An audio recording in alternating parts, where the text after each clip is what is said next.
Hello everyone, welcome to the 2016 Bradley Open, brought to you by New Center Consulting and Hammer Bowling Products. I'm Mike Flanagan, joined by Matt Turek. And tonight the tournament really starts, Matt. We've had a couple qualifying squads, a last chance re-entry squad, and now we have 132 bowlers here tonight. They actually have 132. They thought they were going to have 133, but one was a scratch, so 132 bowlers tonight across 44 lanes. That's 3 on a lane, so the pace of play will be about medium tonight, but it is on a very demanding lane condition. 46 feet in length, the soil pattern, very, very demanding, very, very hard, with 44 milliliters of oil on the lane. Yeah, they're really going to be taking their time, pinching off every shot that they can. There's going to be a lot of 2 balls per frame being thrown because spare shooting is at a premium at this event. So everybody's going to try and get to the 1-3 or the 1-2 if you're left-handed and leave something that's makeable. And then and spare it up. It's going to be a spare game today. It really is, and every year it's brutal here. Since 1979, the tournament's been going on here in Lexington, Kentucky, and we are here at Collins Bowling Center, and we're happy to bring you tonight's coverage. It's about 7:30 East Coast time. We'll take you out to the lanes now where action is underway, and this is the best of the best. We've got the best bowlers out there participating tonight. And where are we starting out at? We're starting here on 25 and 26, where here in game number 1 we have Nathan Bohr, Chris Polizzi, Michael Minier, Donnie Todd Sr., Charles Easton, and Mike Kahn. 6 bowlers on a pair. As you alluded to, pace of play will be a little bit slower. Get to spend more time on each game, more time watching your favorite bowlers battle it out on the lanes, trying to win themselves $10,000 in prize fund. Yeah, first place prize, $10,000, Matt. That's a lot of money. It's a good first place prize for an amateur tournament. Sure is. Guaranteed money, which is always nice. It's hard to guarantee such a high first place prize. $300 entry fee. Lots of bracket side pots, high game pots, high series pots. Men, women, junior, seniors. They've got it all here.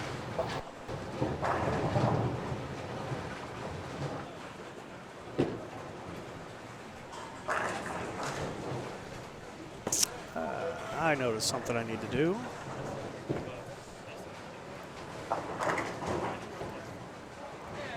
Well, we are in game number 1, too. Oh, that's 2 in a row I missed.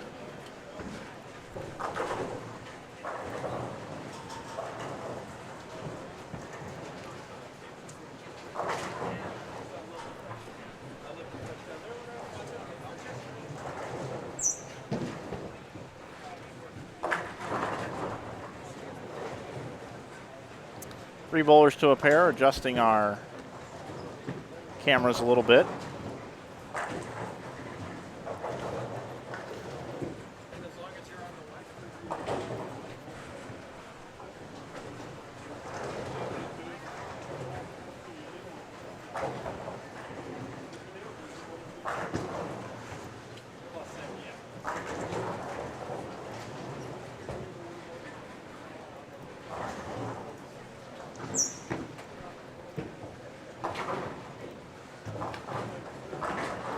Michael Minier covers it up.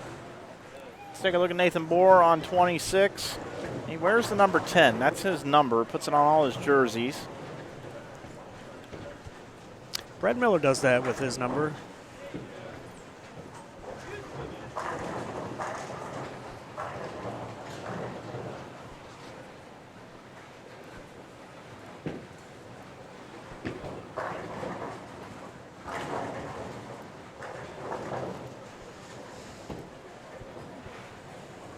Donnie Todd Sr. up on lane 25. Made it in today. He's got a lot of surface on that ball, the southpaw.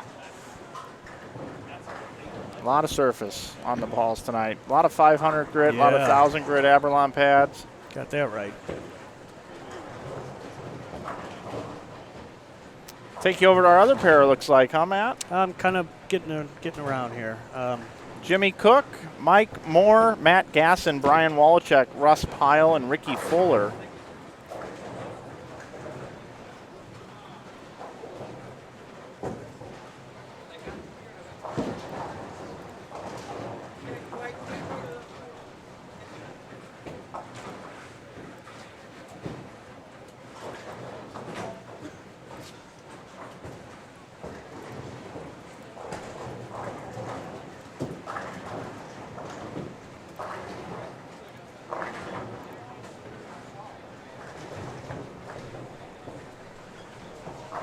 Got a loaded field here as well. Yeah, We've got lots of names.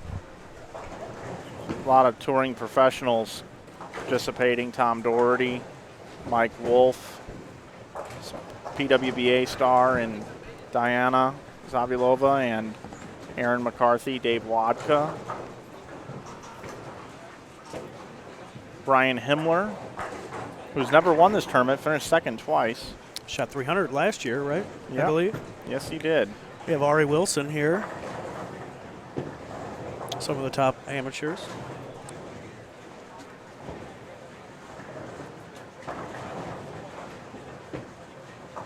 Ryan Walchuk.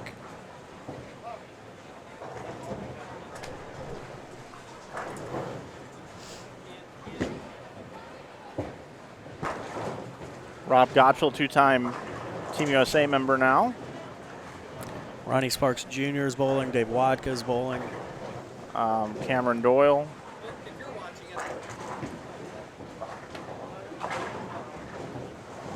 Aaron Lawrence.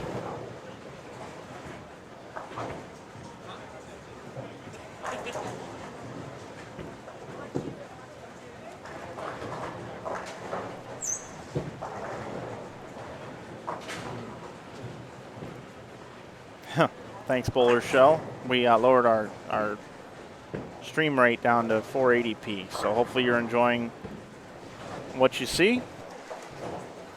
Matt Gasson told me he didn't really like his look today. Really? Yeah, he wasn't real comfortable. Actually wanted to come up and borrow our Aberlon pad that we have up in the booth that we were using. As a tripod? Yeah, as a tripod. Be interesting to see how he fares on the fresh then.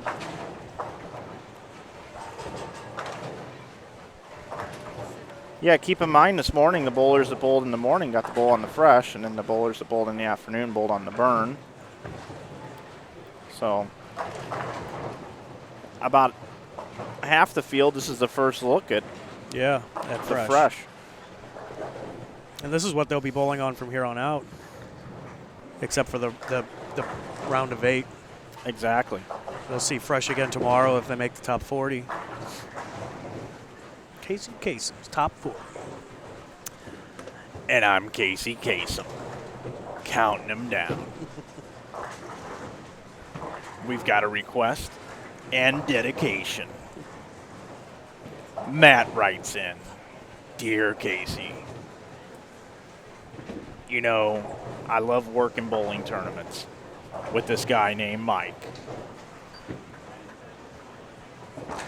And I just don't have an opportunity to tell Mike how much I love him for taking me on these bowling tournaments. Dear Casey, will you please play I Will Always Love You by Whitney Houston? Matt, here's your request and dedication."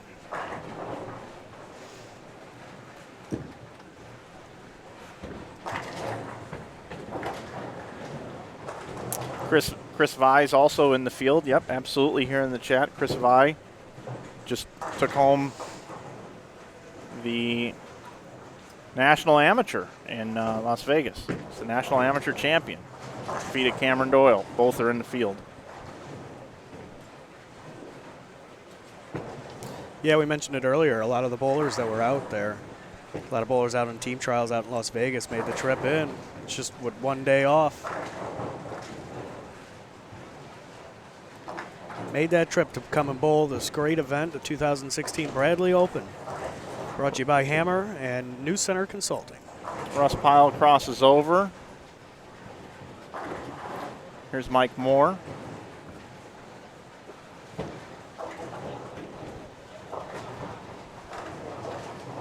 Five games for you tonight.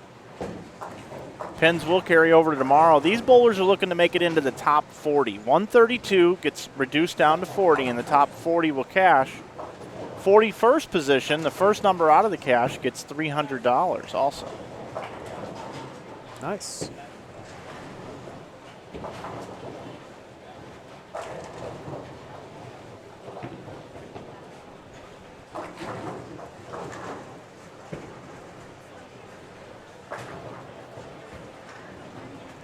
We have a question about how are the locals doing. Well, we just got started, and no pins carry over, so everybody pretty much started at 0. But if you have a list of names you'd like for us to keep an eye on, please type them into the chat and ask throughout the night, and we'll do what we can.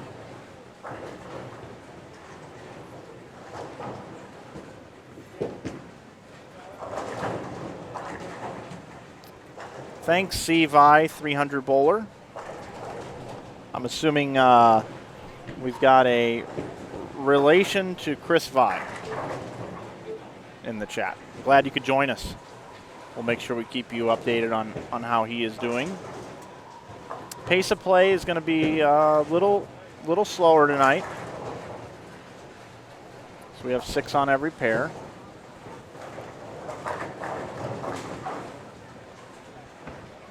You're going to see a lot of 2 pins.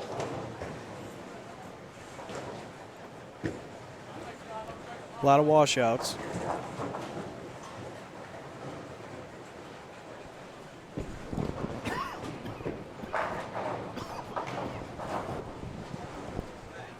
This is Mr. Vi is his father. Thanks for tuning in.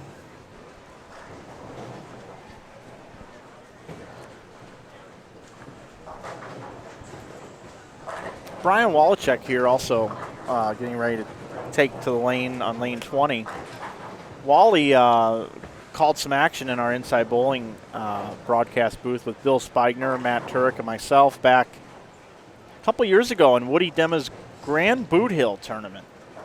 If you want to go check that out, you can check it out on our archives here on our YouTube channel, Inside Bowling. Brian's somebody I've always admired his game. He's a USBC Open Championship team event Eagle winner. Nice. As of this past year. He teamed with Adam Barta, Scott Pohl, Rob Gottschall, and Mike Rose Jr. That's a team. Rob Gottschall needed to step up into the 10th frame and deliver 2 strikes, and did it.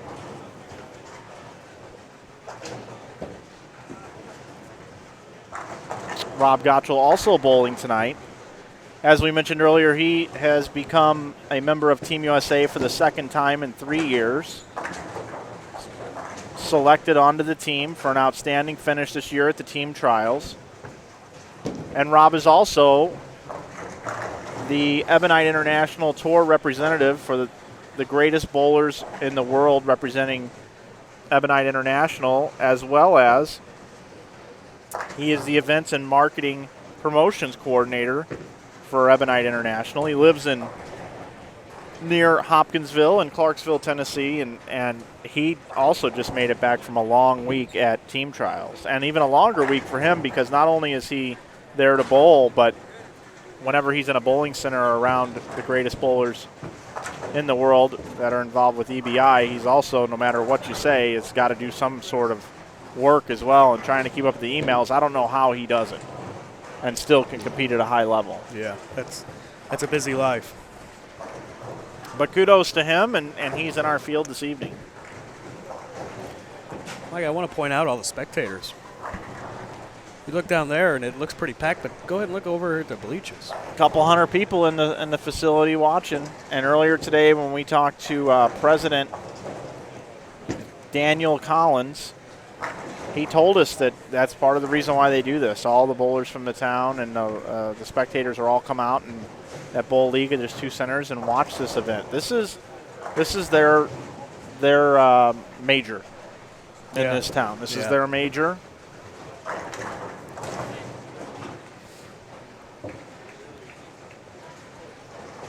I quickly learned this is a great event. This is our first year here, and we've been nothing but welcomed and thanked and taken care of here at this great bowling center. Collins Bowling Center, Eastland.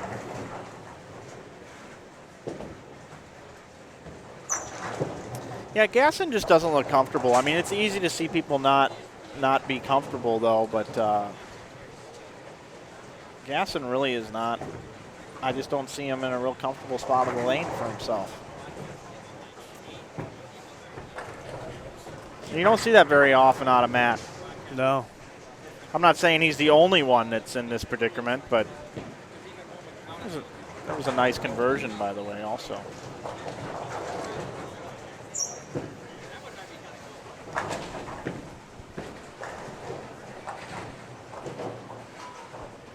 There was a re-oil before this squad. The lanes were conditioned for the second time today. Thanks for the comment, Guadalupe Lankan. I love bowling, and this webcast makes me feel so awesome.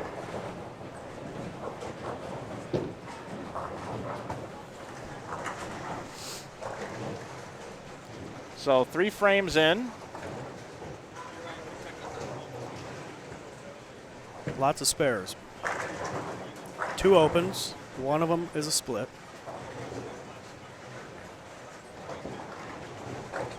We're gonna be treated to some good bowlers here to start this block. We have Jimmy Cook and Matt Gasson on this pair.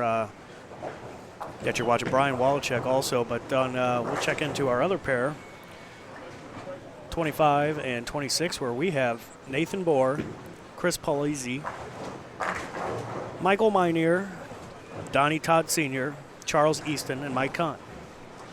Next game on this pair, we're going to have Brian Himmler down here. We're going to have Zeke Bate down here, who led B Squad. He led all squads. He's high qualifier. Nice, good for Zeke. I was talking to him outside in between, and he's really excited about this.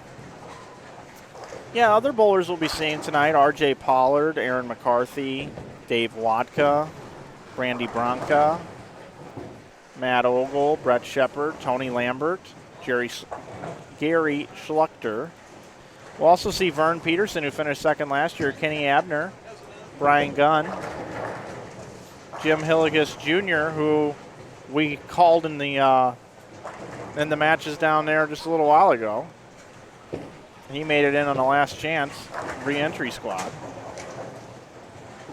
We're also going to see Eddie Graham. So lots of good bowlers coming through our pairs tonight.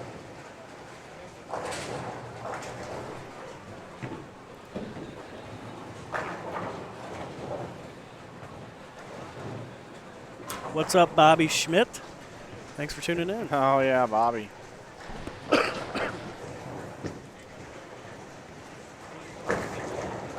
He types in a little Eminem lyric. Yeah. Guess who's back? And now back the song is again. stuck in my head.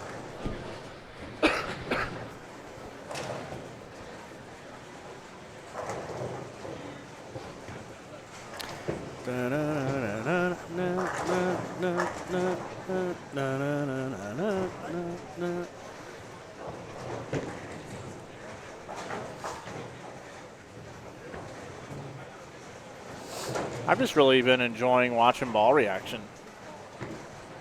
Yeah, it's really, I noticed one person's ball reaction in particular, Nathan Bohr. I know he bowled A squad, I believe. Didn't he? No, he bowled B squad. I'm sorry. This is inaccurate, but out here on the fresh, he's throwing the ball very slow. Very slow, up about 12. Not giving away the pocket, throwing it slow. And his last shot, he flushed the hole.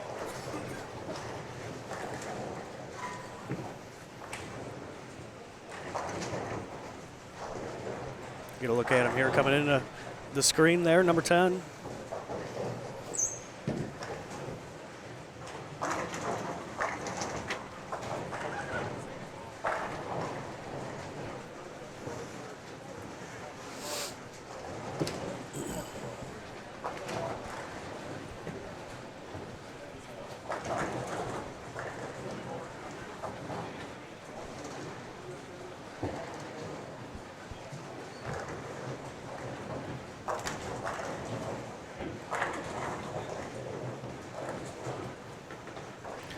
Nathan Bohr 10 back again. He's saying, I like this fresh oil.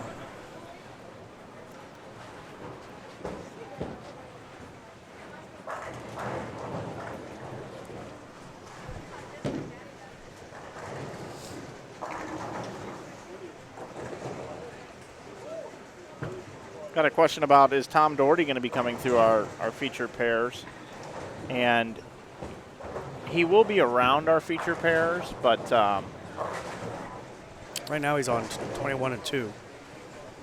yeah, we could maybe get some footage of him by using the tripod over there, maybe. Yeah, we sure can. Give that a shot. Yeah.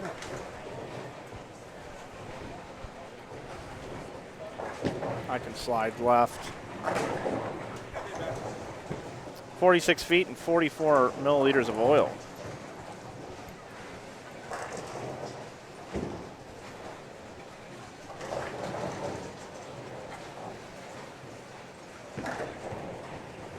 Oh, I want to give a shout out to my friends at the Sign Garage, Nate and Elizabeth, watching a little bowling while they're working tonight. Be back Monday if you guys want to get together.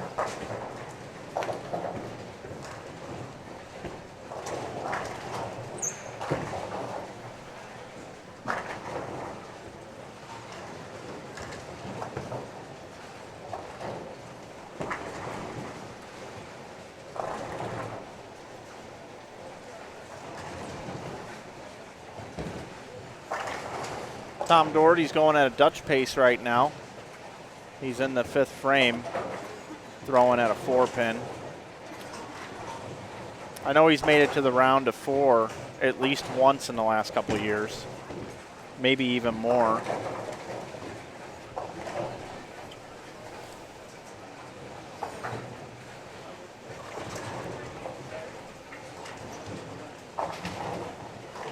I've been watching our stream too, and I was wondering if maybe we had some sort of issue on our screens with like some static down by the scoreboards, but actually that's in the building. Yeah, it's on the screens. Yeah, it's in the building.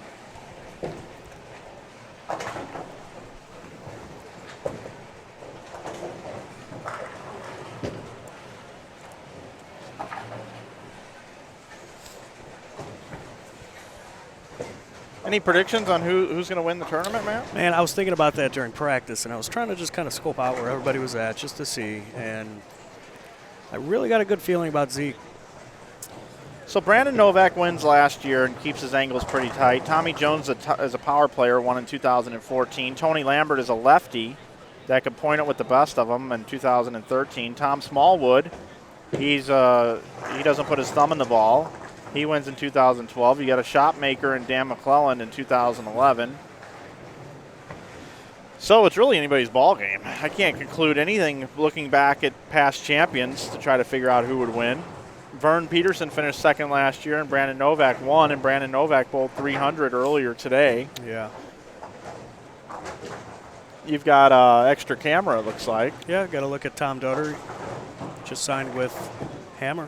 Yeah, Tom Doherty, I've worked with Tom in the past at another job, and Tom operates pro shops out of the Atlanta, the Atlanta, Florida area, southeast United States, and Tom is he's an animated guy, and when he participates out on tour, and when he gets hyped up, he yells loud, and he does that to pump himself up. And sometimes some of the other bowlers, it distracts them a little bit. So in match play, there's kind of a rule whenever Tom's bowling, you gotta kind of be careful and make sure that if that stuff bothers you, that you let Tom go ahead and bowl. But it's passion, and I like passion. He's the only guy that I know of on tour that would bowl 100 on TV and love it. Like, he loved every minute of getting those last couple of pins.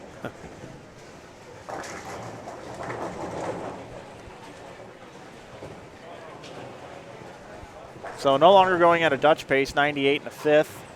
With an 8 count now here in the 6th for Tom.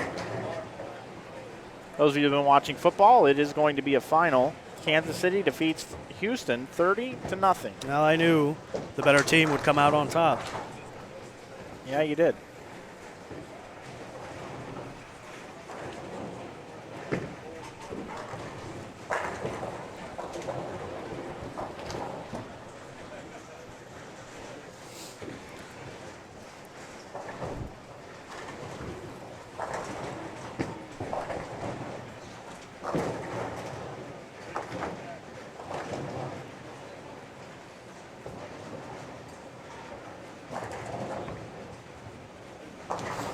Tom covers up a spare. Let's shoot on back over to 19 and 20, where we're watching Jimmy Cook go after his washout. And we see Brian Wallachek. Yeah, and if up you there wanna, with a 7. If you want to watch the PBA Tour, Lonnie Wallachek's on this week, tomorrow. Is he? His brother, yeah. Great. Good. That's at noon Eastern time, correct? Yep, noon Eastern. ESPN. Yep, Total Sports Network.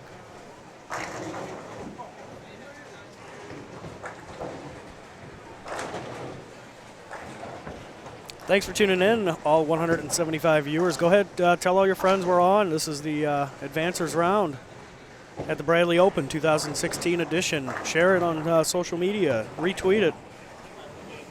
Let's see if we can't push 2 or 250, maybe even 300 tonight. That'd be great. Yeah. Can't have more spectators than people watching. Tell everybody you know.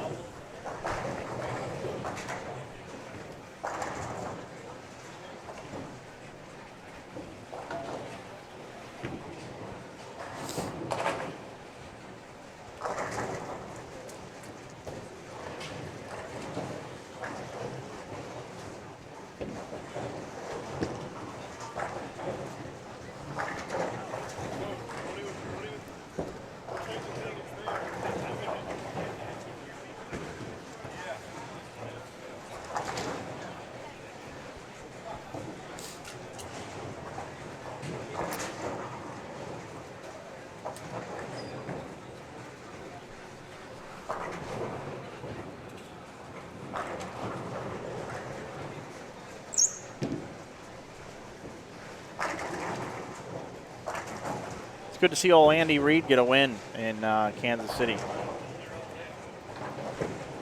Sure is. He's deserved it. Wanted it for a long time, went out and got it.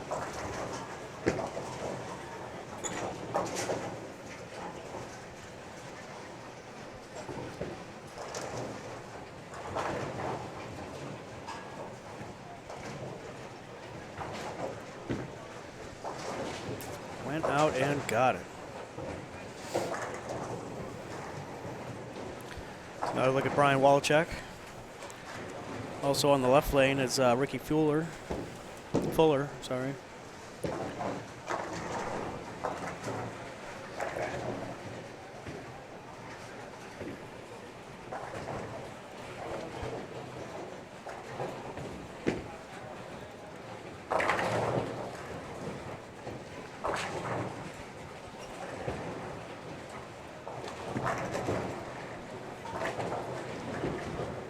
We got a pick for Jason Sterner coming in via Facebook.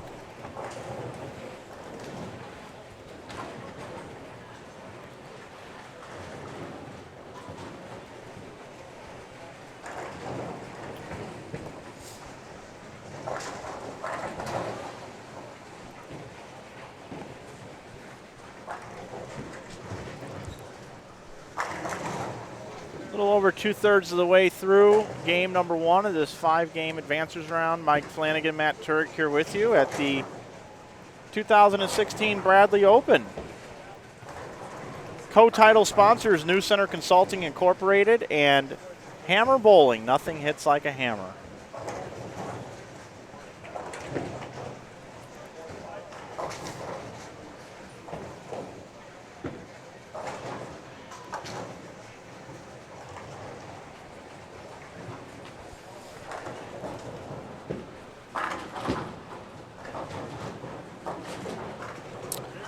Bobby, I'm located, I'm from St. Louis. Right now we're in Lexington, Kentucky, home of the Kentucky Wildcats.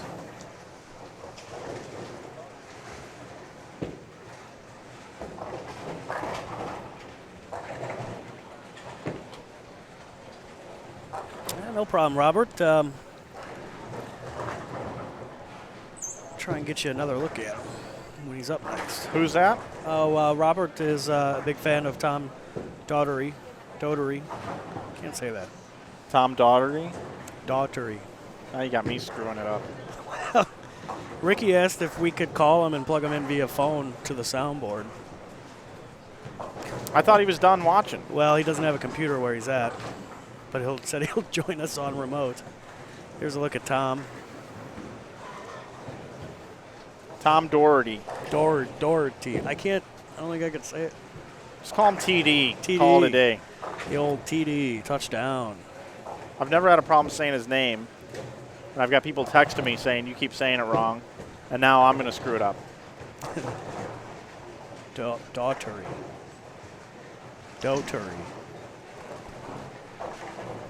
Tom Doherty. I can't do it.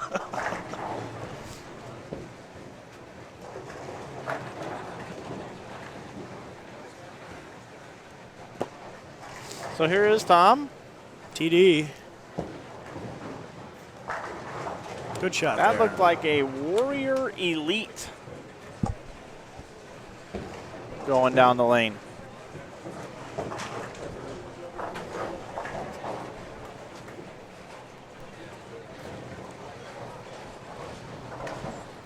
Tom Doherty, we got him mic'd up right now. Tom, what are you using right now? Right now I'm throwing the Ebonite Warrior Elite. That's what we thought it was. What are you seeing out there right now on the Well, press? I bowled on the burn earlier, so they're a lot tighter right now. I'm just trying to keep the ball in play, but playing fallback, so if you just get a little firm with it or something like that, you're going to leave a plaque 10, so keep it slow.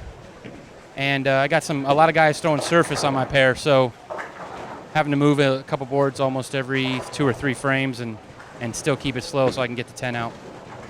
Tom, you've bowled this event before, I know, and I think you made it in the top 4. Have you had success here in the past? Yeah, this is my 3rd year. So both years I lost in the round of 4. So I'm back for a 3rd time and see if I can do a little better this time. Well, keep it going. You got some fans in the chat. They wanted to watch you. Thanks. It's Tom Doherty. Give a shout out to Bobby. Bobby's looking forward to the next time we get to come up to Frosty, Iowa. I just want to say I love Iowa. Waterloo's like a second home for me now. I've been there more than any other city in the country, I think. If you build it, he will come. Field of Dreams. They got Lanes of Dreams up there, too. You should go check them out. Yeah. Greater Iowa Bowling Association, Joe Engelkus. We love those folks up there. Join us for the Fusion Realtors February 23rd and 24th from Iowa. Waterloo. Good year for the Iowa Hawkeyes football team as well. Is that right?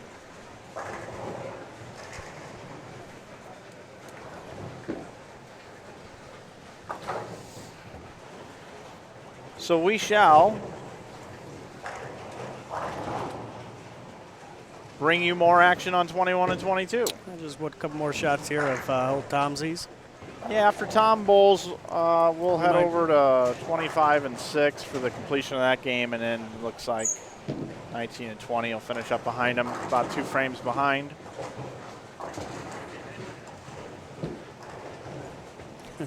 Is this heaven?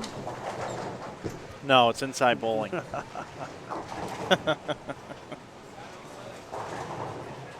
Well, you're right about the fans being here. They are just packed in here. I know. Every seat is taken on the row of bleachers. Absolutely packed in here.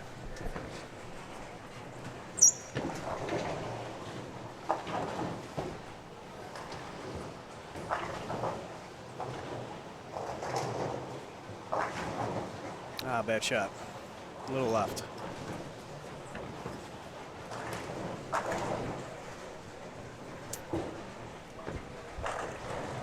See if we can get a look at all the fans, huh, Mike? Is that what you're trying to do?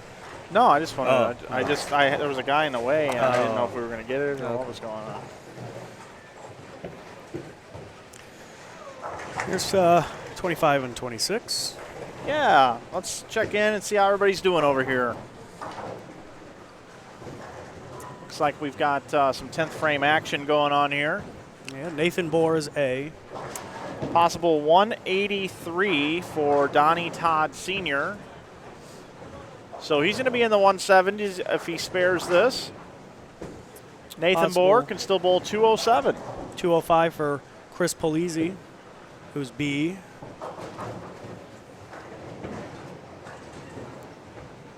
Michael Miner, 220. Possible max score still left. I'm sure everybody would take that. Charles Easton, who is letter E, can still bowl 201, and 202 for Mike Kahn. So not too shabby. Yeah, 200s around here. It's a good shot for Nathan. Yeah, he wants a double. There's no doubt that he wants to go plus each game, even if it's just a couple sticks. In this particular kind of an event with this kind of really low scoring pace, one of the lowest I've ever seen in my life, by the way. 2-0, 190, 2-0, 230, 190, 2-0. Those, that's good. That's okay. That's good. 190s will make you money in brackets. Yep. If you like to do that sort of thing. We just hit the 200 viewer mark, Mike. 201. 46 minutes into our stream. Thanks for watching. Wow, 201,000 people watching right now. That, you know what? We couldn't do it without you, and thank you so much to the thousands of fans all throughout the world watching competitive bowling here tonight. And we're coming to you live from Lexington, Kentucky. We are at the Collins Bowling Center. They have two of them in this town. We talked to the president, Daniel Collins, a little bit earlier today. What a great guy he is. Yeah, he was a good guy. And also, we've also been talking it over with the bowlers. We've also been talking it over with Glenn Hartshorn, who is the president of none other than News Center Consulting. Dave Wodka's joined us, who's a representative from Ebonite International, makers of the Hammer brand. So a lot of people supporting this event, and we want to thank everybody for watching. Matt and I bringing you home here. It was 173 for Donnie Todd Sr., 195 for Nathan Bohr. Charles Easton up here in the 10th frame. Let's see if he can get a double and grind out a 2-0. There's the first one. Charles Easton actually, because I double dip and do some social media for Ebonite International, Charles Easton is a good bowler. I remember sharing pictures and things of this guy. This guy is no slouch. Is that right? Charles Easton. That's a name you want to, for those of you that have pen and paper while you watch our broadcast to figure out scoring and things like that and keep score at home, Charles Easton, write his name down. Charles Easton, you have been marked up right now officially on InsideBowling.com. We've written you down. We wrote you up. And down. And down. And all around. We just wrote. Everywhere. Oh, hold, and it did. Oh, great shot. I told you this guy's good. Yeah, you got that right. This guy's awesome. As a matter of fact, I got texts coming in now from people from his region. I bet somebody's going to tell me how good he is. Yeah, hey, one of our favorite bowlers, too, looks just like Aaron Rodgers. I don't know if you've ever, if you remember that or not, but Chad Roberts is watching, and I call him Aaron Rodgers. He gave us a nice little shout-out here via text and just said, watching the stream right now, wish I was there, buddy, and I wish you were, too. And right now, he's hanging out with his girl, Amanda, and I just want to send a shout-out to Chad and Amanda. Thanks for watching, guys. And Amanda, make sure Chad takes you somewhere real nice tonight, real expensive. I've met his past girlfriends, and any kind of meal under $300, he doesn't care about you. So there's your shout out, Chad and Amanda. I hope you're having a great time. We have a message from William Kaufman. He's wanting to check in on his uncle, Kelly Countryman. Yeah, I know he bowled in the, was B squad or was it the second chance? I can't. He bowled, I had him featured just a little while ago. Unfortunately, he won't be on the stream pairs tonight. So, nice finish in the 10th frame for none other than Charles Easton with his striking out for 201.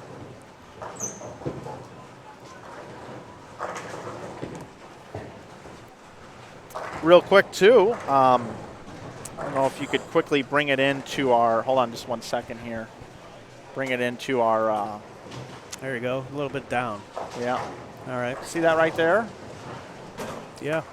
That is Captain America drinking on the job, watching our live stream tonight from the Sign Garage in Ogden, Utah. All right.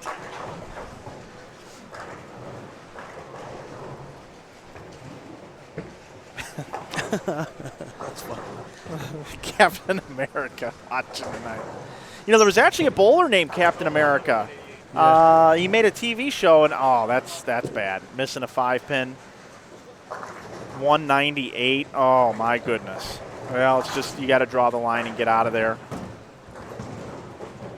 Just got to draw the line and get out of there. Michael Miner. That's just a mental error. Easy to happen though on this oil pattern. Throwing in a 5-pin on this is not easy because you might want to take your spare ball, throw it really hard and straight. There's all kinds of things you can do. So, lanes 25 and 6 all finished up, and down on 19 and 20. Matt Gasson is struggling. Yeah, and I kind of sort of, I don't mean to say I predicted that, but I could just tell Matt is just not right tonight. He's just not comfortable. Now, if there's somebody that can certainly get it figured out and get it turned around, it's Matt Gasson. I mean, he bowled college with Marshall Kent and had a heck of a match against Marshall Kent at Junior Gold. Matt's one of the more underrated players, too, because he kind of grew up through his college years under Marshall Kent's shadow. And Gasson is extremely underrated. So it wouldn't surprise me to see Matt here throw a couple of strikes to finish out the game. Oh, and he stuffs a 9. Boy, he really looks defeated. Gasson's, I believe he's 23 years old. Works at Ebonite International now. And here's Jimmy Cook. Jimmy Cook coming off a big win, as we talked about earlier, from the H2M. One of their tournaments, it was one of their big majors that they do, big tournament last week. He won in Indiana. And if you haven't heard about the H2M tournaments in Indiana, you should go check them out. Nick Hoagland and his team do a great job.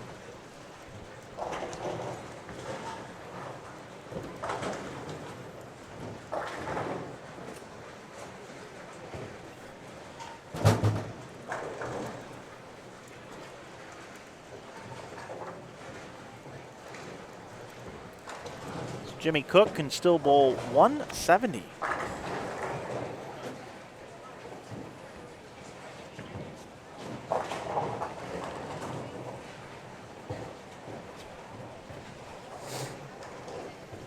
Any excitement in the chat?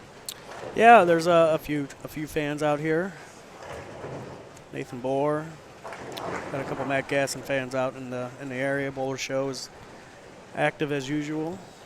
Chad Roberts checks back in. Thanks for the shout out. They're going to the Funny Bone Comedy Club. Is that good enough for us? Well, it depends on who you're seeing, Chad. Depends on who you're seeing. If it's just a local guy, no, it's not good enough. If you're seeing, I don't know, Andrew Dice Clay, Tom Green, Dana Carvey, Eddie Murphy, although he doesn't do stand-up, but I hear he's coming back with it. Yeah. Is that so? I'm dating myself right now. I'm sorry. Let's start over. Dane Cook. I guess that's more relative today. Oh, this just in. Matt Turek has up on his computer, because you believe everything you see online. Yeah, well, it's on the Morning After fan page. So looks like Steve Harvey is going to be announcing the Powerball winning numbers tonight. Steve Harvey. Might want to take a few times to check your tickets on that one. So 168 for Jimmy Cook. Not the start he's looking for, but look at Brian Walczak. Old Wally World here trying to put together a nice start. Possible 227. And when you're going plus, every strike in the 10th frame is just that much more of a bonus. Let's take a look at Walczak. Playing a little fade back. And look at that.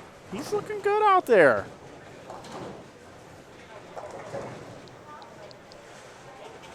The other thing I like about Walczak is when he turns around, you see how he kind of sweeps the arm back and forth a little bit like a pendulum. Yeah, staying loose. Yeah. Keeping the movement up. It's either that or he's fanning his stomach. I bet it's the former. Yeah, probably. Probably. We could ask him. He's going to make a big jump down here.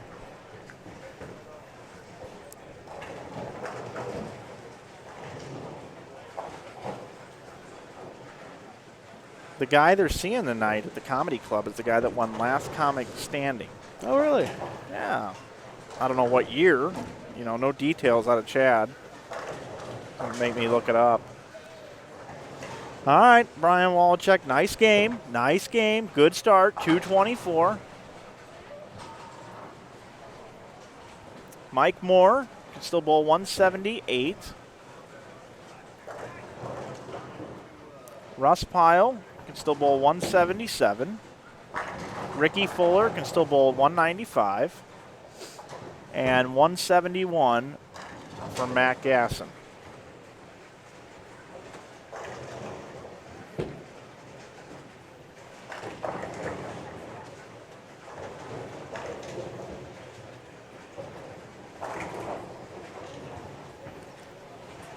This just in, I got to announce on our airwaves, Sean Morris, who is a Central Region District Sales Manager for Ebonite International, just drilled a Swerve FX, and he won the Town and Country Lanes Miller Lite All-Star Bowling Senior Singles Tournament today.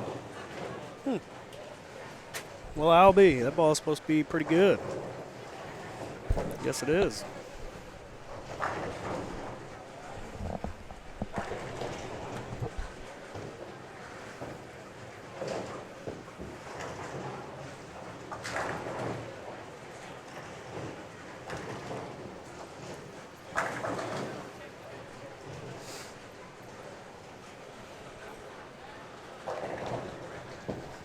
So here we go. Let's really analyze Gasson some more here. Gasson just went to the World Series of Bowling, cashed in an event, made it to the cut in the World Championship.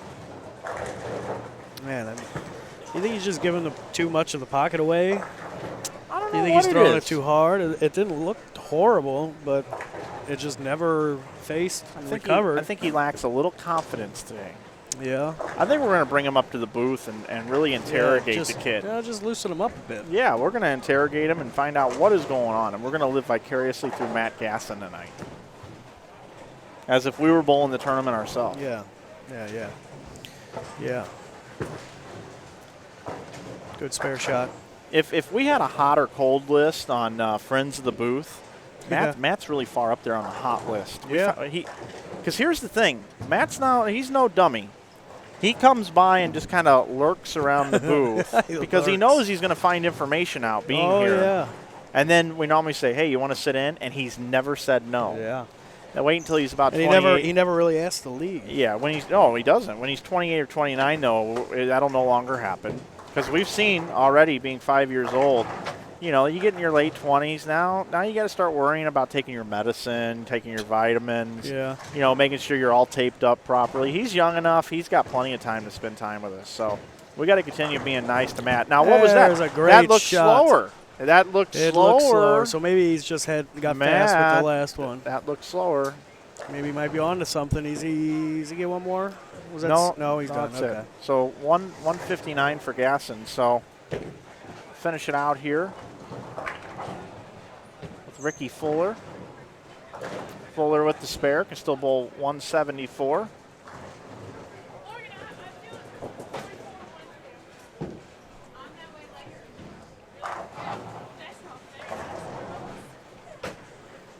So we'll take a look at this as we wrap up game number 1 of the Advancers round. Remember, all the bowling earlier today, all pins dropped starting over here. So whoever just bowled the highest game is our tournament leader. That's right. Ricky Fuller finishing up right now.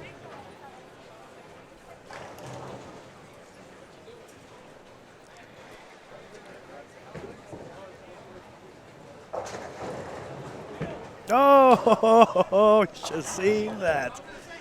Wow, what a break. Seen that. It's a great opportunity to take a moment to take a look at some of our additional sponsors. Today's 2016 Bradley Open is brought to you by Brooks Electric. Brooks providing electrical needs for everyone in the Lexington area, including the Collins Bowling Centers. Thanks, Brooks Electric. And also by Classic Products. One of the great distributors in the industry, Classic Products serves all throughout the United States with several locations available. Thank you, Classic. And also by EPC, Early Wine Painting Contractors. Greg Early Wine, give them a call, 859-621-8255. 83-29, responsible for the $1,000 today bonus for bowling the first 300 of the tournament, claimed by Brandon Novak. Also by the Hampton Inn, the official hotel of the 2016 Bradley Open. The Midwest Scratch Bowling Series, Brian Reagan and his team doing a great job running tournaments. Thank you for promoting our event, and thank you for all you do for bowling. And last but not least, United American Supply, providing paper products to businesses all over the Lexington area, including Collins Bowling Centers. Take you over, game number 2 underway. Mike Flanagan, Matt Turek here with you at the 2016 Bradley. And Matt, we've seen one game and no surprise. Nope. A lot of low scores, Yep. and people grinding out 220s and giving the fist pumps when they get them. Yep, and that's what it's going to be probably most of the night. It is going to be interesting to see how early the transition starts with having 6 bowlers on a pair and seeing if maybe the bowlers can open up the middle part of the lane a little bit quicker. And moving into our featured pair now on 25 and 26. Got the Chief. We do have the Chief. Yeah, Brian Himmler. Letter A is none other than Brian Himmler. Letter B is Greg McMahon. Letter C is Richard Harris Jr. Letter D, Tyler Klim. Letter E, your personal favorite and a friend of yours, Zeke Bate. And letter F, Chad Gilbert. Also throughout the night, if you want to check scores, don't forget to be on InsideBowling.com. Click on the banner at the top that says live streaming in progress.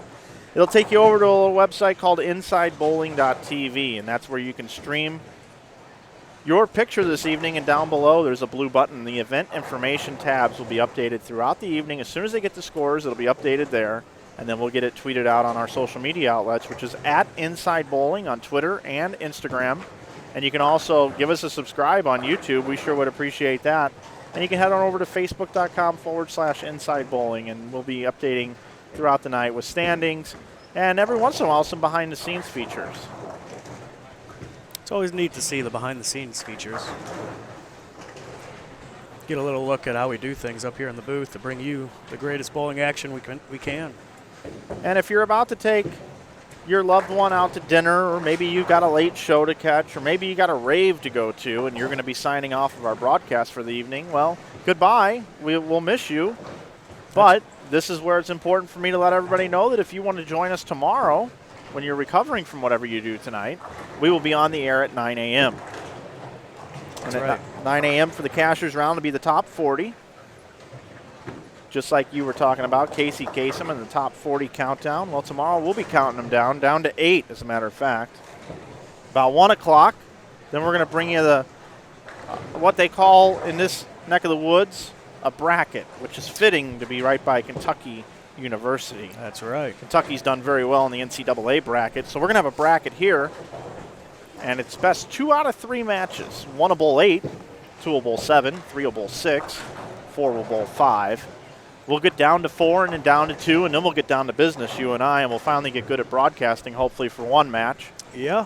We'll archive it. We'll put it on YouTube. We'll get the hell out of town, and hopefully we'll be invited back next year. So that's pretty much what's on tap for the rest of the weekend.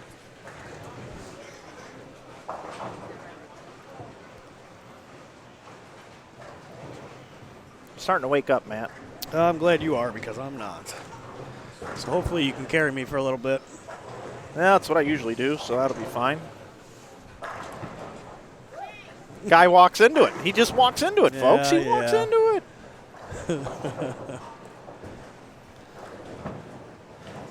Maybe they got a monster or something in the bar. Yeah, we got 4 viewers, so thank you all 4 of you watching tonight. 4? Yep, we're up to 4. Finally got there.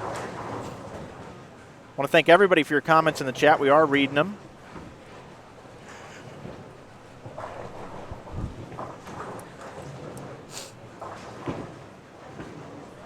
"46-foot oil pattern, 44 milliliters of oil." It doesn't sound like much, But it is. it's less than what you'd put in a shot glass. But I'll tell you what, it's a lot of oil, and where it's applied down lane, and particularly to the outside part of the lane, makes it extremely difficult to try to score on. So you know what they do, Matt, to score? They move inside. They move inside and they don't give away the pocket, which means they don't go too much left to right if you're a right-handed bowler or too much right to left if you're a left-handed bowler.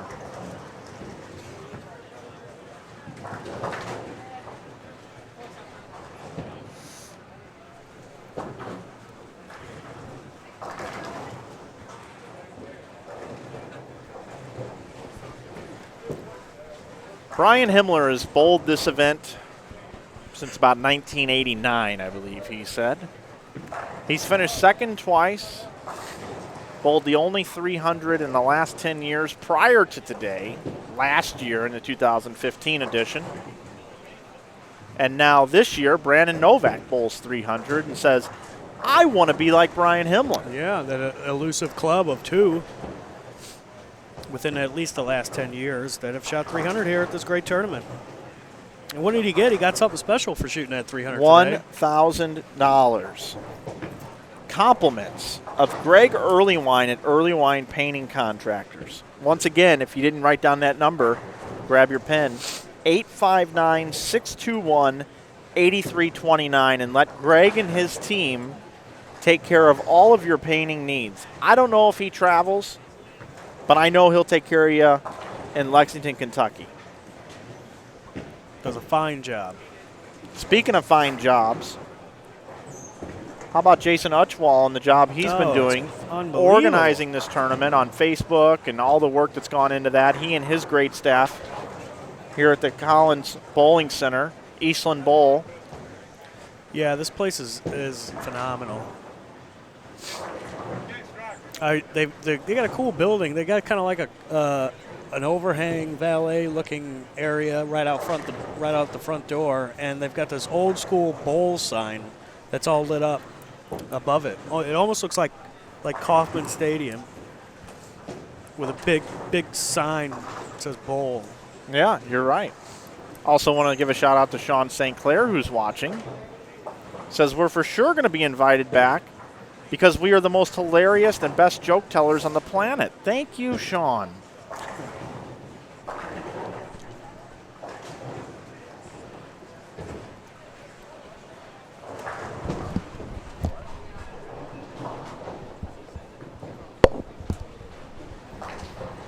Oh. And yeah, we did have a big jump in viewership, Mr. Vi. Well, it was a jump in the negative way. Sean St. Clair, we're like TMZ. We take it and run with it. We're a variety show. And we are. You know, we don't want to be TMZ, invading people's personal lives, chasing them down into accidents. I'll tell you another thing I like, too. Dave Waslow just made the announcement that I'm going to win the Powerball for the second time tonight. Not if Steve Harvey has anything to do about it. The second time.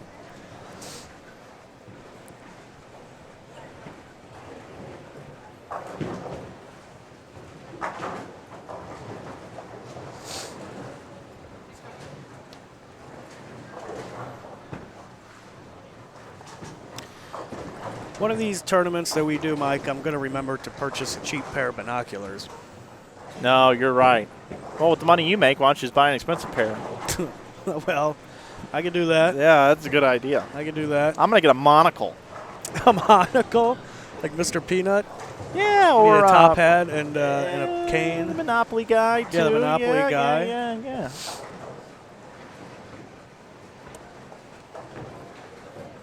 Thanks, Sean St. Clair. That really means a lot. Yeah, that's nice. That is nice. That is nice. We talk to hear ourselves talk. Yeah. Because we still think, for whatever reason, that listening to our BS is better than just hearing pins get knocked down. Yeah. Let's just listen to ambient noise for 45 minutes. It's barely better. And then we'll go through the list of bowlers one at a time in a monotone, boring voice. Well, this person has this. He's throwing that. That bowler has that. All right. Well, anyway, that's enough about that. Yeah. Oh, hey, we got celebrities texting in. Let's go out to the celebrity text line. You want to give that celebrity text line number out? We got a text coming in from none other than JB, known as Josh Blanchard. Sends me a really cool picture of the track heat. Says, customer of mine who is a big track fan won our local handicap tour today with the heat. I drilled him. Please post on social media. His name is Ernie Mendoza, but on Facebook he is Trails and Tribulations Mendoza. Bowlers always have these cool names. Yeah, I know. If you check out his page, you'll see all the track everywhere. Thanks, Mike. I know you're busy with the Bradley. Absolutely, Josh, but we will get that shared. Absolutely. That's what we do. Social media, we share the successes, and we let everybody know about it. So really cool. Josh Blanchard helping us out. Spread the word. Josh is expecting a child. Good for him. Congratulations.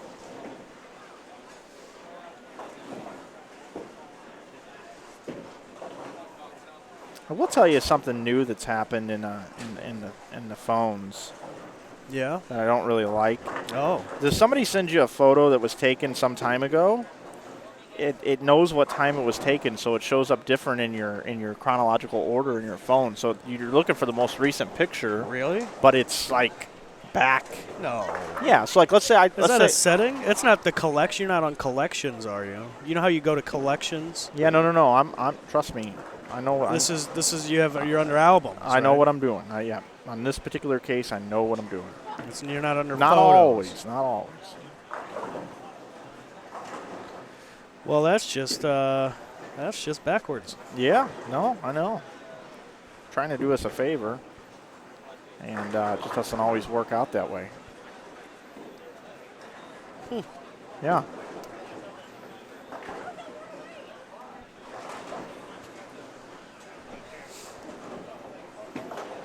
I'm doing a little updating here on the back end real quick, so how about we give them the 20 seconds of silence, Matt? Okay. All right, here it is, starting now.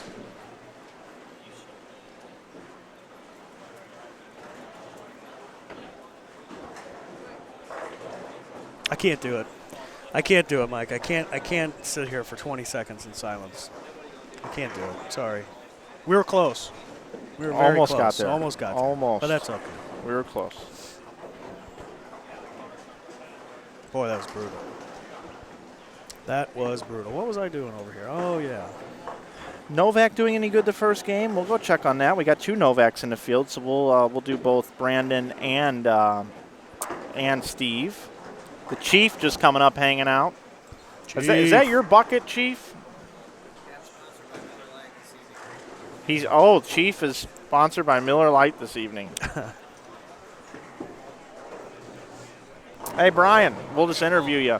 Hey, Brian, how you doing tonight? Oh, I'm, it's like Groundhog Day, bowling with my handcuffs on. Well, that's good. It's hard. But I'm hanging in there, 193 first game.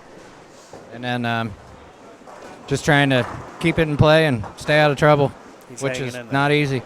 Hanging in with 193. I don't know if the lanes get harder every year or I'm just getting worse.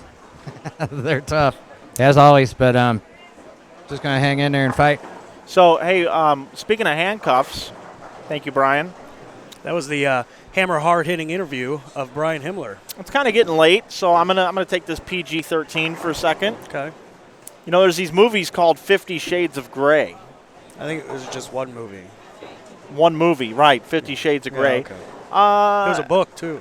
Yeah, and I think there's, like, multiples. But what I was trying to get at is he said handcuffs. Yeah. And I went and I saw this movie, and there's handcuffs involved in the movie, so yeah. I was kind of thinking, how about Brian Himmler could start his own book called 50 Lanes of Grey, where he would use the handcuffs. Oh, in the same manner? No, he just said he was handcuffed on the lanes. Did you listen to the interview? Oh, we had an interview? Yeah. Oh, man. I thought you were just talking to yourself again. Hey, text us in, send us information, tell us what you think about Brian Himmler, 50 Lanes of Grey, coming to you. He's still got to write it, but I think I like that.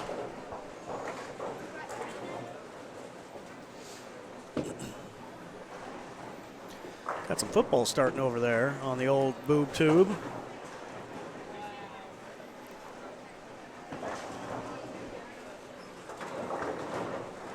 Bengals, and who are the Bengals playing, Mike? You're all into that.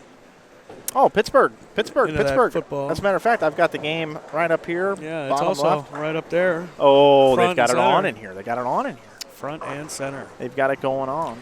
Well, they didn't have this on, but they did have the Kentucky versus Alabama basketball game, which Kentucky did win. Oh, nice. So I imagine that's a huge rivalry. I'm bringing Chief back. Chief, question for you. Question, Yeah, just an idea. It's an idea. So you mentioned handcuffed. You're handcuffed in the bowling. Is that right? Yeah. Okay. I just feel like I got to hit. I like to create a little area, and I feel like I have none. Okay. So you're handcuffed bowling. So have you heard of the movie 50 Shades of Grey? Yeah. Okay. So I heard there were handcuffs in that movie. Yeah. So we were thinking you could perhaps come out with your own book called 50 Lanes of Grey and explain handcuffs in bowling. Yeah. That's how I feel. Are you Except in? I'm not really getting any enjoyment out of it. Well, that's what I wanted to know. I've never seen the movie, but I think I know what's going on. Okay. Well, we've turned PG-13 after 7 p.m. Yeah, that's right. The kids are in bed. All right. Thanks, he's Brian. got a ball. Hey, so been sorry to bother you. You know what's funny, though? Sorry to bother you, but he keeps coming back to the same spot and He looking comes at back us and for making more. eye contact with us like he wants to talk to us. If Like, you're hey. if you're ever bowling a tournament that we do not make eye contact with us in the booth. We will run you down. Oh, and the throw Mike in 4-9 the gets face. picked up. The Yeah, 4-9. Way to be. The Way to be. That was Greg McMahon. Nice job. Nice job. Gives us a thumbs up here in the booth, as a matter of fact. That was awesome. All right, here's the Chief. With Brian, the idea of handcuffs in his oh, head. look at him. Look at him. He's not boy. handcuffed anymore, is he? Or is he? Well, I can't tell. I can't tell either. I love it. I love it. He's really confused, I think. We've really confused him. Sean St. Clair. Isn't 50 Lanes of Gray about a senior tournament? No, that's 50 boards of gray. Oh yeah. Where every board is a gray board. Yeah, well, but the seniors think there's 50. Really? Yeah. Yep, Some say, sometimes. yeah. Yeah. Well, they ask for 50. So the night football game has kicked off here in the center. And hey, we're glad you're with us. 2016 Bradley Open. Matt and Mike here, just trying to just plug along and drive this ship without hitting an iceberg. We come close once in a while, Yeah, though. a little bit. Little bit, but it's not so bad. It's not so bad in here. No, it's great. No icebergs in sight. I'll tell you what else is cool is all the people in here. They Yeah. are packed in. Yeah, they're still packed in.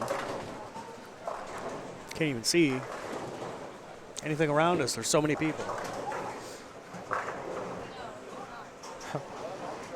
Now Chief is sitting. He's sitting at the The console. scoring council watching Well, the football game. well, it's because Cincinnati's on. Oh.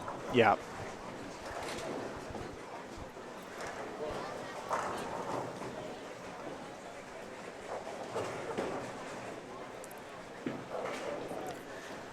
Let's shoot on down to 19 and 20.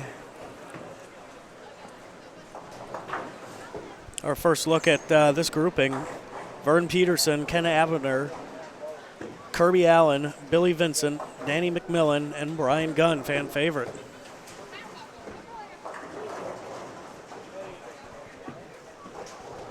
There you got a look at Ken Abner crossing over and carrying. Kenny Abner bowls with Jeff Fair all the time. The Pollards.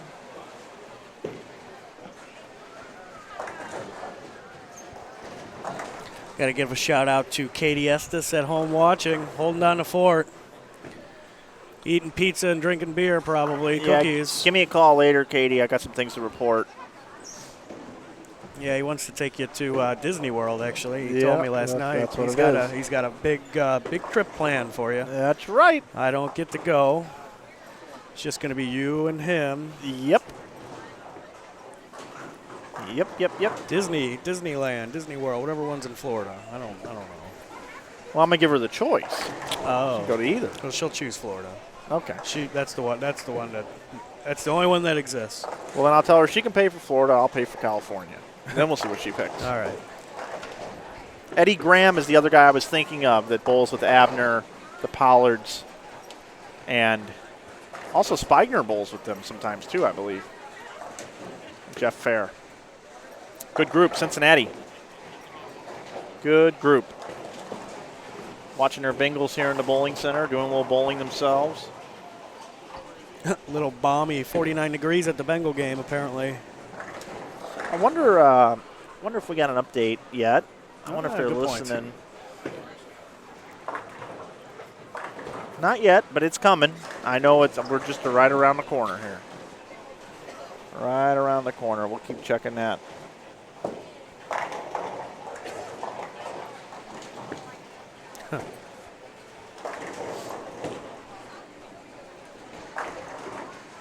Minnesota. Temperature is dropping. Hey, we saw some snow in St. Louis today. First time now that global warming has taken over this year.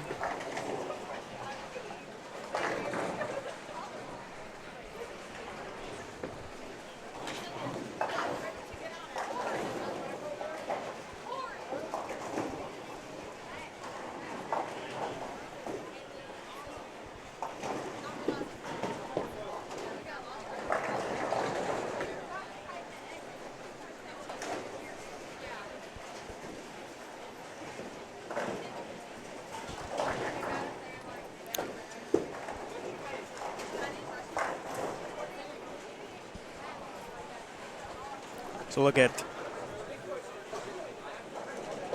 well, we got something else. What do you got, Mike? Jason Sterner. Jason Sterner coming in high. Yeah, he was just coming through the featured pairs here, and we're going to miss him on the live stream, so I thought I'd just take a minute just to feature Jason Sterner, one of our favorites. Everybody likes to see how Jason's doing. He's got 77 in the fifth. That was his shot there in the sixth. Leaves the 3-6. Just goes to show how tough they are here. That's right. Let's see what he can spare it. I'm sure he will, but just give him a little bit of love. He gives bowling a lot of love, and thought we'd give him a little camera time. Look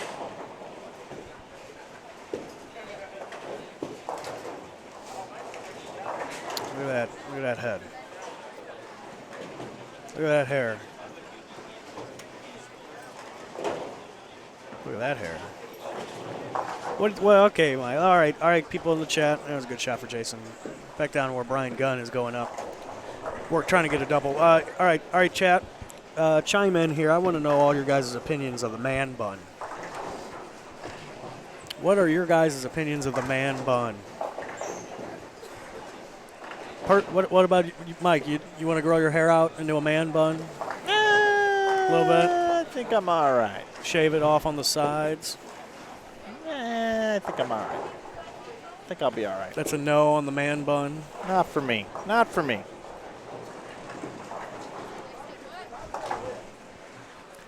Yeah, I don't think I could pull it off either. We've got the advancers round after game number one, Matt. They still got to add the 1, 2, 3 down the side. Mm-hmm. They're just trying to make it so we know that we can count. Brett Shepard, your leader right now at plus 45. Chris Vi. Hey, how about that? Chris Vi, plus 44. Brandon Novak, 238. He's plus 38. He sits third. Brandon Hott, who bowled phenomenal on B squad, having no problem on the fresh, plus 36. He's fourth. Fifth, Tom Smallwood, plus 35. I'd like to tell you how many are plus. Looks like, I don't know, 25 or so. It's a lot of them. I'll just give you a quick rundown of last names past Smallwood. All bowlers that bowled 200 or more. Hale, Farber, Zaviolova, Wallachek, Branca, Elliott, Peterson, McCarthy, Sterner, Barry, Justin Billings, Ogle, Hilligas Jr., Wodka, Fair, Steve Novak, Farish, Wright, Zimmer, Flora, Gottschall, Lawrence, Patterson, Abner, Simonson, Easton, Gilbert, and Jesse Smith. That's 32. 32 bowlers are plus. Good job. Ah, our man. Yeah, the truck heard us. Ah, the truck did hear us. There we go. 33, actually. 33. Okay. Well, do you count 200? Yeah, I did. Okay. Oh, you're right. Yeah, That's what I went off of. You got me. Well, Even isn't close. I think I'm 3 on the weekend. Yeah, so you've far. got. Yeah, you scored 3 goals. Yeah. You're losing 336 to 3. 336. Oh yeah. No. I've stopped a few. I've stopped a few shots. We're around. I think it's around 20 or so. Yeah, 20 to 3. Yeah, probably is. With about 6 or 7 minutes to go in the second period. I'm about ready to pull my goalie. Tell you what I do need to look at. I need to find out where Chris Vi is, because we got his dad in the chat, and I think it's important to show sons and daughters bowling. So we gotta plan out when Mr. Vi is going to be nearby. That was a stanza. Tim McKernan. That was a stanza. That was Tim McKernan-esque. Let's see. Must have started down on the high end. I am still looking. No, Mark, they are very tough out there. This has probably been, Mike said it best, this is probably the lowest scoring pace we've ever seen. Scores are actually considerably higher right now on the Fresh after one game, with 32 bowlers over 200. I think, earlier this morning on A Squad there was 12 bowlers that were plus. It's very, very hard. 190 is a good game. So, a couple of things, a couple of housekeeping issues here. Chris Vi started on lane 35. He's now on lane 1 down on the end pair. So it'll be interesting to see what he bowls game 2, flipping into the building and being on an end pair. Making the turn. Then he's going to go to 11 and then 21. When he comes up on 21, we'll make sure we put the tripod on him. Then he'll finish on 31 out of camera range. So we'll have him during game numero 4 a little bit. We will cover him. Also want to give a shout out to Alicia Kovac. She's in the chat cheering for J.R. Raymond. And J.R. It must include a beard bun. We'll have JR next game on 21 and 22, so we'll be able to cover JR a bit. Anybody else in here? A beard bun. Don't you miss U.S. Amateur Champion? Yes, I know. We're going to get to Chris. Someone had 7:15 this morning. Congratulations. And somebody's living in solid ice right now. You know what a beard bun is? A beard bun. Oh, you can't hear me. No, you're not loud enough. You know what a beard bun is? Yeah, you know, like a man bun. Yeah, but for your beard. I think you can pull it off. Does the winner of the block get this time? Yeah, and the piece of camping tape too. Yeah, the winner of the block. They're gonna need it tomorrow. That's funny. Ben Pallardy stopping by.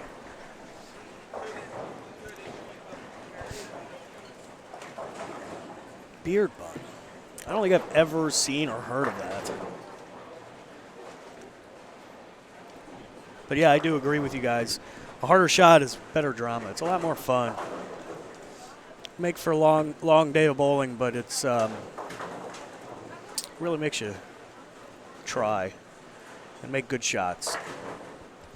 It's not a striker carry fest. You get out carried, you lose. It's not like that at all. Getting ready to tweet out the standings. I'm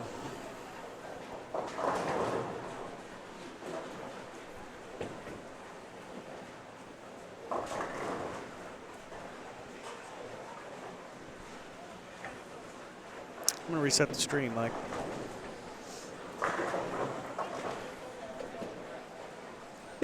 It's weird that we had to do that with 420, 480. Let's see.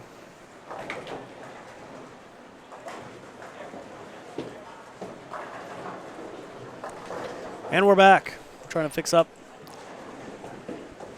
some of the little bit of lag that we've got going on.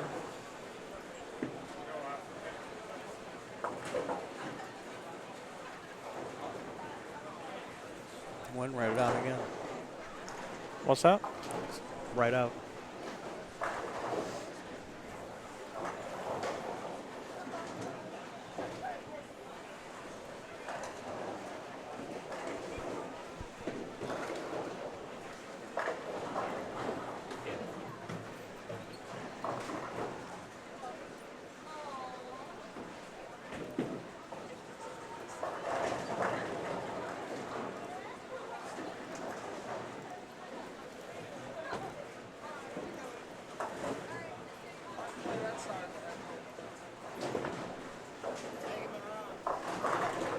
Thanks for bearing with us, folks. We're trying to work through these troubling times.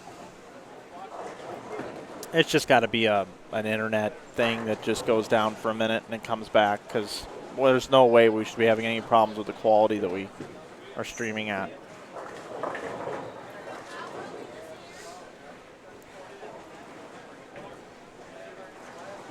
Okay. Well, hopefully that's fixed it. Let everybody know we're back up. We took a hit there, man. Holy cow, we took a hit.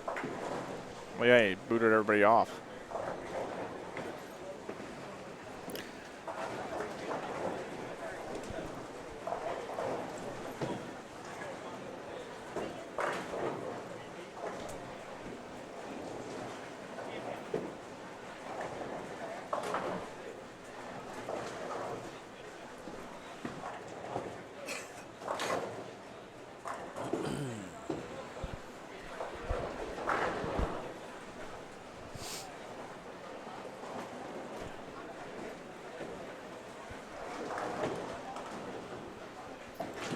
Brett Shepard is plus 45.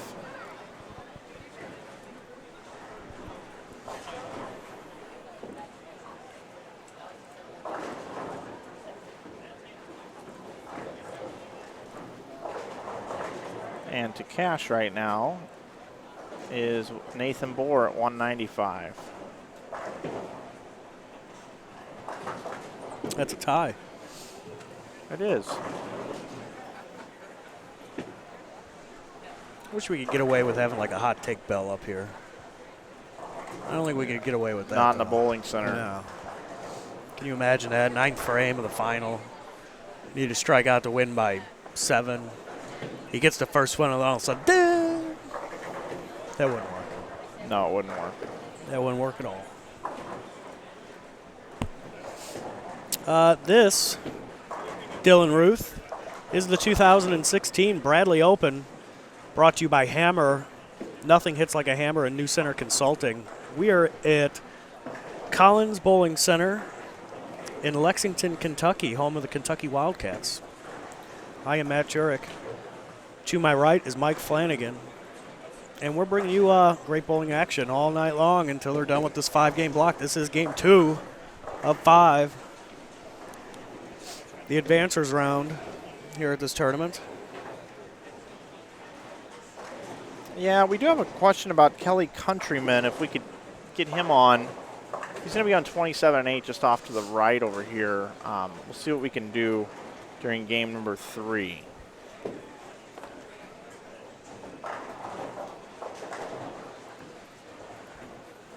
Private message being sent in.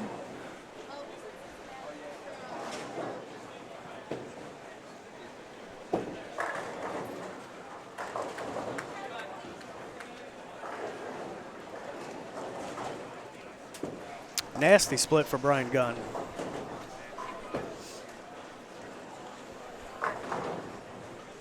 Nasty split. All right, everything is updated.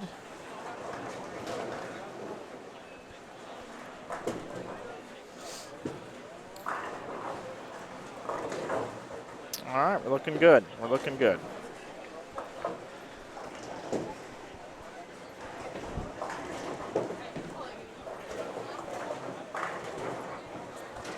Sean St. Clair says, Mike, when you hit the Powerball for the second time, after you do something nice for Kim, you should buy all your viewers a new hammer ball. All right, that's fine. No problem. Well, how much money would that be?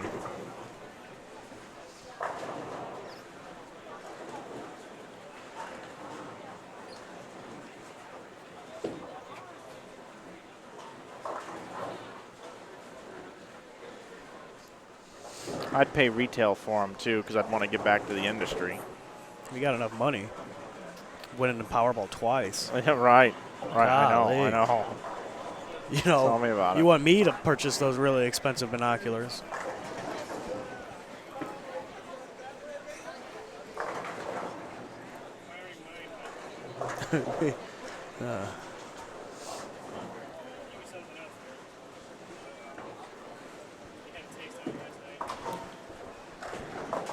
Vern Peterson there with that 9-pin.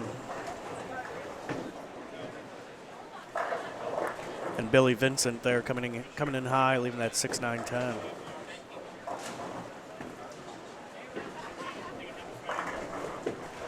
Zeke, how you bowling? So-so?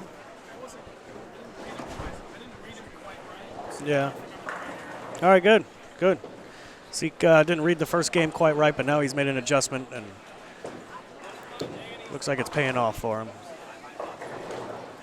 At Zeke Easy on Twitter.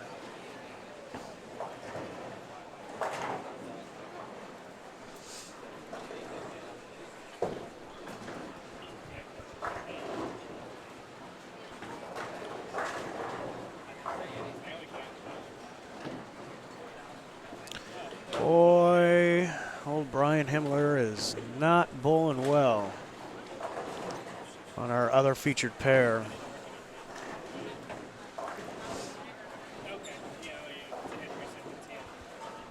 Shoot on down there for a frame or two. Brian Himmler has 122 in the 8th with a spare in the 9th.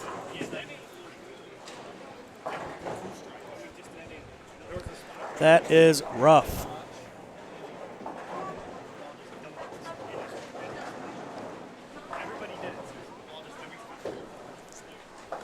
I like this observation in the chat. They say that this shot will put hair on your chest.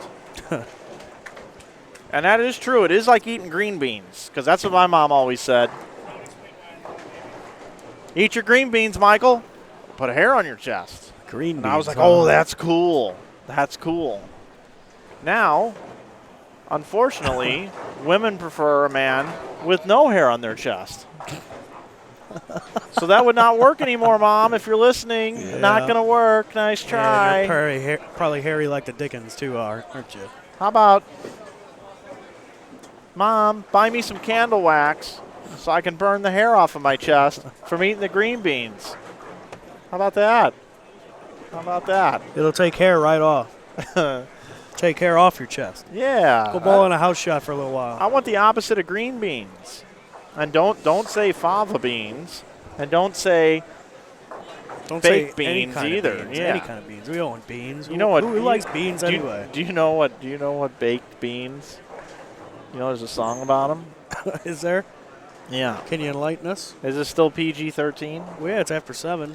All right. Well, it goes something like this. It's like beans, the musical fruit. Oh, okay. The more you eat, the more you toot. Yeah. And then verse 2 is, the more you toot, the better you feel. So let's have beans for every meal. That's like PG. I will be here. No, that's 13. No. That's over. These days in the movie industry, that's almost hey, G rated. No. The word toot is Toot? PG-13. Toot. Yes. I think toot is cleaner than fart. Don't say that. We didn't get to R. But that's not an R-rated No, it's word. It's not 9 o'clock, Matt. Don't say that ever again. Seriously. Till 9. All right. 22 minutes away. Should have seen the look he gave me. Yeah, we don't want to say that. It is magical fruit also. I've always said musical fruit. Jelly beans are good. That's the only type of bean you should ever eat, is a jelly bean. The Jelly Belly beans, too. Those are the best. Oh, they are. Nothing but the best. Yep. Game number 2 up 5 here tonight. Call now for disc 2 of Mike Flanagan Sings the Hits.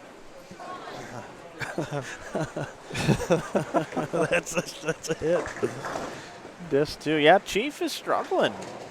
Yeah, it's Chief's going to be it's in not the 150s. That's if he can convert to 3.610, which is no gimme. Jason Sterner right next door You see him release the ball right there. Yeah, well, you know what that's going to get him? That's going to get him in the 150s as well.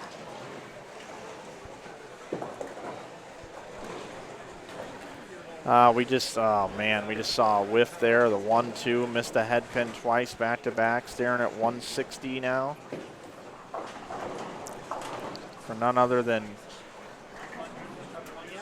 Richard Harris Jr.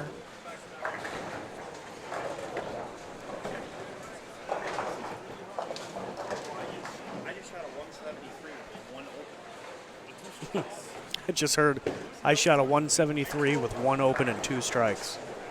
God, that's got to be demoralizing.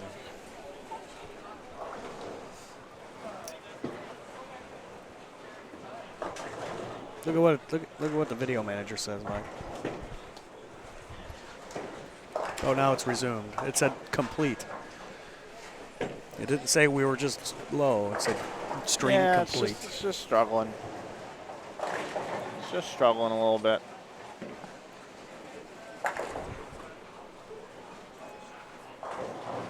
Mine's green right now. Yeah, mine's green too, but it is buffering. Yeah, just every once in a while we just hit a hiccup, everybody, and I'm sorry about that. There's just nothing we can do about it.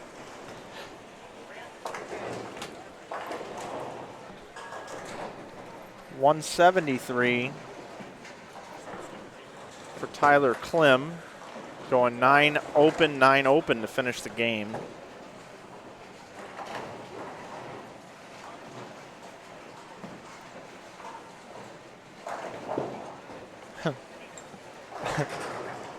We broke the internet, they're saying. I know. I saw that. And we're back. Let's see how this works.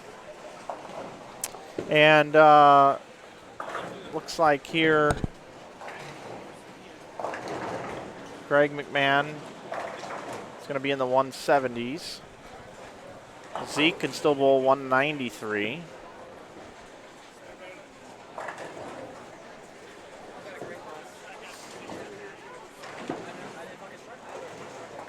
All right, good spare for Zeke.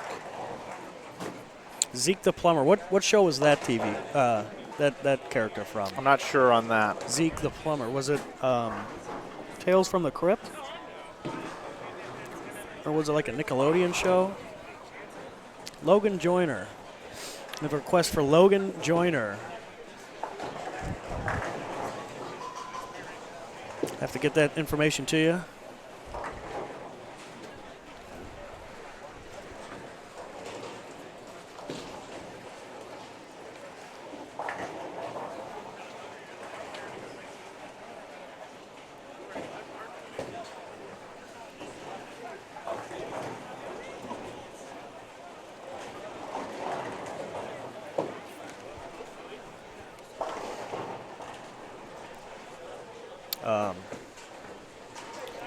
We have a scoring issue here. Yeah, it's happened a couple of times. It'll come back. Oh, there it goes. Got to give it time. you see stuff go down. And What? You don't understand. At my job, that's what I react to, is stuff breaking. Okay, so Logan Joyner is going to be on lane 20 the last game. Salute your shorts. Thank you, Sean.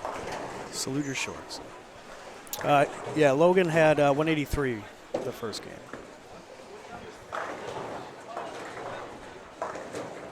Still got a possible 190 here for Chad Gilbert.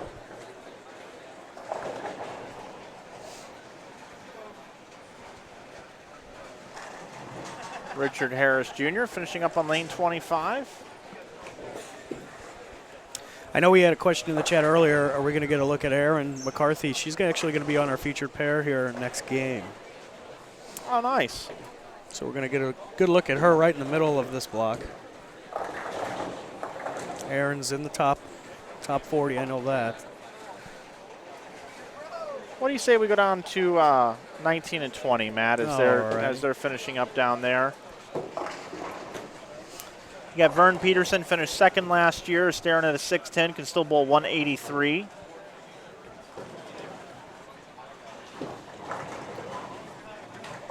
Kirby Allen with that hit there could have been in the 230s, but instead he can still bowl 210 if he spares. bowler wedge between those two is Kenny Abner. Kenny Abner can only bowl 171, and across from them, letter D is Billy Vincent, can still bowl 191. Danny McMillan, letter E, can bowl 180. And Brian Gunn is struggling and can only get to 149 if he strikes out in the 10th frame. So tricky pair here.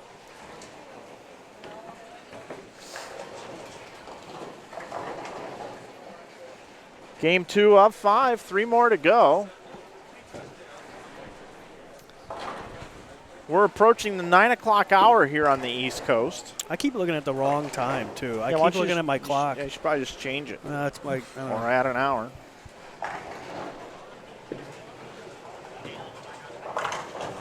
I'll talk.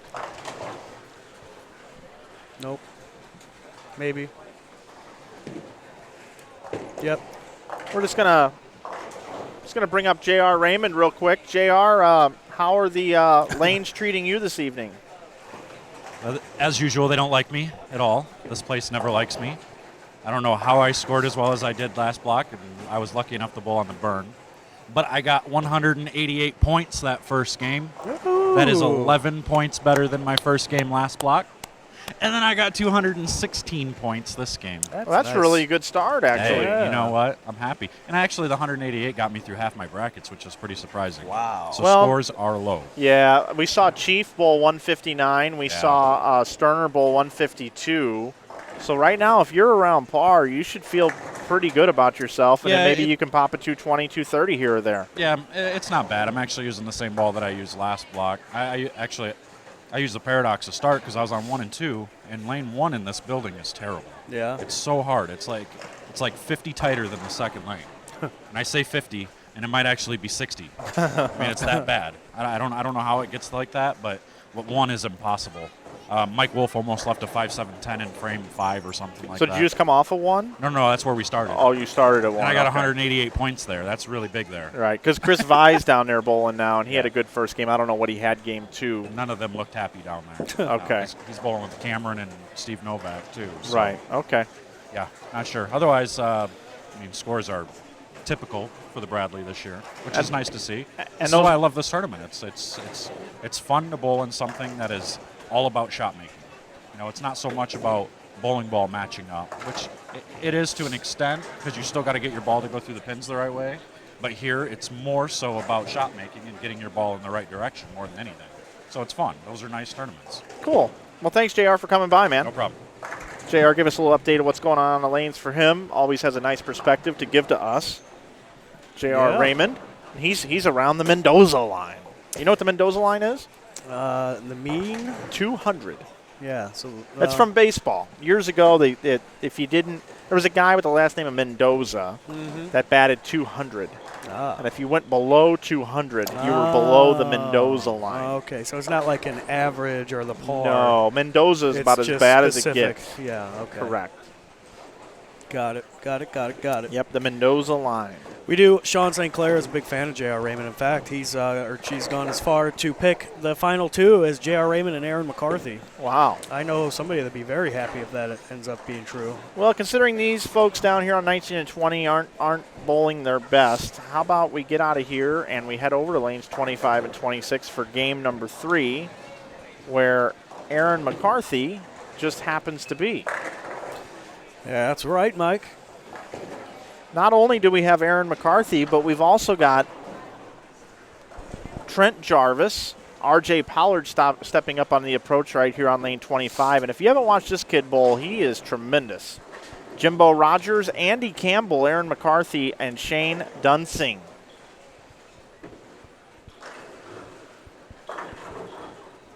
Woo. Kicking out that 4-9. I'm going to make a prediction on this pair. Alrighty.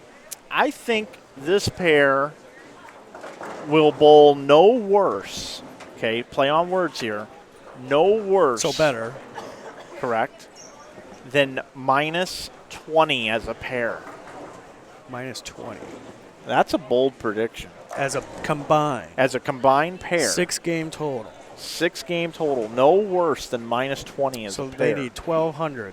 No, 1,180 1180. combined. I've got that kind of confidence in this pair. Letter A is Trent Jarvis. Letter B is R.J. Pollard. Letter C is Jimbo Rogers. D is Andy Campbell. E is Aaron McCarthy. And F is Shane Dunsing. I've been told to keep an eye on this Andy Campbell, too. Oh, all right. Letter D with a strike on the board.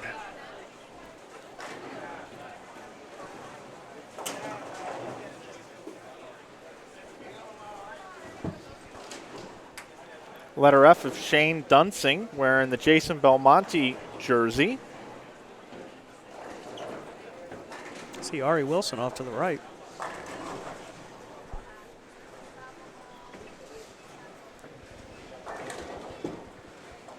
Ooh, that ball got out there. That's what we mean by give away the pocket. That is, you're right. That's exactly what we mean by what we giving away the pocket. You get it out there too far, it's not gonna face and recover. You know what? This just dawned on me. I've been staring at it the whole weekend, but they got Keno in here. Yeah.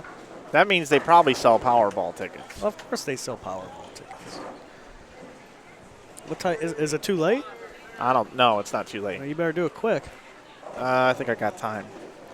I think they sell in the Central Time Zone until like 9. 9, yeah.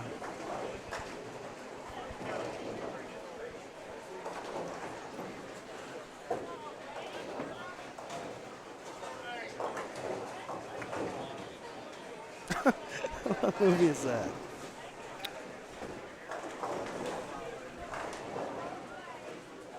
So here we go. Andy Campbell. Two-hander. Crosses over. I got to find out how old Andy is.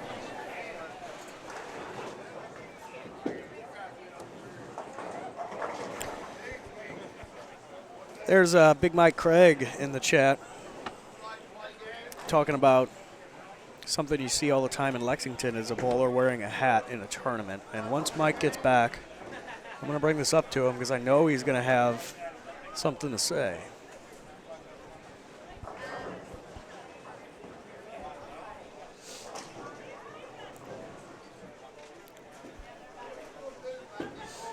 Mike, you got ears yet? I wanted to bring this in the chat. There's a gentleman in there saying that this only happens in Lexington. A gentleman wearing a hat bowling a tournament. I know you got something to say. Yeah, we've got some 2 cents. Not negative, but just we allow hats in the IB Open tournament as well. We do. AJ Rice. You don't even recognize him without one.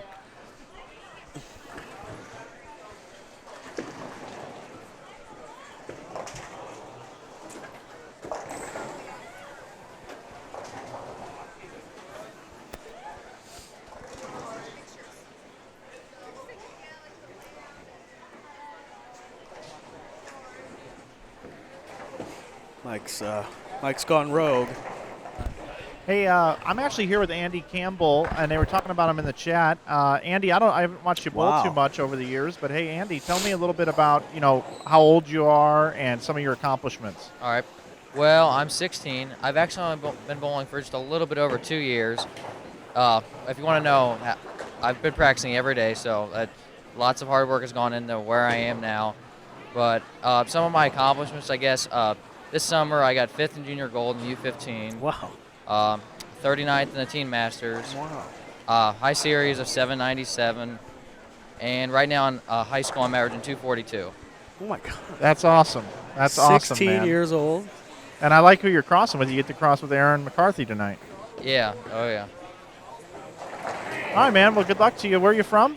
I'm from Northern Kentucky, Fort Thomas, Kentucky. Awesome, man. Well, keep bowling well and keep us updated on how you're doing. All right. Thank you. I appreciate it. See, I told you there was something special about this kid. Wow, man. 240 in high school league for one, after only bowling for 2 years. Yep. And then bowling every day, fifth, though. That's a lot of bowling. It's still a lot of bowling. But then 5th at junior gold, under 15 is it's phenomenal. I know. Wow. And he's got a double. Now, granted, he did go Brooklyn on the last one, but still, Well, he capitalized on a break. And there's nothing better than bowling on a grind-out condition than making a good shot for a strike, then going Brooklyn and then coming back and making another good shot and turning it into what we call a triple. Yeah, those were few and far between today. They were not absent altogether, though. There were a few triples, a couple strings. 1-300. That's 4 triples in a row. There's Kim Richter in the chat mentioning that Andy is a sophomore in high school. Hi, Kim.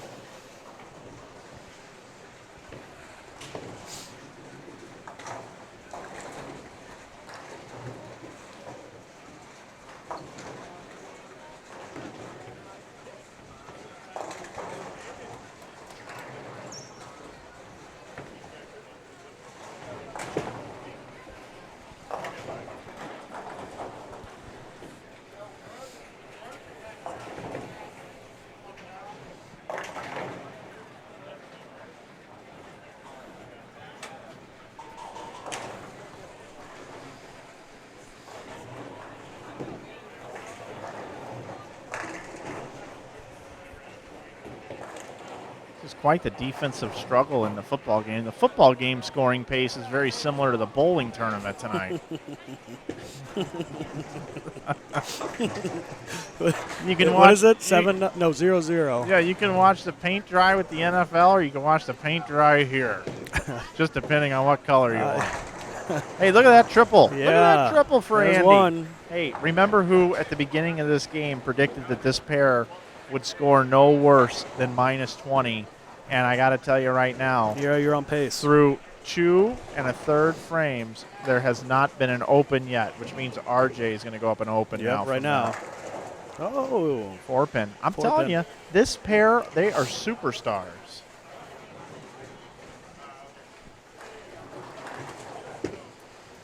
Superstars. Let's get a look at Erin McCarthy. She's using the Arson High Flare Solid. She's what I would say. What would you say? You all right? You don't have like a brain tumor going on right now, do you? You just blanked out. She's supporting the sponsors. Okay, there you go. That's what I was looking for. All right. I didn't have it anywhere. And I'm just going to randomly go up and talk to her. Erin McCarthy, looking good out there. You got a double. How you doing? I'm 13 over right now, and I will gladly take that. It's not the easiest, that's for sure. No, they're really, really hard, and it looks like this pair here is matched up pretty good for you. You feeling good out of the gate? Yes, but I started this way last game, too, and it ended up being a lot of spares by the end. What do you think about who you're crossing with here? I made a prediction before you guys came over that the worst you guys would bowl as a collective pair would be -20, which is a pretty bold prediction, but you guys are looking good so far with no opens. I'll agree with you with that statement. I don't know, we've kind of been all over the board for the first 2 games anyway, so. What do you think of this young guy here, Andy, who's a sophomore, finished 5th at Junior Gold this year in the under 15 and has been bowling about 2 years but practices every day? I actually think he throws it really well. I mean, if you told me that he had been bowling for 2 years, I probably wouldn't believe you. I didn't believe him either. He just told me a little while ago we might have to put him on a lie detector test. But, Aaron, good luck to you the rest of the night, and hopefully we see you make a deep run in this tournament. Thank you. I appreciate it. Erin McCarthy. Got a bunch of fans in the chat there. Yeah, she does. On a scale of 1 to 10, her likability factor is 161. Oh, yeah. Yeah. She's very easygoing, very approachable. I think she's trying to be intimidating tonight, though, because she's wearing the all black. Yeah. She's wearing the all black outfit. She means business. You know, this is a primarily men's tournament, and she's not going to leave anything on the table. Lots of money up for grabs, too. Yeah, and she's got that ball roll where she's got touch. And when you need to read off the end of a pattern the right way, her touch is something that will work really well, even against the men tonight. So good luck to her. To answer your question in the chat there, they did not run this pattern last night for the sweeper. The sweepers, the hammer shootouts 1 and 2, were house shots. I think it's funny in the chat. He said, called the guy a liar. I missed that. Oh, it's at the Yeah, bottom. they just said it. But hey, our likes are increasing. We're up to 93 likes now. All right. 8 dislikes. We had 6 coming into today, so we're Pissed a couple people we're off. 22 and 2 today on the likes dislikes on YouTube. Thank you. Call the guy a liar. Call the guy a liar. Call the sophomore in high school a liar, you guys. What a great family environment this is. Of course, Andy's only been bowling 2 years, but it's just so unbelievable to think because this guy's so talented. He's got 3 in a row. He's up right now here on the left lane. Yeah, and Trent Jarvis had the first 3, and now he's left himself a 5-pin. And a lot of pressure on him here to pick the 5-pin because that'll make the pair remain clean.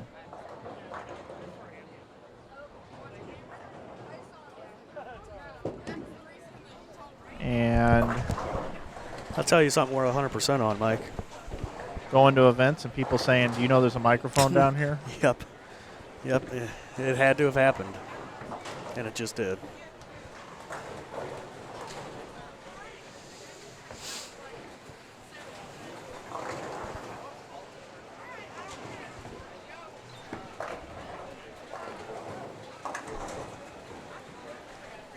And I am tired of sitting.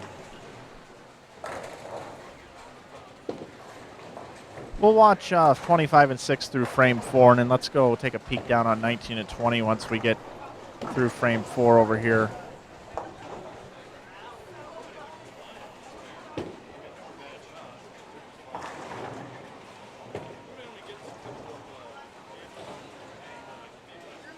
It's probably Andy's parents that disliked the video as you called their son a liar. I didn't. Erin McCarthy did. She's the one that brought it up and said, I wouldn't believe you if you told me that. Go dislike Erin McCarthy's YouTube channel, not ours. That's being a trusty teammate right there. No, you said you didn't believe him either. Well, you're right, yeah. But, you know. But I do. I know. I'm sure everybody at home knows that, too. So here's Aaron working on a max score of a possible 290. She didn't like it. No. And unless she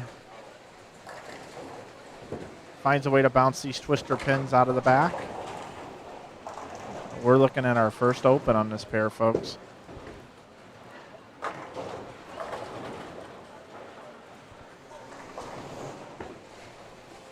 Here's RJ throwing at the 2-8. That is not an easy spare. No, not at all. So what's Aaron gonna do? She gonna go to the left side because it's on a left lane. You know, they say the pins bounce more. If you're on the left lane, you throw at the left side, they bounce better. And if you're on the right lane, you throw at the right side, they bounce better. And that's exactly what she's doing. All right, so she gets Didn't count. get any love. It's probably a good opportunity. Let's go down to 19 and 20 now. Down here, Yeah, bowling. little interesting because this is the pair that was supposed to have 7. It is. And they don't.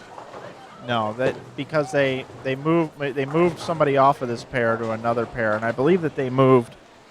I believe they moved Zimmer. Ah.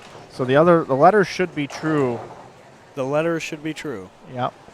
So then in that case, letter A is Corey Gilbert. Letter B is Aaron Morgan. Letter C is Jim Hilligus Jr. Letter D is Michael DeVore. Letter E, Norman Rusk. Yep, and that is true because I just saw Norman finish up there. And letter F, Ron Elliott. Yep, that's who we have.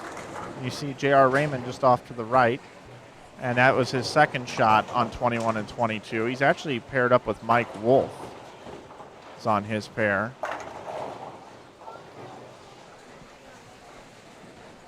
Where is that pair here? What are we looking at? No, yep, that's it. So here is Mike Wolf. This happens to be in the area. Good shot. Throwing a for paradox. Nope, where do where I you want to go? back to? Probably here. Yep, there you go. Yeah, there we go. Yeah, See, I'm learning. have a seat. I'll take a quick 3-minute break. I'm learning. He says I'm learning. Learning how to do this. We got Jeff Fair over there as well. Oh, yeah, we do have Jeff Fair.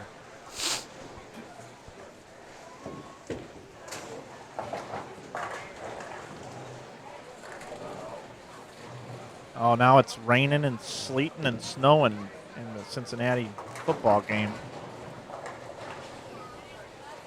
That'll help the offense. You know, I actually considered running a bowling tournament outdoors. And if it rains, it rains. Other athletes have to deal with it, Yeah. you know. I mean, other sports, you just play on through. Baseball's getting more into that where they let them go in the rain. I actually convinced someone one time, not a bowler or anything, but just a person, that I was an outdoor bowler.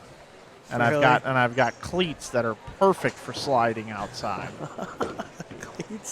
Cleats that are perfect for sliding. Yeah. There's Jeff Fair. Yeah, we'll see if we get help from Wolf's Bowling Supply. Yeah, just at the end right there. Just perfect timing. That's a nasty little spare. 2-8.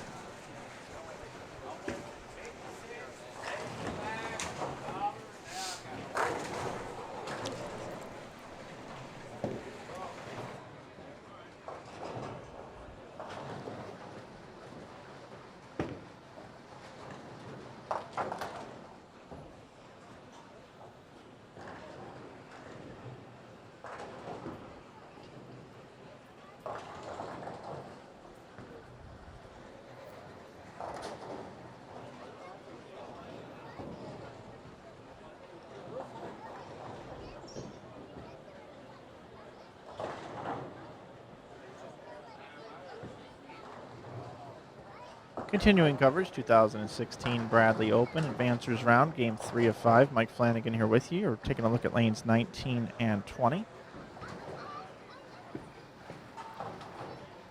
Corey Gilbert, Aaron Morgan, Jim Hilligus Jr., Michael DeVore, Norman Rusk, and Ron Elliott.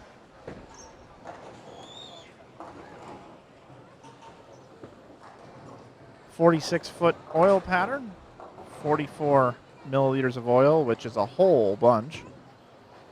At the IB Open, I think I put a lot of oil down in St. Louis, and we normally put out around 34 to 36 milliliters of oil. So there's 4 to 8 additional milliliters of oil here.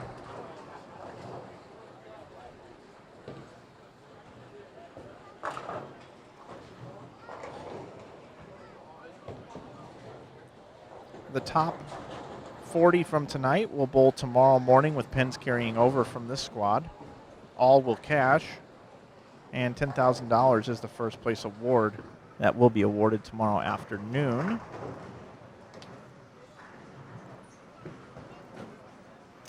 Should have an update here shortly after game number 2, as we are just a few frames in to game number 3.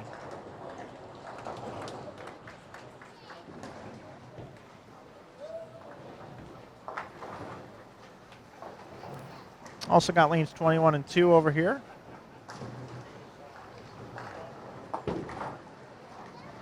Just off to the left of our booth.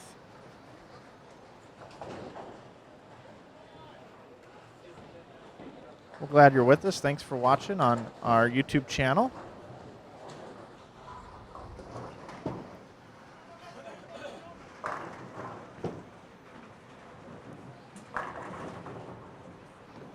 Eddie Smith loves him some YouTube bowling.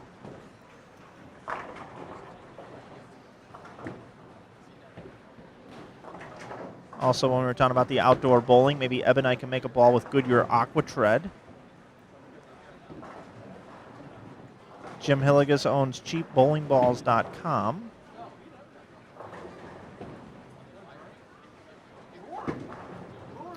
And we have a bocce reference here in the chat just to check in. 252 watching right now. We're at the peak amount of watchers that we've had for the weekend, and we thank you for that. which is a good opportunity to let you know about some upcoming events on InsideBowling.com if you enjoy watching this sort of thing. If you head over to our home page of our website, there's some banners at the top. There's one that's called Live Streaming.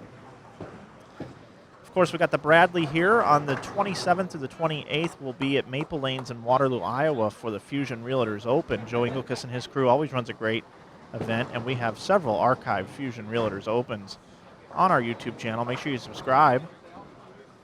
And then in March, the 25th and 26th, Easter weekend, the Southland Bowling League Championships at AMF All-Star Lanes will be in New Orleans, Louisiana. And then April 15th and 16th, we're going to go visit Professor Bowl West down in Little Rock, Arkansas for the Boom Scratch Doubles. And then the 22nd through the 24th in April, we will be at the InsideBowling.com Open in Tropicana Lanes in St. Louis, Missouri for the 6th installment of that event. And already on the books, the Hammer Holiday Doubles at Concord Bowl in St. Louis, Missouri, December 16th through the 18th, and there'll be more events that we will name later on our live streaming.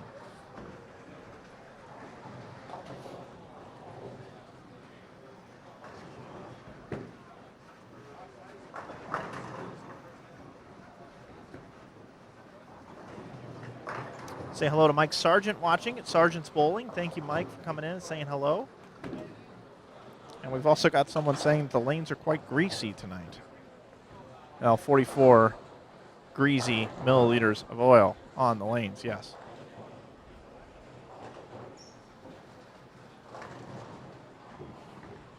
There's J.R. Raymond for J.R. Raymond fans. He was just about even after 2. This game, spare, staring at another spare. At this point in time, I'm going to take you back over to lanes 25 and 26, where we have Aaron McCarthy.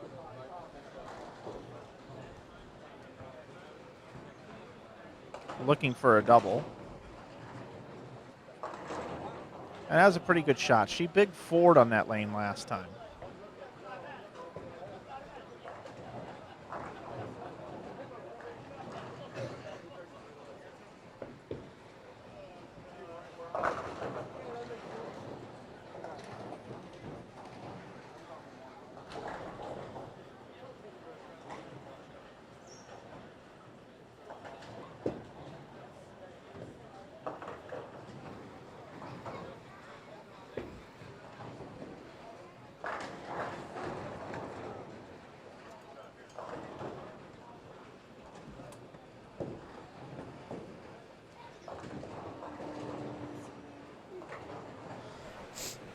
Matt Turek back with us. Yeah, and I got the inside scoop on the whole ball of power.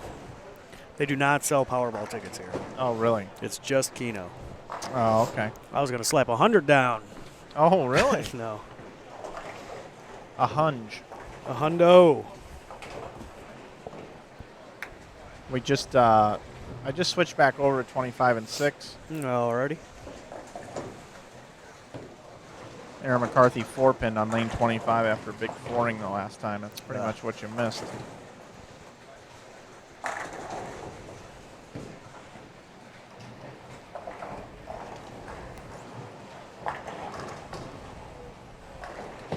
Andy Campbell. Yeah, that's a good point, Sean. Sorry to interrupt you there. Mike Wolf. Mike Wolf didn't like that shot at all. But that's a good point. It amazes her that, or it's amazing, I should say, that Erin has all the time to bowl being a nurse. And what a busy job that is, helping people. And it's good of her employer to let her still travel and bowl.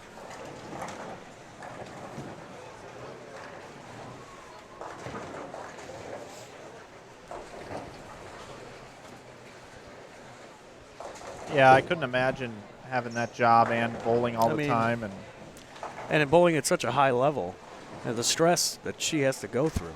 Well, her and Liz Johnson, amongst some others, have not been afraid while the women's tour was on hiatus to shoe up against the men in tournaments just like this one. Succeed. Yeah, and you know, let's face it, rev rates and speed is usually puts you in an advantage currently right now in bowling. I mean, it's no secret. And when you're a female with not a whole lot of hand, so to speak, and not a lot of muscle mass and not a lot of ball speed, this sort of event fits them much better than a strike fest. And that's one of the reasons I'm sure why Aaron is here. Definitely. Well put.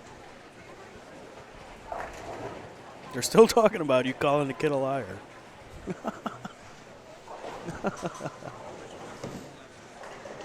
Next time, what I will do is I will just flat out call him a liar on the air. Try to disqualify him from the tournament.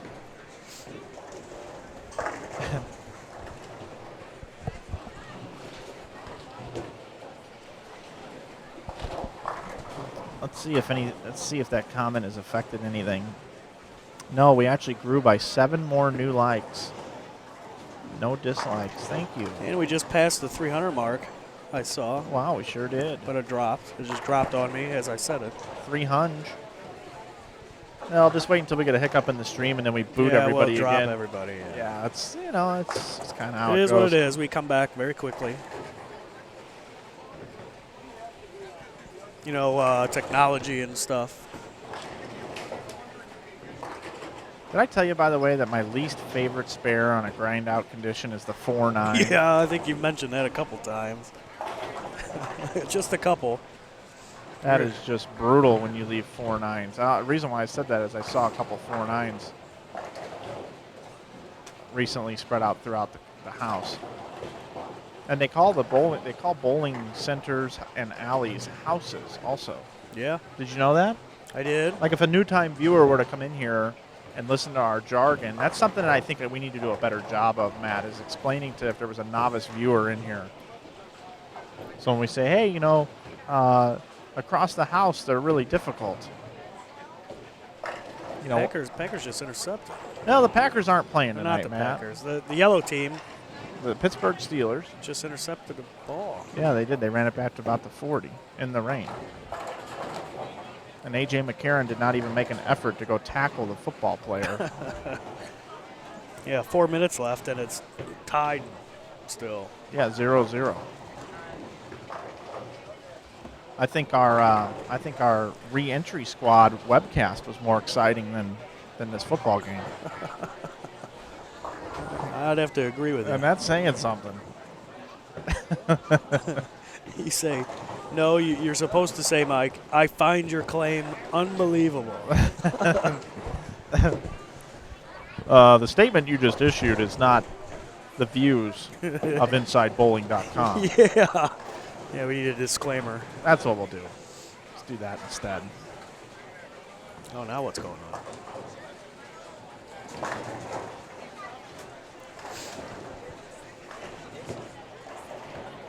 I'm gonna walk. See if I can update anything. Alrighty. So I'll try not to go too far so I can still be on the cast. You can hear me.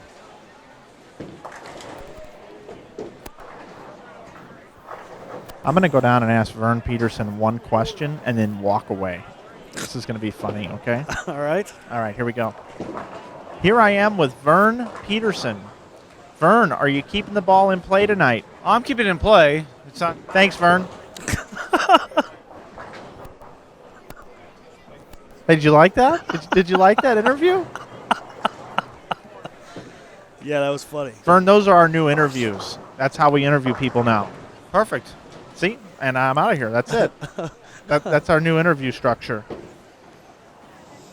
Hammer hard-hitting interview by Mike Flanagan.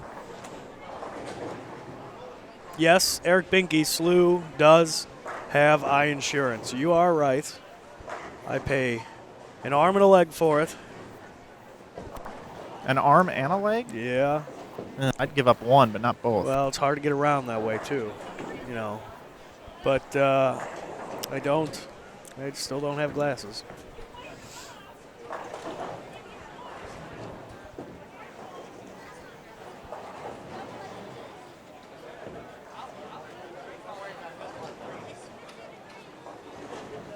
I was just looking around for some course.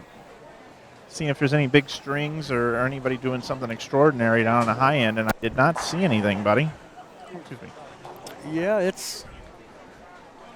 don't see anything I don't see too much either. I'm headed that direction now to your left. Well, there's 4 in a row on 9 and 10. And after Aaron throws, I'm going to switch back down there. I don't know what they have in the first 2 frames. Do you mean 19 and 20? Yeah, 19 and 20.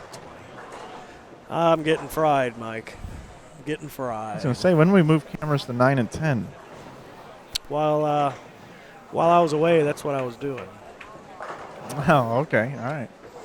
So let's shoot on down. As I talk about it, he kills the stream. Was that first 6, Mike? I'll know in a moment. With 110 in the 4th?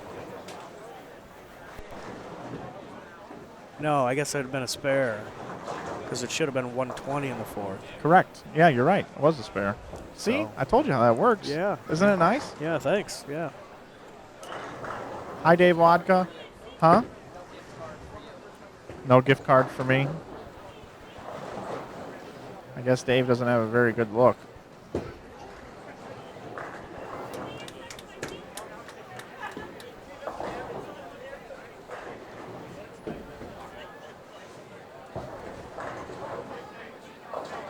I've been waiting for Roethlisberger to make a big play, and he just completed about a 20-yarder to Antonio Brown.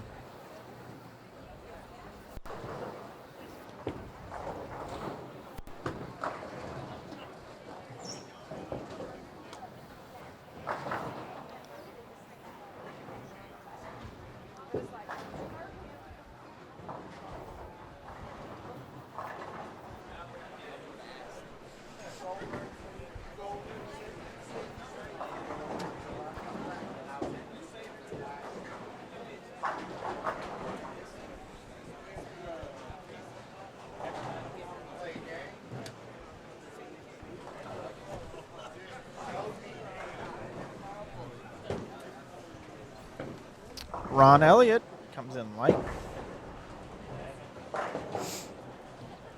Let's see. Yeah, Corey Gilbert still has 267 left. A bowler.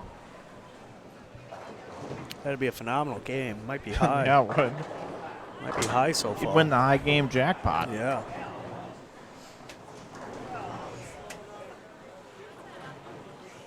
Another punt, it looks like, for the yellow team.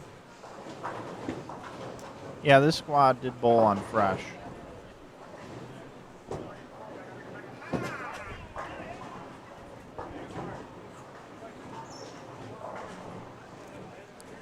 Eddie Smith, one question only. Oh, is there points? Points were made. It was not a punt. It was a field goal. Boswell with the field goal. Steelers lead 3-0. We'll be right back. It's the NFL on CBS. Chad Robinson, there's a cool little photo of him watching us. Rooting on Tyler Clem. Yeah, he was on 25 and 6 a couple games ago.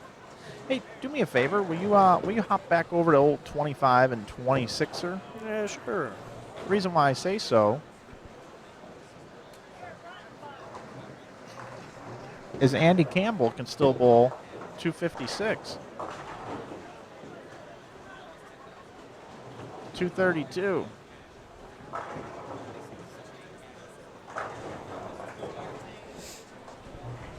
How am I looking on my negative 20 at worst prediction? Well, Mike, 472, 475, that's 450, 947. They need 1180 or better. And they're in the 9th frame, so we need a lot of X's up there. A couple more. Maybe staying clean will do it. I think they're okay. I think this is a definite winner. This is a really tough spare here, though. Big Mike Craig in the chat. Yeah, they do still have a meal, and we indulged ourselves today. They had roast beef and some sort of chicken. Yep, and they also and had mashed potatoes. Taters. Taters. Yep, taters, yeah. Rolls and biscuits. Yep. And the green beans. Yeah, the beans. The green ones.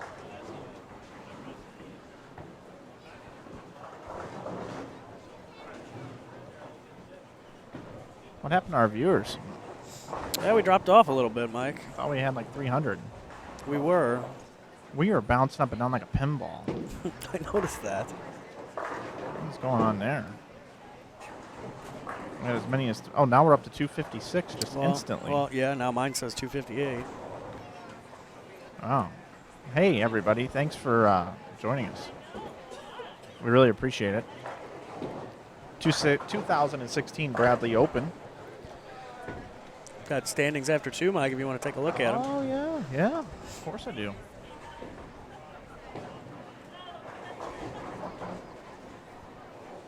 That's been up for a little bit, too. Our leader is Jeff Fair. He sits at plus 46. He led team trials through he's hot 3 lately. days. Brett Shepard, second at plus 41. Third, Terrence Bright at plus 39. Fourth, Brandon Novak. He won last year and shot 300 today and got $1,000 for it, and he's at plus 37. Fifth, Chris Vi. He's at plus 36. That rounds out your top 5. 40th position right now, as we begin to paint a story, is Chris Corbin at minus 19. Minus 19 gets you to the dance tomorrow.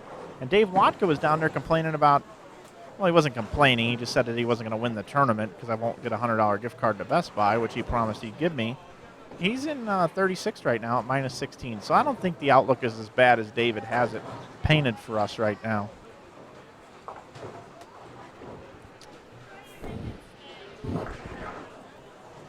So we'll stay here because they're about a frame ahead of 19 and 20.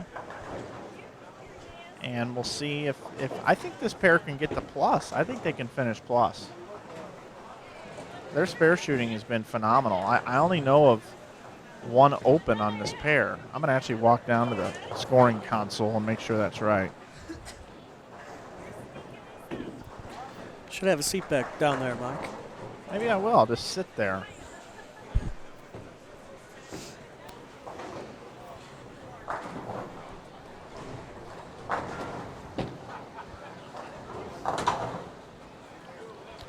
Okay, they have 3 opens, 2 are splits, and 1 is a makeable. Okay. On this pattern, that's really good. It is. It's very good.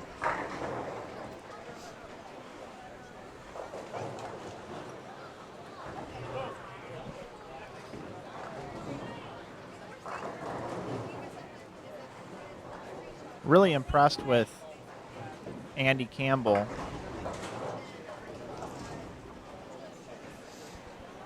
Yeah. Spare here and a strike. I give him 220 on the nose. And as soon as I say it, he misses the spare. He was 30 under coming into this game, and now he's going to find himself 22 under, which I believe will be in the cut. He's going to move himself in the cut with a 208. So plus 8 so far on this pair.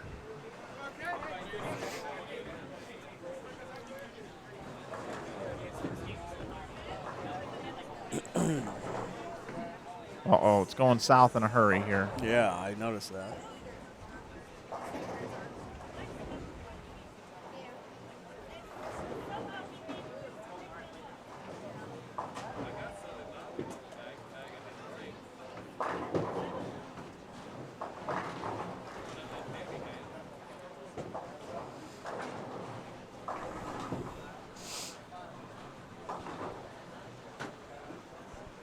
Some of the two-handers are doing okay. I mean, Andy's two-handed.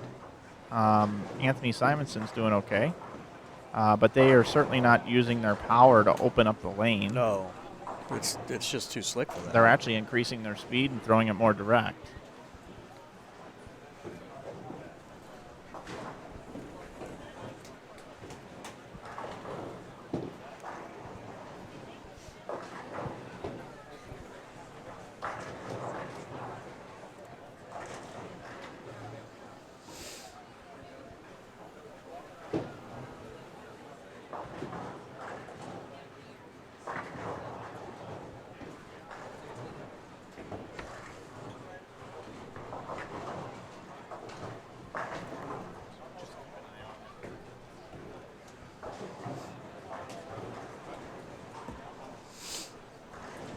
And here's Aaron.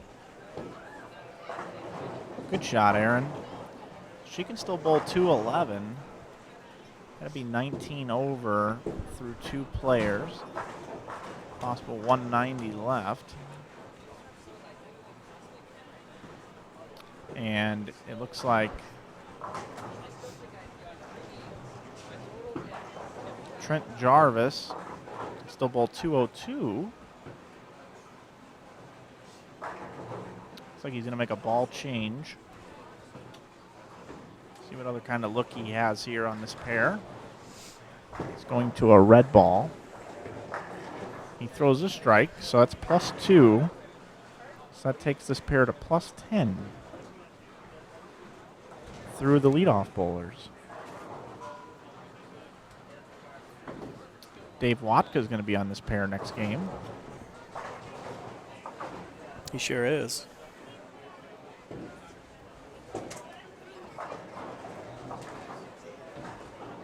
And Aaron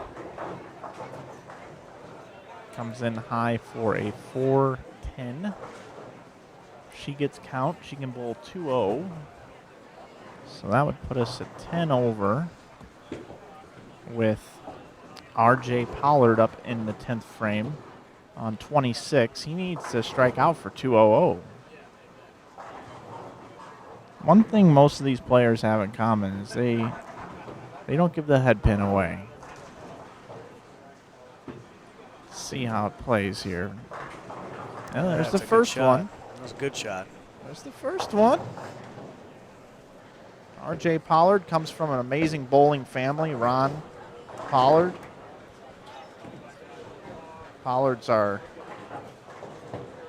legends of the game. Rick Pollard as well. All right, so Aaron bowls 2-0. Remains at +10 as a pair.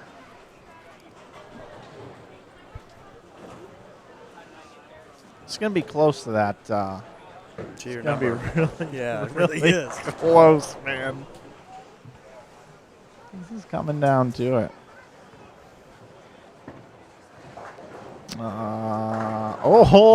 High flush. Gives him the old high flush. The frozen rope. The flusheroo. The flusheroni. That's right. He installed a new flapper on that flush.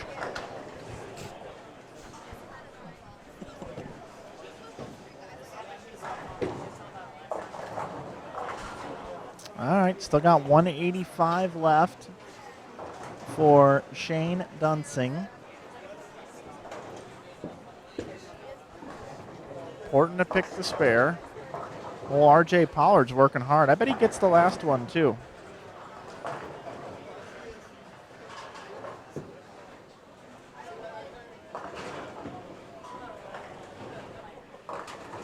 Coming in high. Is he going to get the luck? No, so 198.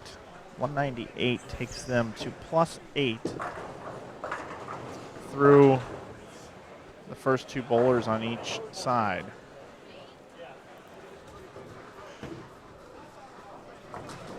Jimbo Rogers now up with Dunsing getting the spare. So avoiding disaster here. I think we're going to get to the... Oh, he saws the 5 out. Saws it out. You're going to get it, aren't you? I am. I had confidence in this group. Major confidence in this group. So it'd be +9 without Shane finishing, and he's going to have a 180 game, 85. So that's -15 on that. So you're going to get it, aren't you? I'm going to get. Shane's going to have to strike here. He's going to need what? 6. I've got 8 pins to work with. And he gets it. You're going to get it. Yeah. So 185 puts me at -7 now. -7, and yeah, I'm in. Jimbo doesn't need this hit. He needs 4 pins on 2 balls. 4 pins on 2 balls. Oh, the rack came down. It's such a tragedy. Oh, and he crosses over. Look at this. He got it. Man, that was a bold prediction. Looks like it paid off for you. Low there, game Mike. on the pair, 185. High game on the pair, 208. And that was with an open in the 10th frame. Uh-huh. Guy's been bowling for 2 years, 17 years old. He leads the or he's not 17. How old did they say he was? 16, did he say? 16. Yeah, how about that? And how about another 200 game on this pair? Hook. Oh. All right, so Jimbo finishes with 197. So you got it by 10. Yeah, minus 10. You got it Minus by 10. as a Minus group. 10. All right, let's take them back down to 19 and 20. That was let's fun. head on over. That was fun. Down here, Corey, Aaron, and Jim on the left side. Michael DeVore, Norman Rusk, and Ron Elliott on the right side.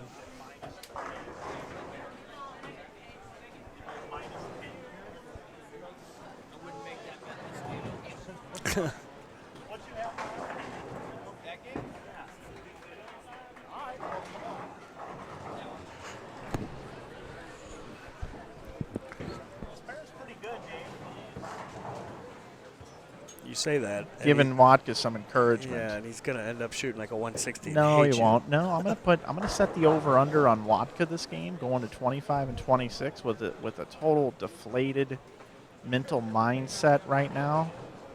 I'm gonna set the over under at 194 and a half. For I'm going to Dave take the Wodka. over. I'm going to take the over. I have the confidence in your betting ability. You have the eye of the tiger, is what you have. Eye of the tiger. Great movie too from the 80s. And I'm not talking about Rocky. I'm talking about Eye of the Tiger. Gary Busey was in it. You should watch it if you haven't seen it. Gary Busey. Wrapping up game number 3 here at the 2016 Bradley Open. Mike Flanagan here with you, along with Matt Turek. What's Wodka? Eric wants to know what Wodka's throwing. Yeah, we'll get there. How about 242 over here for Corey Gilbert? 190 for Aaron Morgan. 177 for Michael DeVore. 165 for Norman Rusk. Possible 155 for Ron Elliott. And up in the 10th frame is Jim Hilligus Jr. He's going to be in the 150s.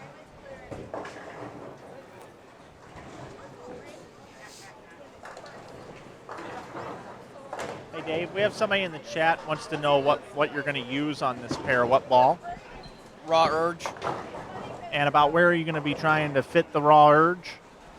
I'm going to try to hit the one in front and leave stuff that I can make.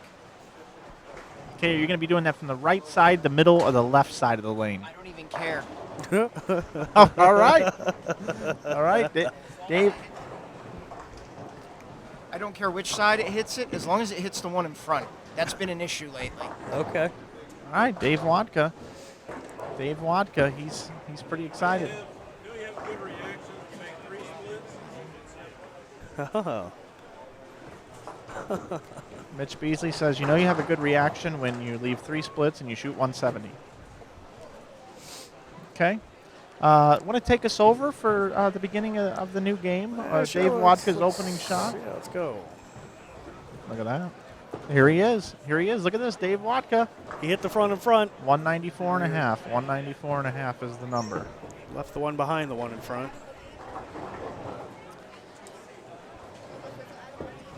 Ari Wilson off to your right.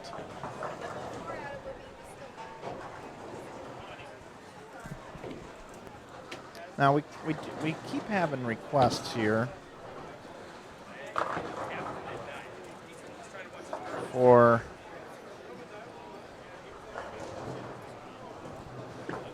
some bowlers. I'm trying to help everybody out here.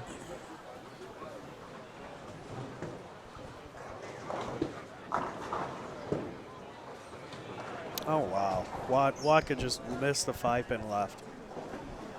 Yeah, and we've seen that miss twice on that pair now. Twice.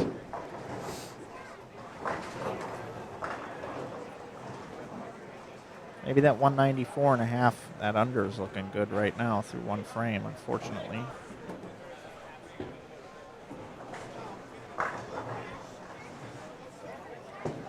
Kelly Countryman is who I'm looking for. Last game it was down on like 29 and 30 or 31 and 2, right? Game 3, so game 4 maybe 1 and 2 or 3 and 4.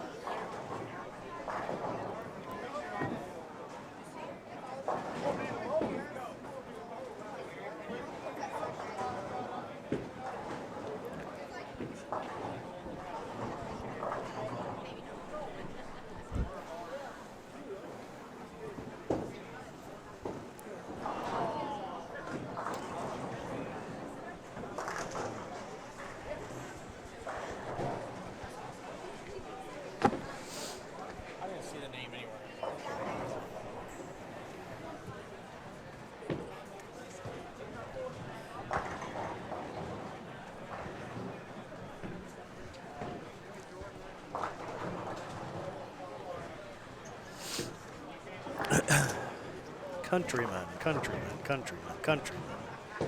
There it is right there, page 2. This game is on 38E. Was on 28. So is that another? Kelly's E? He's E? That was yeah, so it's E. Yeah, so Kelly was off to the 28E. right. Yeah, Kelly was off to the right on our pair. So you should have got plenty of chances to see Kelly. We've got 132 bowlers and only 2 pairs that we're using.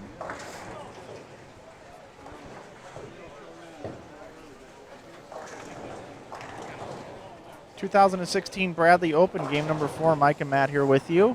And we couldn't make this happen without great brands of Hammer Bowling and New Center Consulting Incorporated. New Center has got a great website if you want to check them out. They do great work. UpdateMyScoring.com. UpdateMyScoring.com. There's great ways you can reach out to them and get information on how to upgrade your bowling center. They offer a wide range of consulting. Whether you want to upgrade just portion of your scoring system, whether you need new printers, whether you need a new front desk or back office computer system. They have LCD conversion kits.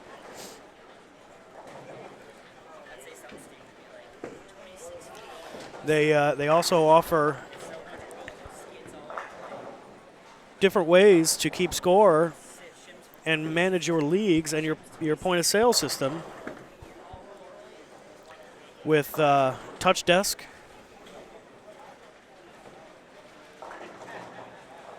Touch Desk 3. You want to check them out?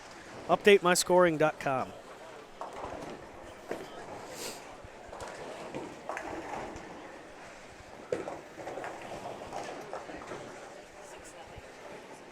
So on this pair here, letter A is Stooney Baker. Letter B, as you see on your screen, Dave Wodka. Letter C, Bob Hale. Over on the right side, letter D is Brandy Bronca. Letter E is Tim Hartigan. And F is John Meese. There's John right now leaving that nasty split.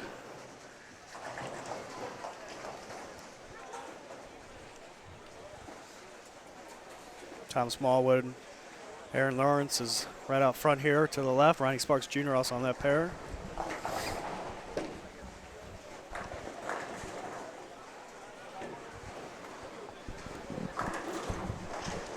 Wodka follows it up with a spare over here, huh? Yeah, we sure did. Got to update after game number 2. I still haven't done that. Slacking.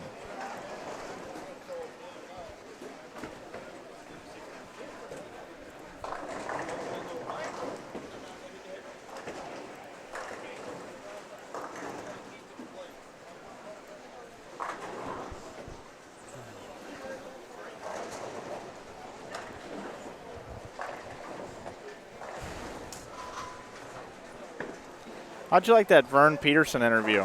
It was great. It was riveting. Riveting radio. I win an Emmy from that one. See, here's what happens, though. And it's fun doing that with somebody like Vern, because Vern and I have a good relationship, but not everybody that would go over so well with, because when you go down there with a mic, they get real excited. Like, oh, he's going to come down and talk to me. You just totally cut him off, and I go down to, and I've never done that before, actually. That was so funny. But I told you ahead of time I was doing it. You're right. That's part of the joke. I should probably be nicer to Vern. He works at Kegel. Kegel is the official lane maintenance supplier of InsideBowling.com. It's no way to treat a fellow brethren. I have to be careful.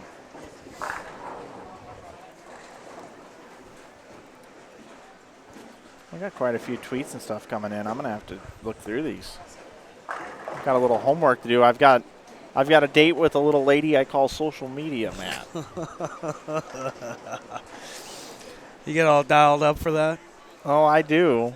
Take her out somewhere nice to eat and oh yeah, walk her to the door. Oh yeah. Try and sneak a peck on the cheek afterwards. Is that what goes on your dates with social media? That's right.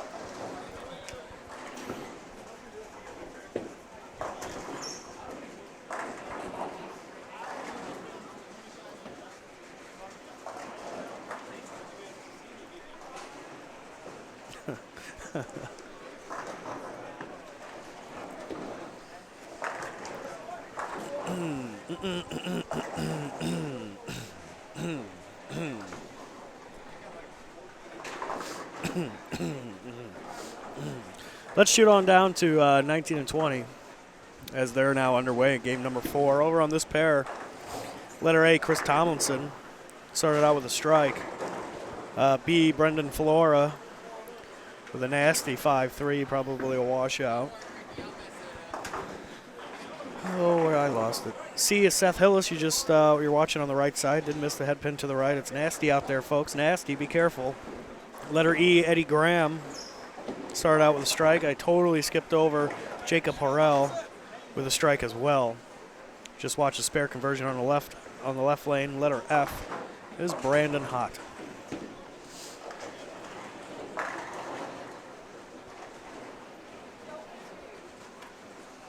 Got a comment here. Aaron Lawrence is getting deep. You'll be able to see it on the, well, no, it's a little cut off, and we're not even on the right pair. What are you doing over there? Oh, I'm just running a broadcast, Mike. Nothing to worry about. Don't worry about it. You're over there playing around on the internet. Here's Aaron Lawrence getting deep. I'm on a date right now. Yeah, I know. I don't want to interrupt your date. You know, hopefully you've got some leftovers. You'll send them my way. I'm on a date with a little lady I call social media. Here's Aaron Lawrence deep. Comes in really high.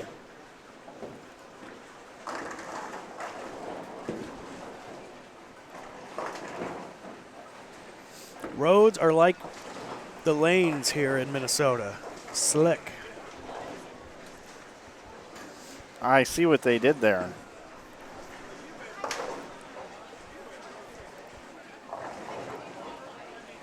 This is one of the best dates I've ever had, Matt. Yeah? Yep. Good. Good for you. Good for you. Hopefully it's the beginning of something serious, Mike. Something long-lasting, fulfilling. First of many. Is this your first date? This is the first time I've heard about it. No, Is this somebody new? It's steady. Social? It's steady. It's steady, It's yeah. steady dating. Yep. While you guys watch all these different shows on television, I'm usually up late at night with a little lady I like to call social media.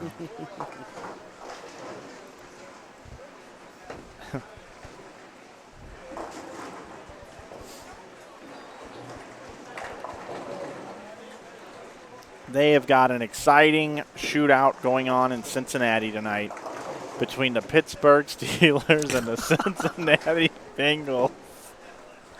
Is it 6-0 now? That's what we were kind of comparing. We're still waiting for Dave Wodka to throw a double to make up for his open frame. That's the rule in He bowling. doesn't. I don't think he knows what a double is right now. Yeah, he'll double. He'll double by the end of the game. It pays 2-1 if he does. He hasn't doubled in 2 games, he said. That means it's for sure coming. I think he's going to throw a double.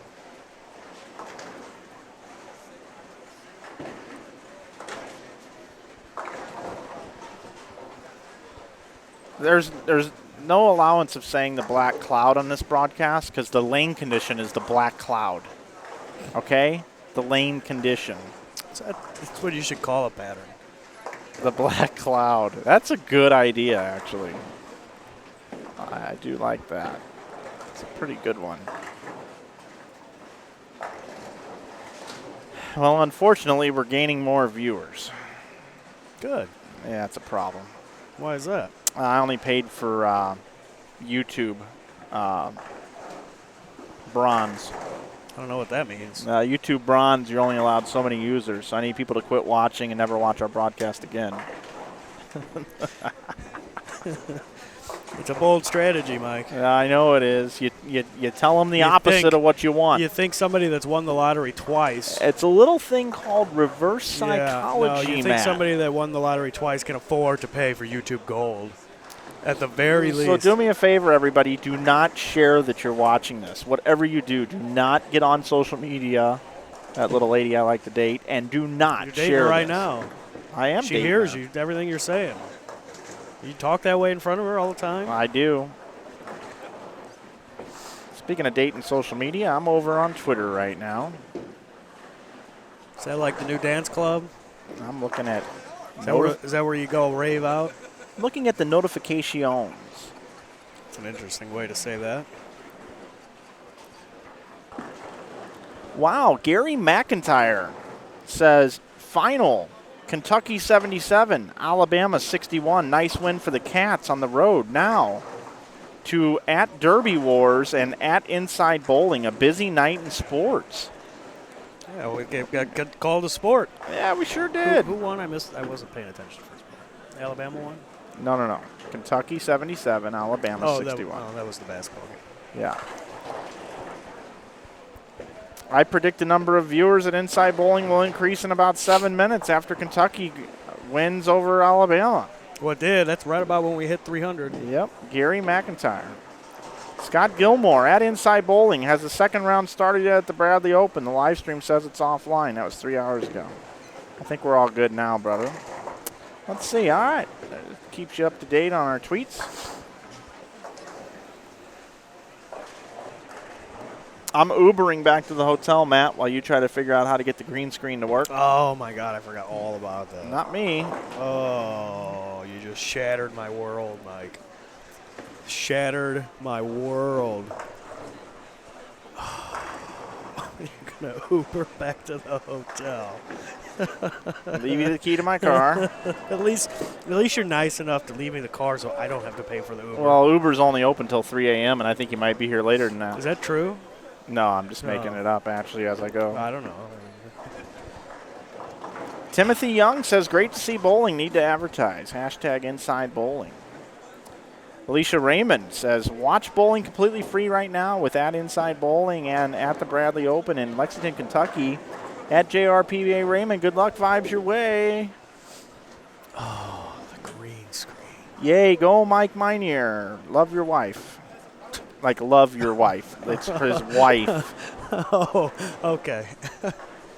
Yeah. That makes more sense. Lots of people sending out tweets. Thank you so much. Really appreciate it.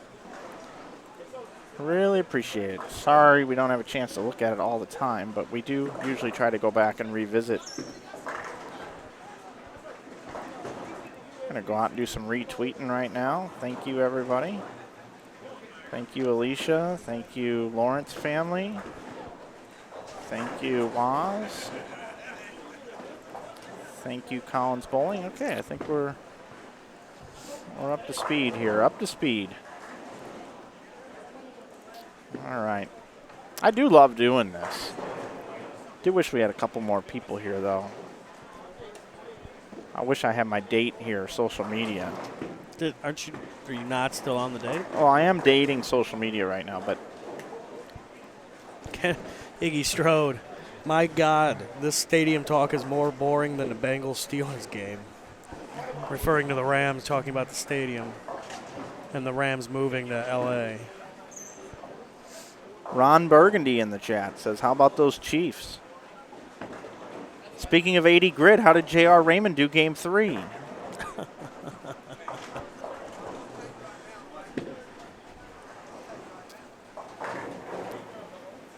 Yeah, Chris Vi is close. Chris Vi is nearby. We need to cover that. Chris Vi. Chris Vi's bowling good too. Or he was. Check this out.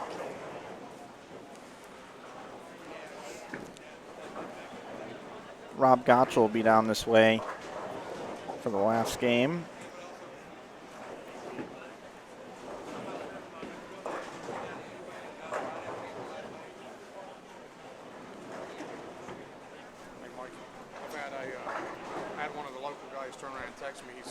Live stream's going in and out a little bit. Is it more his area, or is there something going on in here?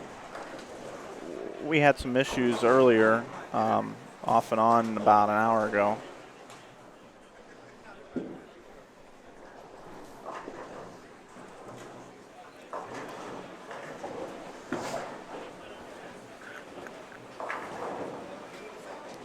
Looks like Chris is on lane 21. Is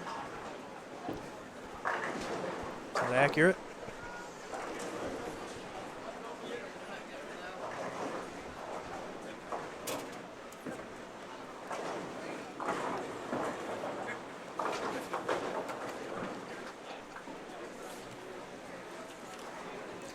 You having fun over there, Mike, shuffling paper?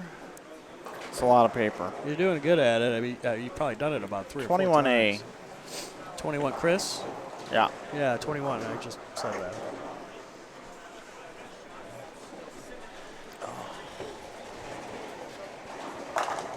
Bowling with Cameron.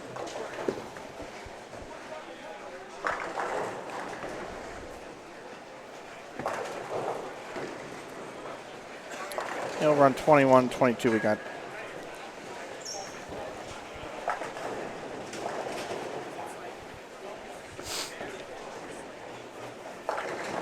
Man, these papers just drive me crazy. All right, here we go. Chris Vi is 21A. Cameron's 21B. Justin Ward is 21C. Michael Shipley is 22D. Steve Novak is 22E. And Kurt Gwynn is 22F.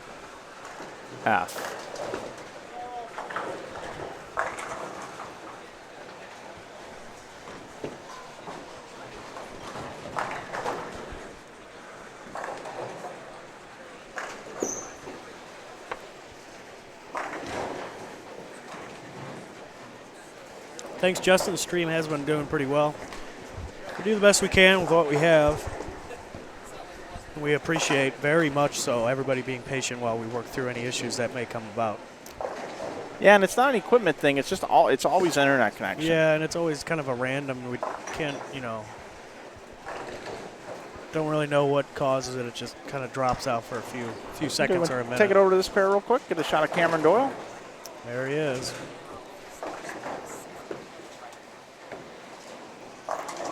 Kind of a bad angle over here, but it was a strike for Cameron. Okay.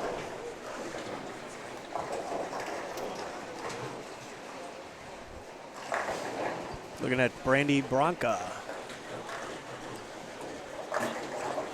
Oh.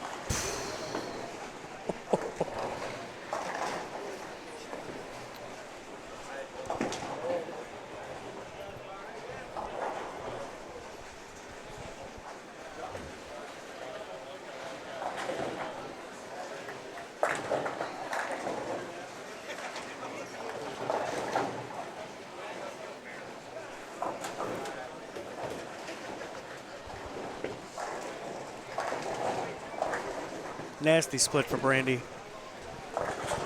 We've got a string alert down on our other featured pair. We'll shoot on down there right now. We have 4 in a row for Chris Tomlinson.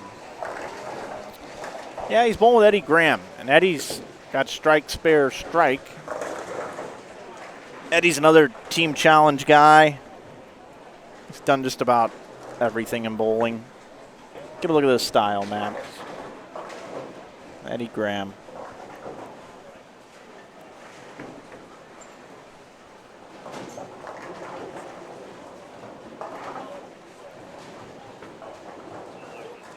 Good knee bend and a strike. Good result. He's got a 280 max score left.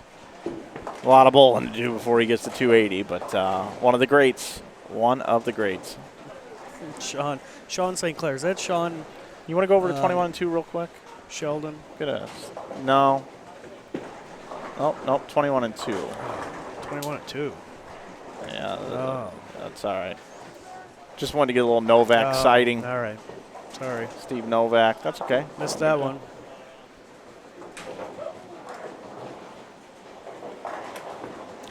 Wow, was this accurate? USC upsets. I went away. USC upsets Arizona 103-101 in 4th overtime. No, that kind of score sounds right. First 4 overtime game in Wildcats history.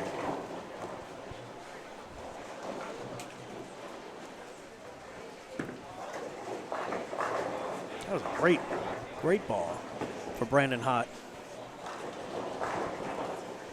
He's hot. Scoop and score for the Steelers. It's boring.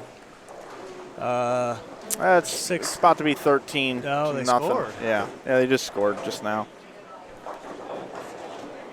Still raining? A little bit. Double. Apparently, it was a double fumble.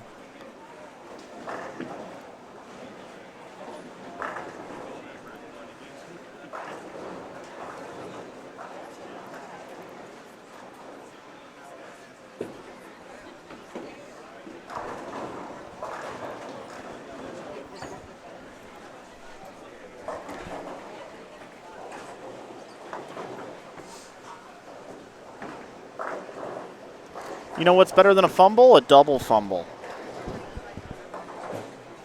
It depends what team you are. You know what's better than one strike? A turkey. A double. You know what's better than one shot? A double. A double, yeah. You know what's better than a single wide trailer? A double wide. A double wide, yeah. See, you're getting the hang of this, Matt.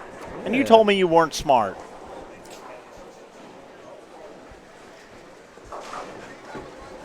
All right, everybody. I don't recall saying that. But, you know, my stupidity might have slipped my mind. I call people liars, and I call people dumb. All right, let's take it over to 21-22. What do you say? Oh. I'll even man the camera for Dad. I'll man the camera for Dad. Get a look at the U.S. Amateur Champion, Chris Vi. That was a quick zoom. Yeah. That's an amateur camera guy. Yeah. Pretty good at that, Mike, you know. And he's pretty good at that, knocking all 10 down. Here's a look at Mr. Novak, too. You were wanting to get a look at him. Novak sighting. Is that Brendan Novak? Steve Novak, actually, is who's going to be up on the right lane here shortly. Here's Aaron Lorenz. That's an inside joke. Steve Novak comes in light, leaves the bucket minus the 8. It's Cameron Doyle. It's a hot pair. Yeah, Kim and I get that a lot.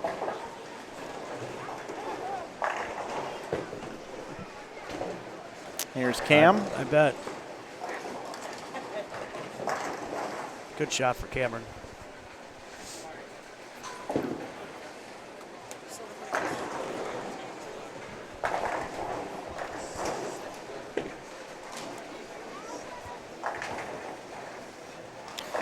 You're welcome, Dad. Just call you Dad. Yep. You're welcome, Dad. Hey, Dad.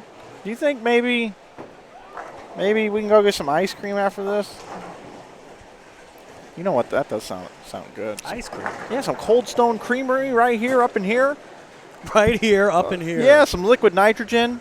Liquid nitrogen. Yeah. I'm okay on that. I am kind of getting a little hungry. Well, I can eat something better than bowling alley food. That doesn't surprise me. Had a lot of that lately. All right. Hey, do you think we can get the wireless? Oh, and Mitch he's going to wait for us on this one. Just give me a second on this. All right. I got a developing story. Do you? Yeah. First of all, why don't you bring it over to the wireless just for a second? Oh, never mind. Never mind. Oh, well. All right. No, I was going to just say guess the bowler's head.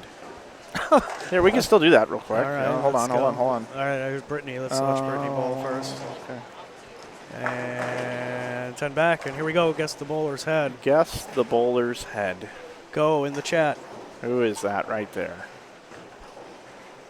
I can't tell. All right, entries are closed. That is Ronnie Sparks Jr. Oh, Ronnie. No, Weird Al Yankovic. No, that's who. All right, okay. All right, so now what do you got in your developing story? Yeah, it is developing. I don't know if I'm going to be able to even get this in, though. All right, go ahead. Mitch Beasley. He's got a string of strikes. I think it's 4 in a row. Let me fix the camera angle as I'm holding it above my head. Boy, that's left. He didn't like it. Made it a little easier, but still not too great. All right, well, Mitch was bowling pretty good until we showed that shot.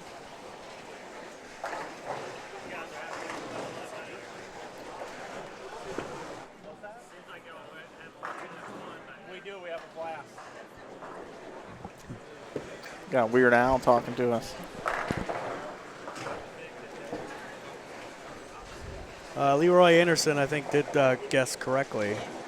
Oh, good, Leroy. Leroy, he wins the prize, Matt. Tell him what he wins. The prize? You win. I think Mitch is going to pick this real quick. Bring it back in. I think he's going to pick it. I'm trying to give away a prize here, Mike.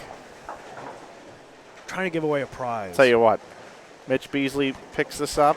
Free Big Macs for everyone, courtesy of McDonald's. You're back. Oh. I was almost calling Ronald myself. Yeah, Ronald. All right, Mitch, get back on it, buddy. Leroy, you win. A round of applause. You know what Leroy wins? I'm going to let him take my date out one of these days. Chris Ennis finally chiming into the chat. About time you tuned in. Golly, what could you be doing? You're gonna share your date with Leroy?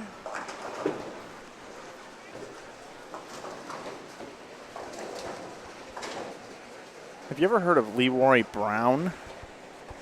Yeah, is he the baddest? He's cat? the baddest man around this town? In the whole damn town. Okay. Leroy Brown, baddest man in the whole damn town. Better than old Nat King Cole, isn't it? It's Nat King Cole. Yeah, it's Nat King Cole. Meaner than a junkyard dog. Do-do-do-do-do-do-do. Bet you didn't expect that, Mike, huh? Tell you what, Matt, I will allow you to sing that as many times as you want in the future if you can answer one question properly. Okay. But if you don't answer it right, you're never allowed to sing again. Properly or right? Correctly. Okay. Who sings that song?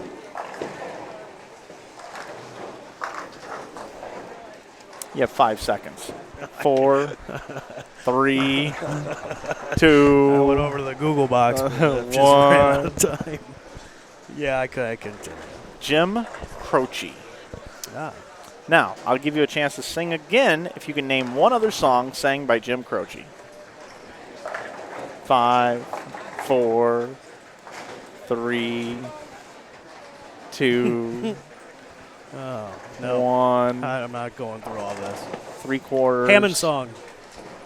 Hammond song. And here it is on YouTube. Performed by the Roaches. The Roaches. It's not Roaches. Bowler alert. Somebody with 3 strikes in a row. Ricky is also asking. Oh, he's back. Well, no, he's texting. He wants to, get involved over the phone line. Oh, okay. All right. Tell him to send us the cable to plug him into the board, and then we'll bring him on.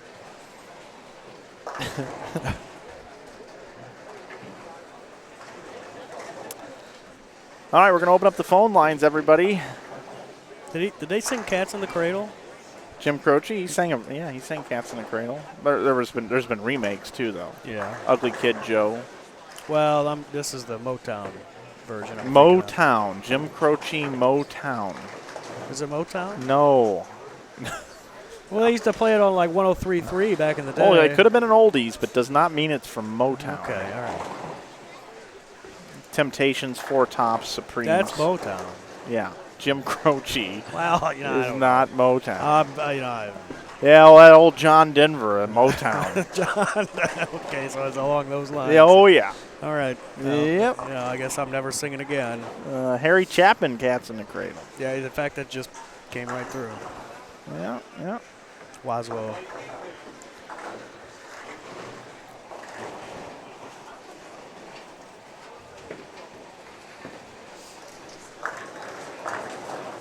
There's 2 turkeys over there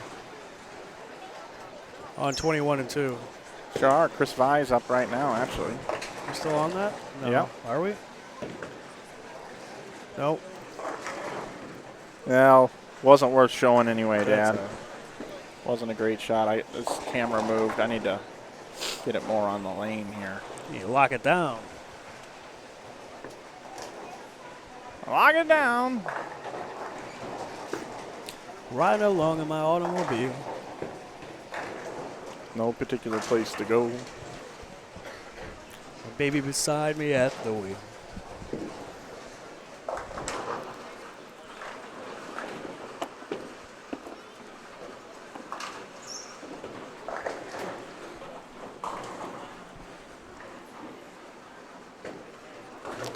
Yeah, the Wodka overbet did not come in.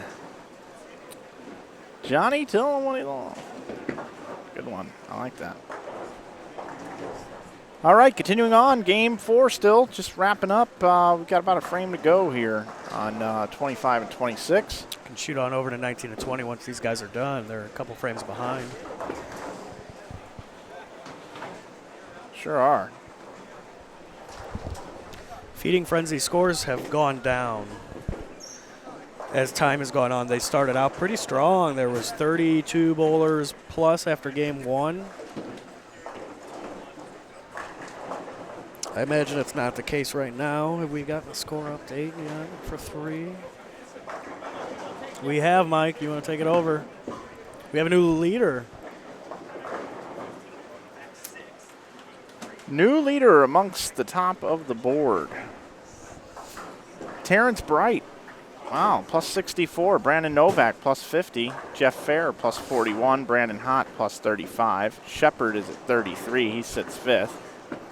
Gilbert is in 6th at plus 30. Smallwood in 7th at plus 24. Chris Vai at plus 23 is 8th. Tied with Aaron Lawrence. You mean EJ Tech? Aaron Morgan is 18 over in 10th. Right now, 40th position. 568 is the total. It's minus 32 for those of you that are quick math people. And there you have it. Well, housekeeping. We need to watch the language in the chat there. We'll just ban them. Watch the language, Carl. Yeah, I think I'll just take care of that. And remove. And then we're going to block and then remove. We love having fun here at Inside Bowling, but we do not tolerate that. No, we do not. Keep it clean. And your everything will be seen, right? Yeah, your text will be seen. Yeah. We don't have the Twitter thing. Yeah, but no, we could. You're going to get that working tonight. That's what you told me you were going to do. Hey, let's look at the outside looking in. Some names that aren't in the top 40 that may be a bit of a surprise. Tom Doherty in 45th, 133 under. Ari Wilson, one spot behind him at 566 and 46th on the outside looking in. Jimmy Cook is in 48th. Tony Lambert, who's won this tournament 3 times, is in 49th. Mitch Beasley in 52nd. Mike Wolf in 53rd, all on the outside looking in. They are not bowling tomorrow according to this sheet through 3 games. Zeke Bate also 59th. Matt Ogle 61st. Vern Peterson, who finished second last year, he's in 67th. R.J. Pollard 71st. Ken Abner 73rd. Just to name a few. Matt Gasson 81st. Wow. Eddie Graham, 83rd. Dave Wodka, 92nd. So there you have Brian Himmler, 102nd. Cameron Doyle, 105th. Wow. That's not something I would expect. Lee Vanderhoef, 130th.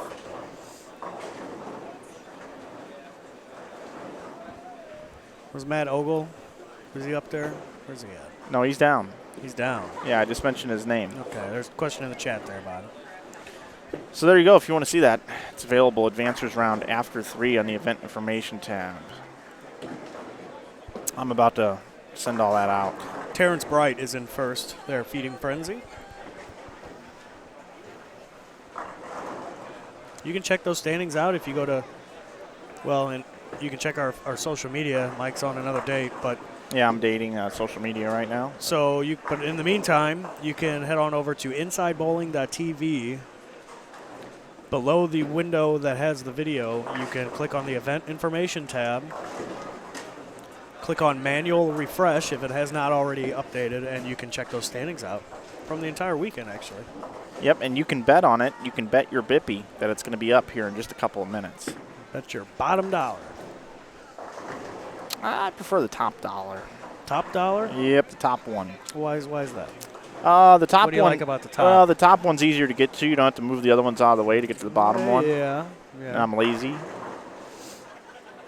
That's basically what it boils down to, more than anything else. Just a lazy. Oh, okay. Now let's just see if I can spell Terrence Bright properly.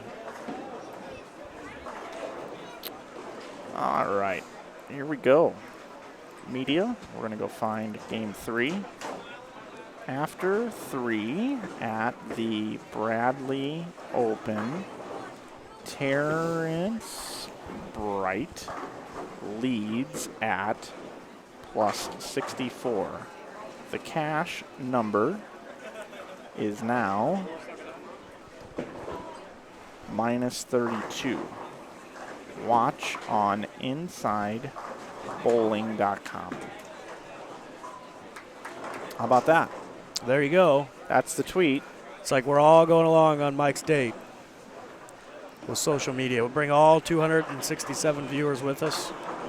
You need to call ahead to get a reservation for a table that size. Probably have to seat us out in the parking lot.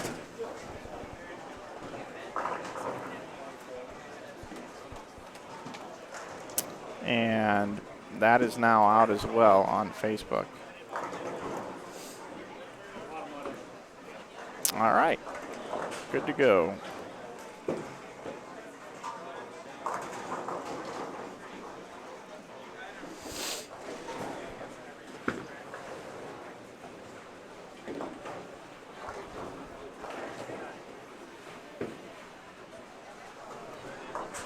All right. Well, Matt. Yes, Mike. I need you to finish this game 25-6, 19-20 for me, because I have to, for that little project we worked on in between the blocks, I need some video of a certain person throwing a couple of strikes. Okay. 2 people, actually. Okay. And currently right now they're outside of the cut, so I won't be able to get those tomorrow. I have to get them now with a game to go. Okay. So I need to get that. All right. All right. So I'll hold it down. I will BRB. Maybe, hey, Jason, do you have time to get in here, or are you busy? Let's bring Jason in. Yeah, I'll let him take my chair. You can take my chair because I got to bug out. I got something I got to go do. Yeah. So we'll bring in tournament director.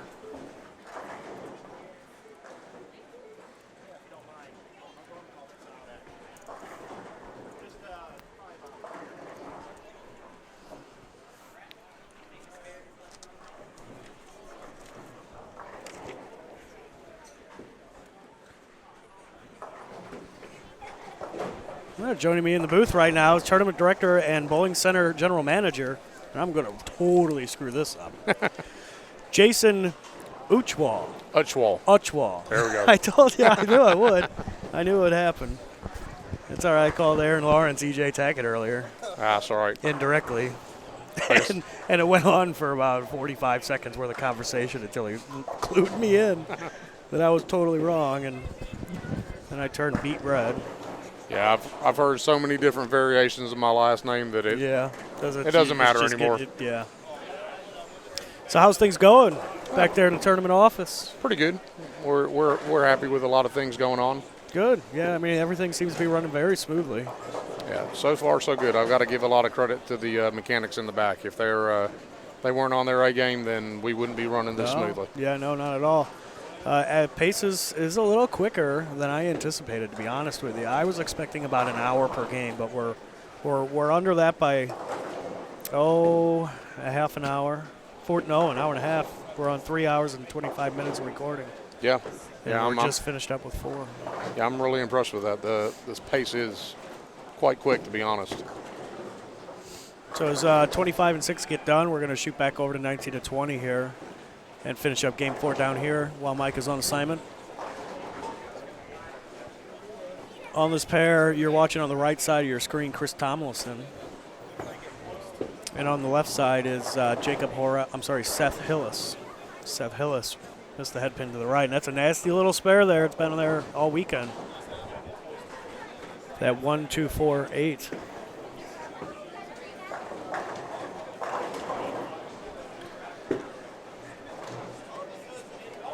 Yeah, we had a new leader after this game, or last game. Yeah, Terrence Bright. Yeah, that's exciting.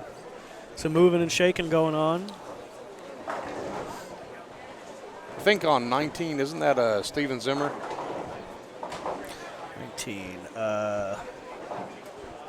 No, I don't. I've got Chris Tomlinson A, Brandon Flora B, Seth Hillis 3, Jacob Horrell D, Eddie Graham E, Brandon Hott F. Is who I took down. Is that incorrect? I think that might be off because you've got Brandon Flora up right now on 20, and I'm pretty sure that was Steven Zimmer that came off of 19. But we'll double check. Double check. I could be wrong. I'm a little tired because I can definitely be off. I'm telling you. Where are we at here? Number 4, 19 and 20. By the way, this is amazing. Spreadsheets. Just having the lane assignment for each bowler and their letter is unbelievable. I was able to put up a list here so we knew who was on each one. Yeah, on each one, what they were with letters, and that's something that we've not had too much in the past. So that's A+ job there. Appreciate it. Well, again, I'm going to put all the thanks of that to 2 of my guys in the office. Gary Spurgeon's my assistant manager, and he does a heck of a job. And Justin Peach, they are both amazingly reliable and great techie people to have as well. So they make that flow very easily. Okay, where was our correction? What do we got here? On 20, according to this, 19A, Chris Tomlinson, Brandon Flora, Seth Hillis. Yeah, C right now, bowling on 20 is Steven Zimmer. That's definite. It says Brandon Holt, hot. 20F. Is that on the stream right now? So we've got Jacob Burrell coming off of 19. Yeah, that's definitely Steven Zimmer on 20. Huh, okay. Oh, that's the issue that we corrected. Oh. So there was a correction with The that's amount where of we got people on the wrong. lanes. Yeah, so Gotcha. we got it flipped around there. So it is okay. Seth Hillisted took the place. Did I get that right? Well, we got all kinds of stuff coming up here. Yeah, we've got some really great tournaments coming up in the area. Matt Ogle and Mike Wolf put on some great shows. Matt's dad runs a fantastic seniors tournament, well organized, well put together like normal, and great participation. And the Louisville Calcutta, or Eliminator with the Calcutta. Matt's put on a great show, and his dad each year with that. Great participation, great field, and for the money, it's really a no-brainer to get into. Yeah, only $60 entry into the Eliminator with Calcutta. Yeah. It's limited to 100 bowlers. It's February 28th this year, so you're going to want to reach out to them early and get your sign up in early. It's going to be no walk-ins allowed after February 24th. Yeah. And for me, guys, I mean, it's really normally a sellout on that event. And for us being in-state bowlers, let alone anyone from out of state or in the area, I would say it's almost a can't-miss event. Yeah, it's at Executive Strike and Spare Lanes in Louisville, Kentucky. I believe that's where the Derby is held, in one of the centers that the Derby is in. I believe Mike Wolf has got a pro shop there too, right? He does. It's Executive. He does. Yeah, it's double elimination. There's unlimited brackets and jackpots for games 1, 2, and 3. It is non-sanctioned, and youth bowlers are not allowed to participate for obvious reasons. All right, and that Calcutta is a amazing thing to get into. Yeah, it's fun. It is. I've seen and been I didn't bowl obviously, but I've been a part of one Calcutta, and it was exciting. Yeah, it Having is. everybody kind of bid on bowlers and teams and all that nature. Is there a website here that we can go to? I'm not sure on Maybe that. a Facebook event, I'm sure. I'm pretty sure that Matt has that on Facebook. I think you can look up the Louisville Scratch Eliminator with Let's see Calcutta that. on Facebook, and I'm pretty sure that's on there. And I'll double check with him as well if they've got any website for it.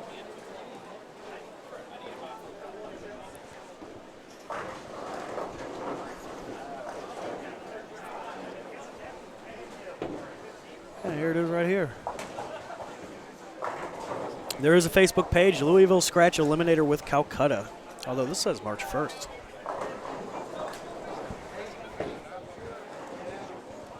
Oh, this was last year's. Duh, 2015.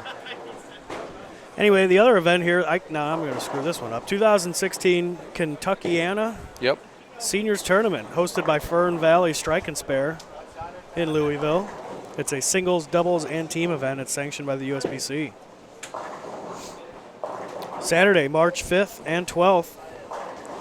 And Sunday, March 6th and 13th. It looks like there's 2 times available. You can bowl. You bowl 3 games in singles or doubles or team. You must change partners each time in doubles and change 2 bowlers each time in the team event if you want to re-enter. And that It's tournament, handicap. That's it good. is.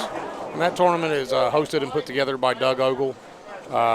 Phenomenal guy, great tournament director, first class with everything he's doing out there. So definitely something for the senior guys and ladies to take a look at. And I'd say definitely, again, a can't miss event for them. So. Definitely. Entries close February 24th of this year.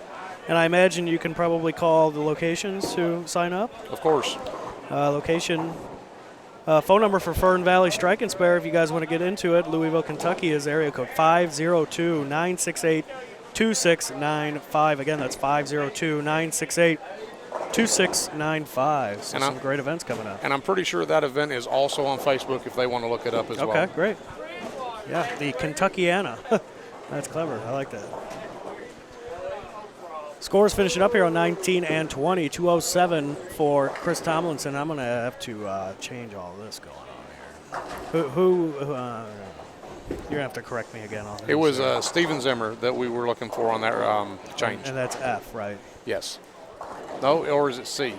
Is it C on the right on 20? I think you mentioned. I think it's C. Yeah, C Or- on 19. Oh, so okay, so actions. In place of Seth Hillis. That's it.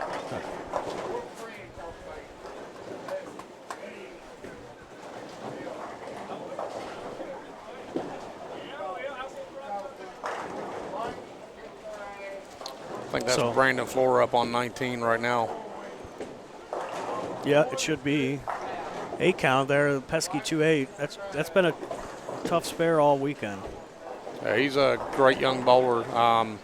Only a couple years ago, I was witnessing him watching him bowl 3 consecutive 800 series in the high school state bowling tournament. Holy cow! Yeah, pretty amazing feat to watch, to be honest. Man, I bet. The high school bowling tournament, is that a series of tournaments that high school teams participate in, or is it 4 high school bowlers, or how does that work? Well, they do a little bit of qualifying throughout. They obviously have their matches throughout the seasons. Okay. Or throughout the season. Ultimately, getting towards their regional event. Regional turns around and advances people to the state finals, and then you'll have a accumulated amount of teams, maybe 20 from throughout the state. Okay. That come in and So it's participate. like a traditional school sport. High school Very much school so. sport. Yeah. Back home, we have a high school league that kind of started. It's more of a traveling league. Right. Missouri and Illinois, St. Louis area, and so that's why I was wanting to compare. Yeah. To how they do it back home. Seems very similar. Yeah. So back here on 19 and 20 over in lane 20D, Jacob Horrell had 194, which isn't too shabby. 208 for Eddie Graham. Brandon Hott with a 167. We're just waiting on Steven Zimmer, the change. Can strike out for 189. And he is actually one of our re-entry bowlers. Oh, nice. Yep. There's quite a few of them that look like they've done pretty well. Yeah. Yeah, that's not too shabby to. With 3 strikes, they'll be able to pull that game out and have a respectable game. Yeah. Steven Zimmer, he went 208, 188, 157 the first 3 games. Yeah, and then just looking down the list real quick, really impressive with Matthew Farber.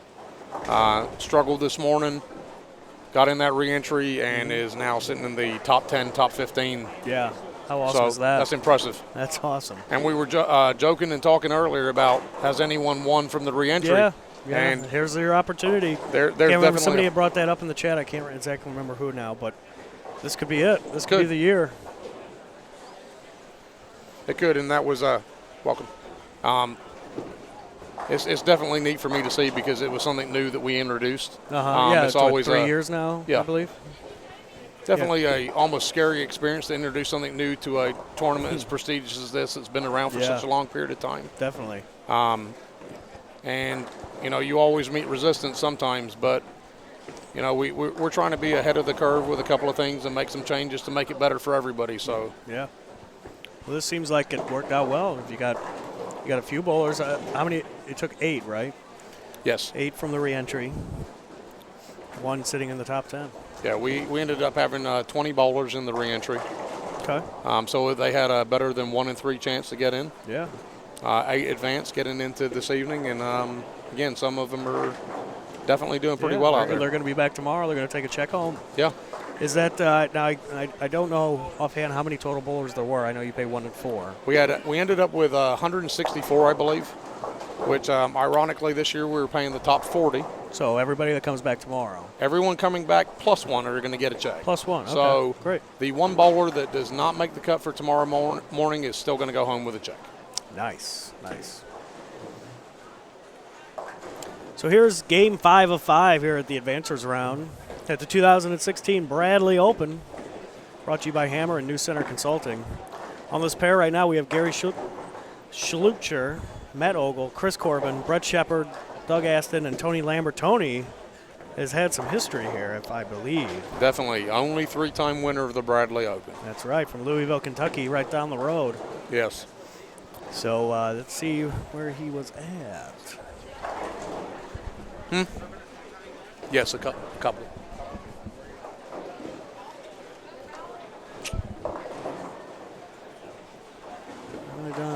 Not seeing him at the top yet.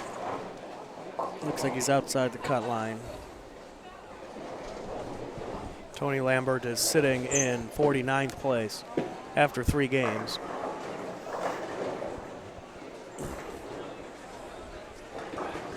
Not too far out, though. No. Depending on what he had on his 4th game. Definitely. Yeah, he might be able to squeak in there.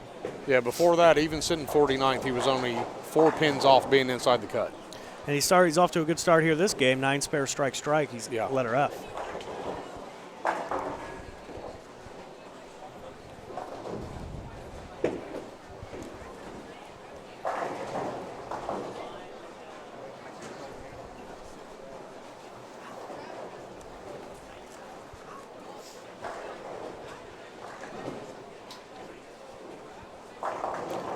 Rain's really coming down in football game. I can't see. Is that Bengals? Yeah, Bengals Steelers.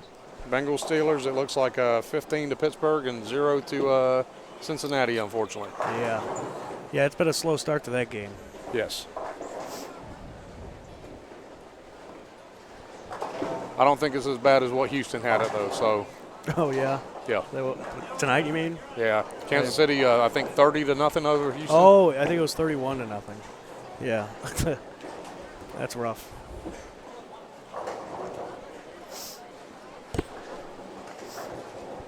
Thank you. Here's a good question in the chat. Give it to Landon. Is it just flat out rude to put gear on the ball return when the pair is not finished bowling yet? The pair, the group before you. Your thoughts on that? I don't know. I think a lot of these guys are used to interacting with each other. Yeah, very true. Different people have different habits, and I think we've got enough colorful personalities out there that people will definitely either take it lightly or tell them if they're overstepping. Yeah, I would put my stuff maybe on the settees. You know, a lot of these guys in tournaments like this, they walk around with like 2 or 3 ball tote, and then they can throw all their stuff in a tote and drag it down. That way you're not making multiple trips down to carry all your stuff.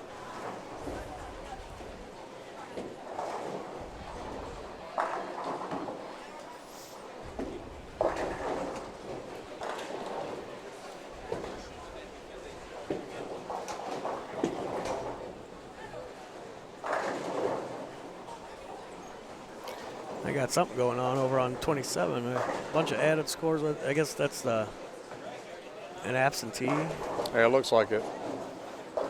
Absentee or a scratch, maybe. I'd have to look into that.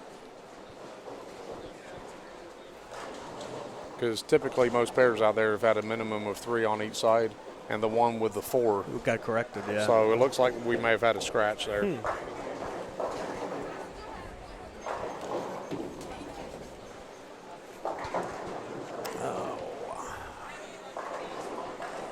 27C on 27. John Sweesey.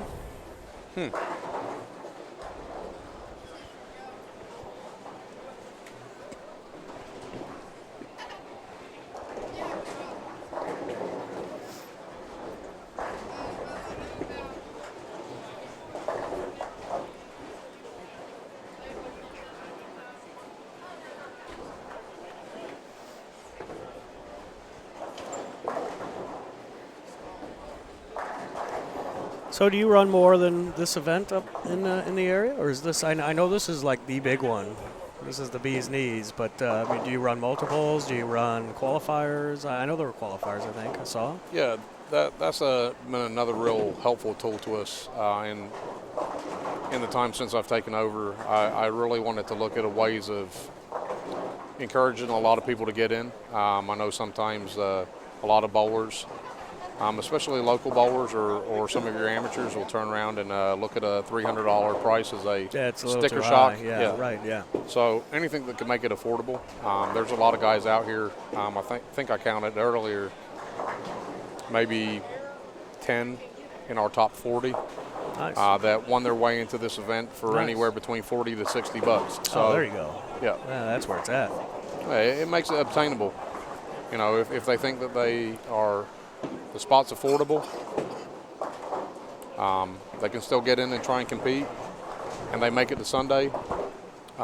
They're actually making money on their entry, and I want to see as many people go home happy as possible. Yeah, profiting from this event. Yeah. That'll definitely bring them back. Definitely. You know, and then they'll tell their friends, and especially if they're local guys, too. Yeah.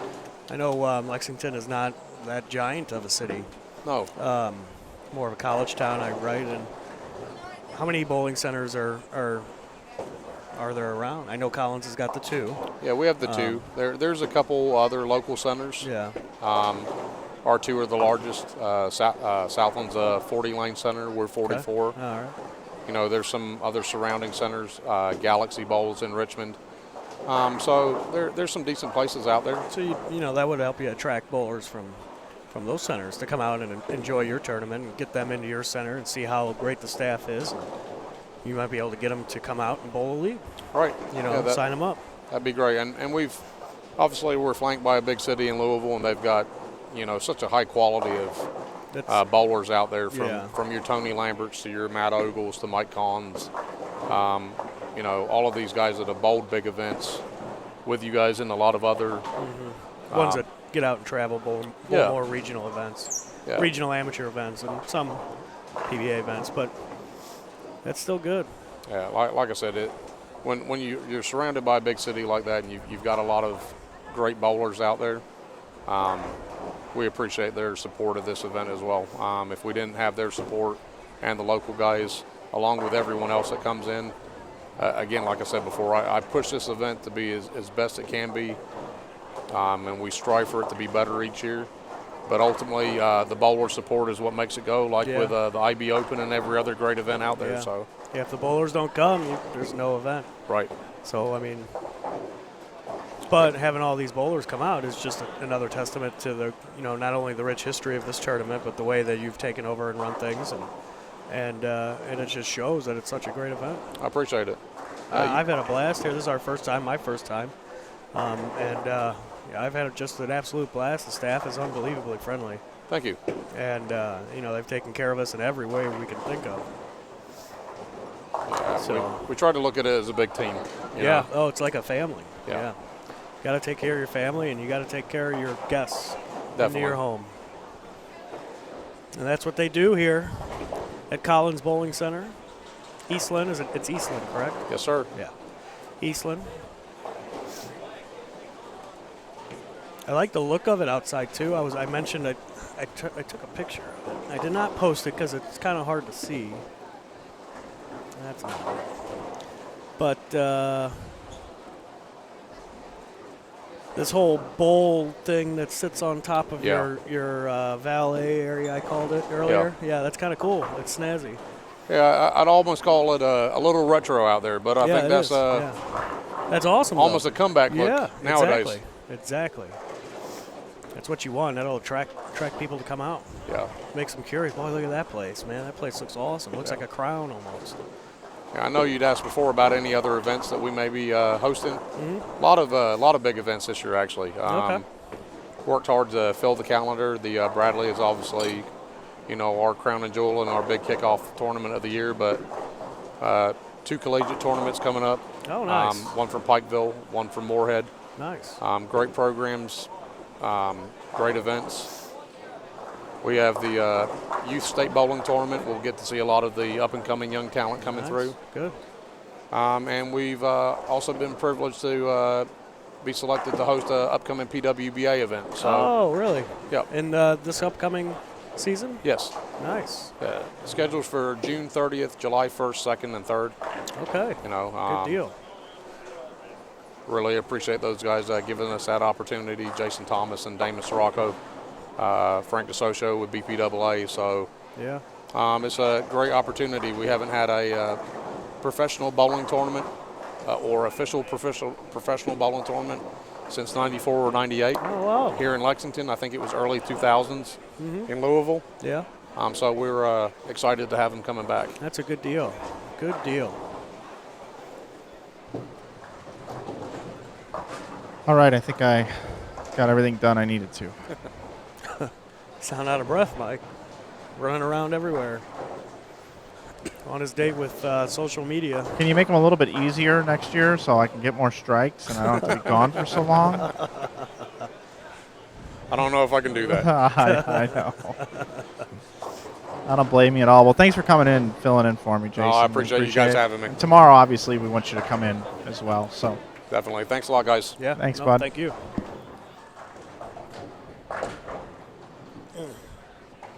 it's Jason Uchwal, our tournament director.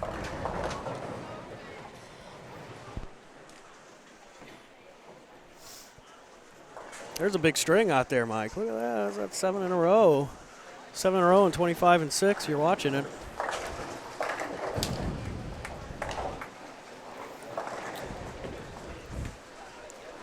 Seven in a row for Doug Aston. All right. We've got some excitement going on here. Yeah, it must be 6 in a row. Because there's only 6 frames done. Logic, Mike. You're logic. on a roll. Yeah, I'm bummed there. I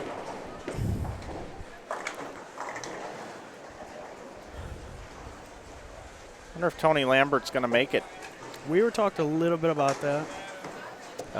We're not sure what he had the last game, but he was off to a good start. He went Off 9. to a good, like this game, you mean? Yeah, this game, game 5, he went 9 spare double, and then we got into conversation. But he's got a 106 in the 5th frame right now, and the scores just went away real quick. And they're back. 106 in the 5th, strike up in the 6th. Yeah, because after 3, he was on the outside looking in. Not too far out, though. Nope. Actually, speaking of not so, 3 pins out. I didn't even realize it was that bunched up.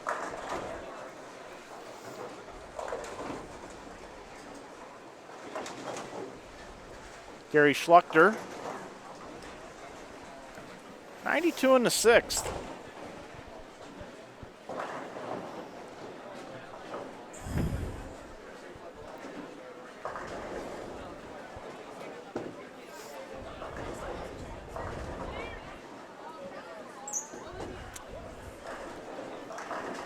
We'll go ahead right now and watch Doug's next shot here in the 7th frame, and we're going to fulfill a request and shoot on down to 19 and 20 for a little bit. That way we can get a look at 21 off to the right.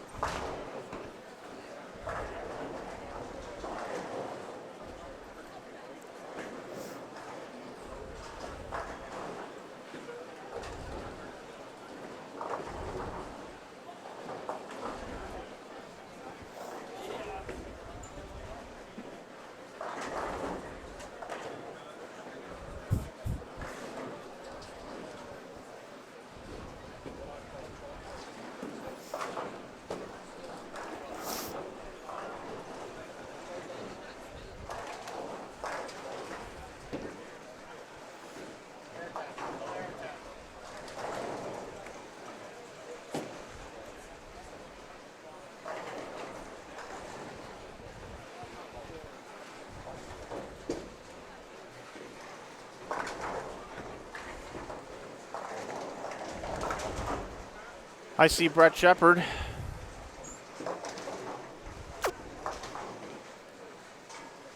Throwing in a spare. I see Matt Ogle. See Gary Schluchter. All right here. Sure do.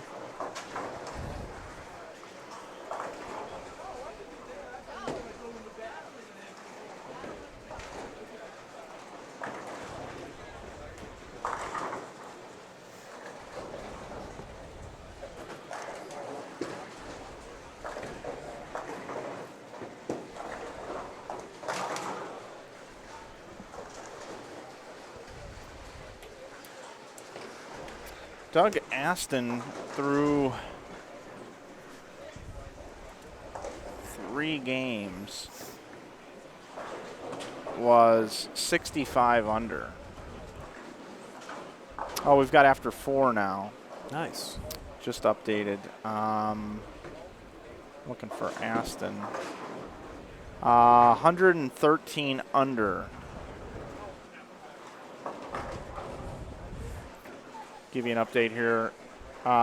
Leading now is Brandon Novak at 51 over. He's tied with Aaron Lawrence. Terrence Bright is now third at 847, 47 over.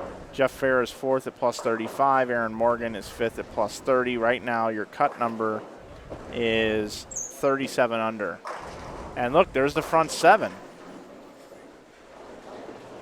7 in a row to start this game. 25 and 26. It's been kind of a higher scoring pair. It has been. Of our two featured pairs, it's definitely the higher scoring. Mike Wolf and Doherty have moved inside the cut now. Lambert. Mike, this is new. We're not both full, correct, right? No. Should auto switch, right? Should. Okay. Just keep an eye on it. It's got 2 minutes and 6 seconds worth of record time left.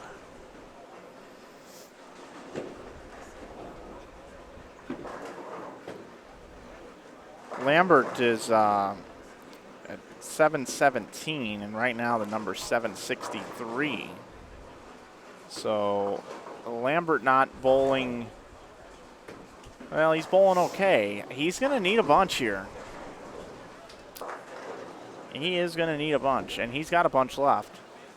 He can still bowl 256. Yeah. Did you say have a request you needed to fulfill? Yeah, we're down here now, but we can go back. I don't even know if anybody's. There they are.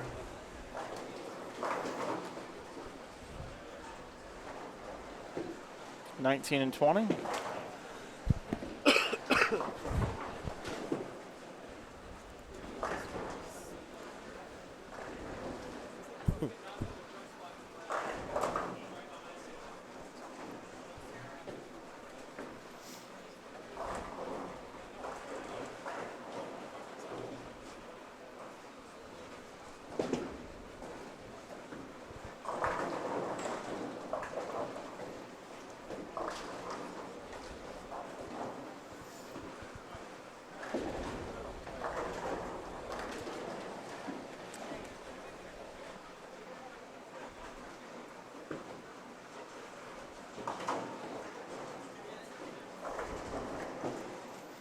We're going to throw it back over here where Doug is up now in the 8th frame.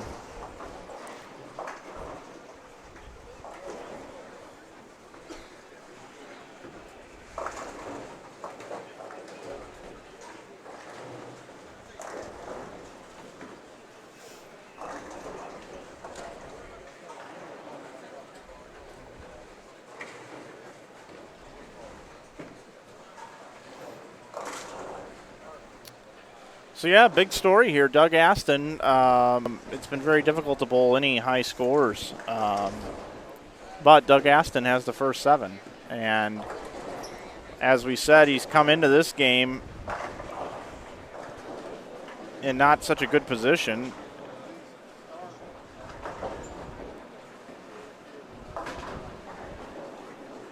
He's 687, so if he could bowl a huge game here, he might be able to get in. And oh, man. Crosses up. Yeah, comes in high on the nose, so still possible. 279 left, though. He would get to,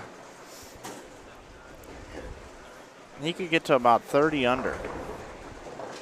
Which currently right now the cut is at 37 under. So if he strikes out, he could go from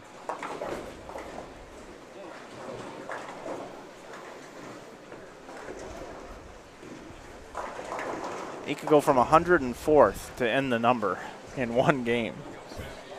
It would be very impressive to see.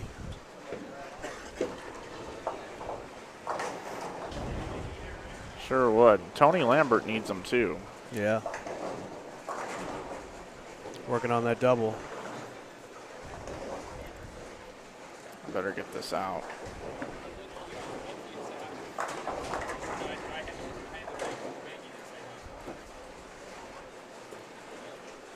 .256 max score for Tony Lambert.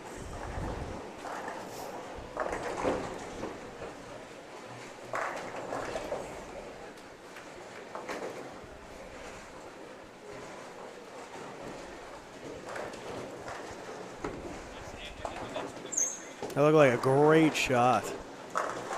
Came in just a tad high. 235 now left for Lambert. I don't know if that's going to be enough.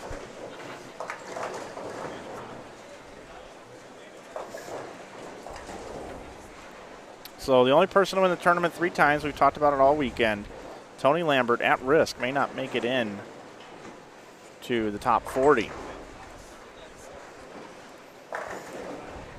Brandon Novak, your winner from last year, is your co-leader right now with Aaron Lawrence.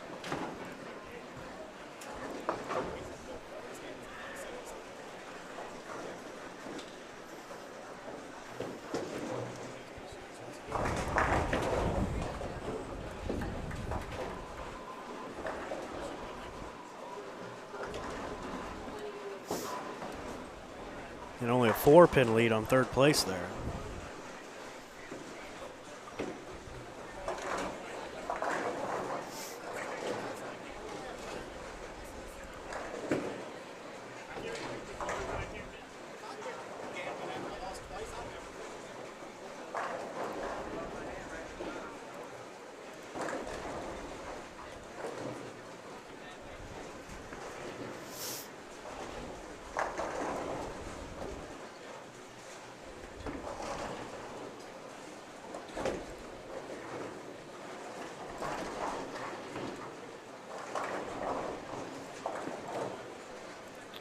Brett Shepard there, coming in high, leaving a nasty split.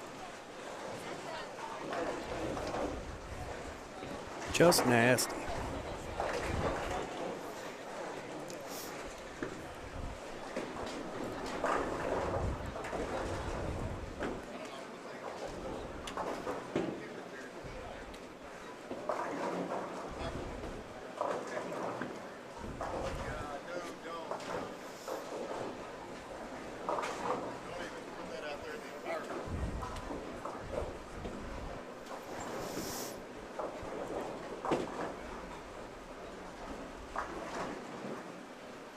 The Fusion is on a little bit of a challenging pattern.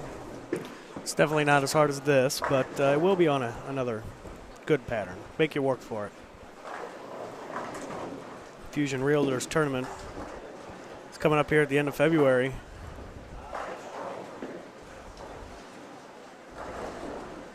Always a great tournament run by Joe Engelkiss.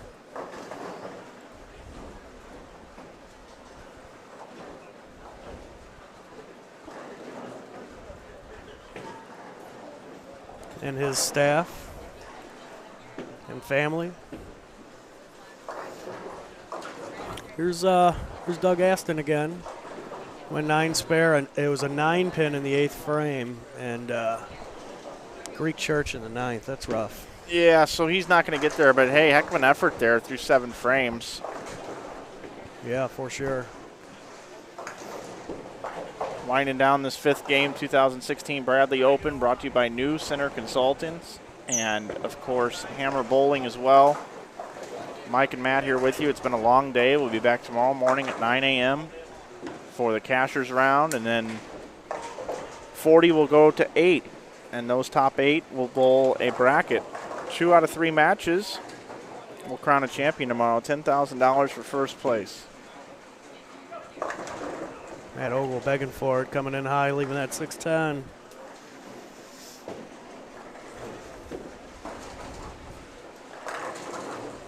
Looks like 197 max for Matt Ogle. He can spare and strike out.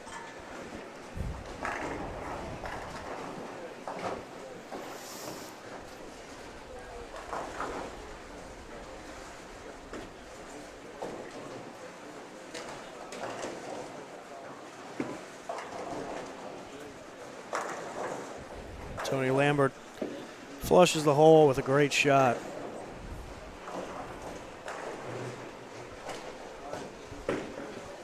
Well, old Tony Lambert has got himself in a position that I don't think he's too happy to be in. He can still bowl 235, and let's paint that picture. 235 would get him to negative 48. And I don't think that number is going to fall off that much. It's 37 right now. Would have to fall off 11 pins if he gets them all. Not out of the question. No, it's definitely possible. Scores have kind of gone down this block as time has gone on.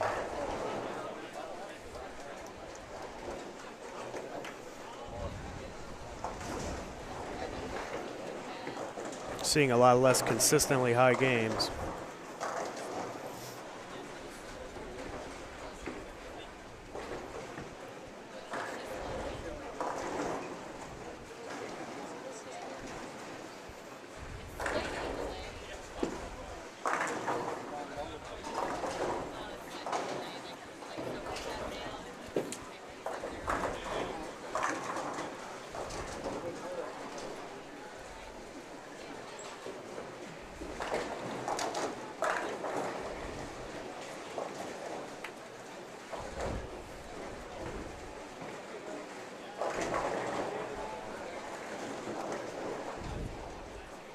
Good old Gary Schluchter. It's bowled on television before, Matt. ESPN. Or maybe it might have been ABC Sports back then.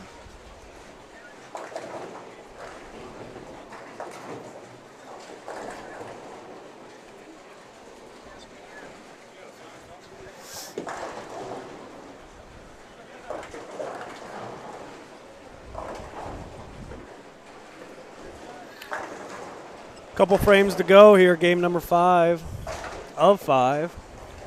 Yep, we're winding down, man. They're about to wave the checkered flag, and you and I are going to go running through it. Got that right. It's been a long, long day. But a fun day. And can't speak for Mike, but I've had a great time bringing everybody to this bowling action. And for you Rob Gottschall fans, he finishes with 167 the last game, just to the left of this pair. And Rob was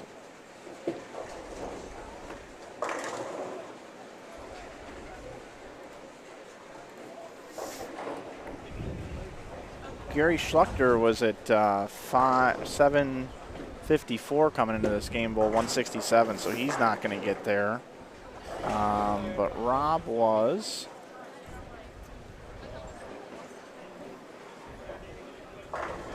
where was he?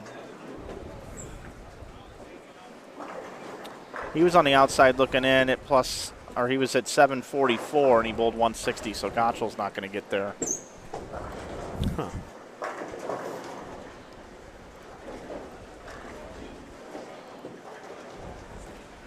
A lot of big names aren't necessarily going to make it.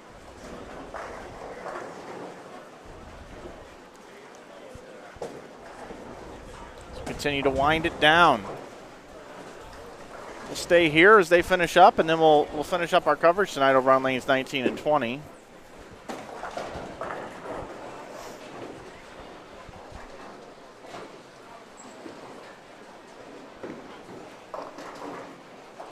This is definitely a tournament you don't want to leave your spare ball at home. No, not at all. It's probably the first one you want to bring.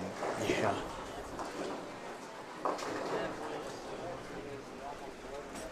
Got that right.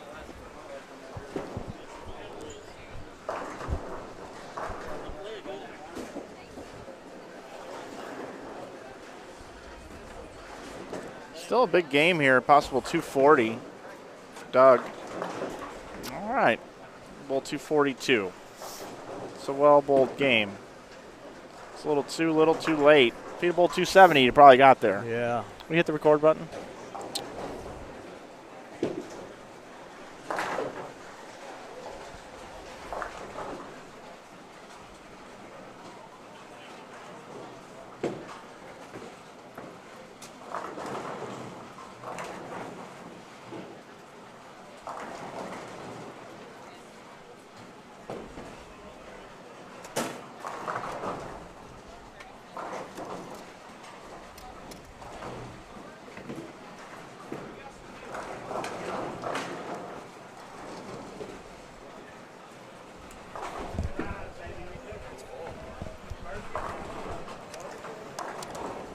Needs to be formatted.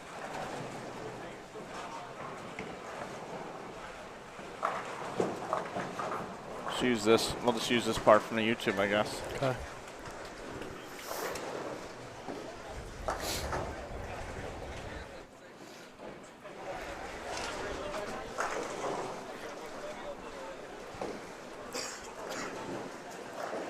.241 for Doug Aston. Tony Lambert can still bowl .235. Like we said, we think he's going to be just short, but potentially get there. Yeah, depending on what everybody else finishes out with.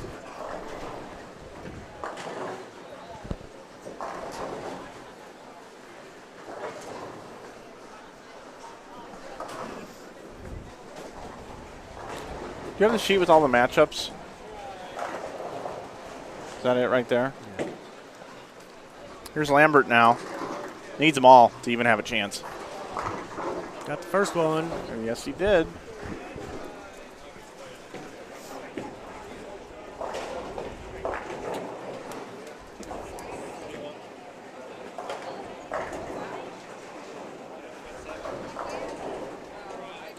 Justin Billings has got a lot of strikes over here on 23 and 24. You'll see him just to the left of your screen. He's got 6 in a row coming into this shot. Comes in light, 278. He can bowl 244. Where was Billings?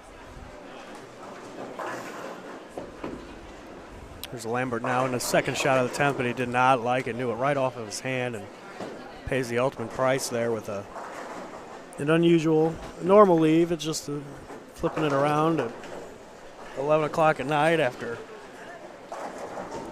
11 hours of broadcasting. It's hard. Justin Billings over here on 24, Matt. He was in the number by just 1 pin. Oh. And bowls 240, about a possible 244 left, but he's definitely got 241 right now, plus whatever he cleans up here. You'll see it on the left side of your screen. So he's going to bowl himself right in the cut. Bowls 240 the last game. Nice job.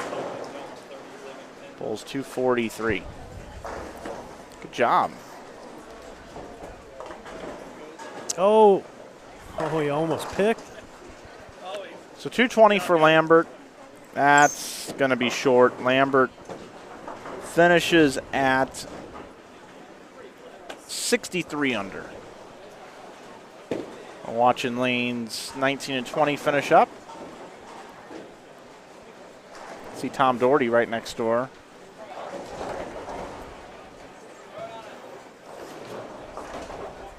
Doherty's going to bowl 2.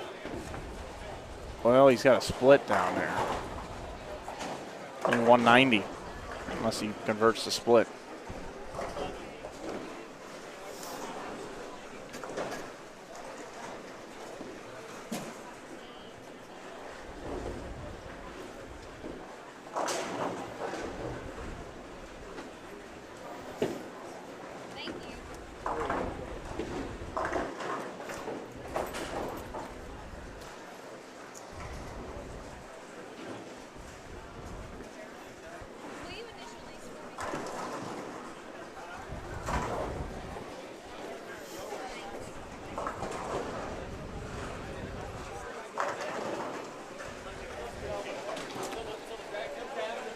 Nine pin for Levi McCoy.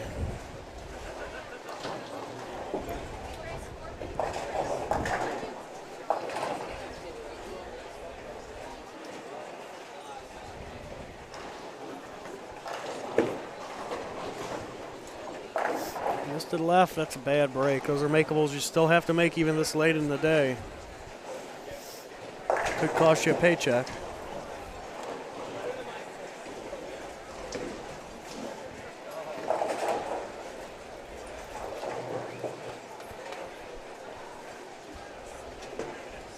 Starting out the 10th frame, here's Anthony Withrow on the right. And Jonathan Taylor on the left. Two-hander. Ball just does not come back, giving away the head pin.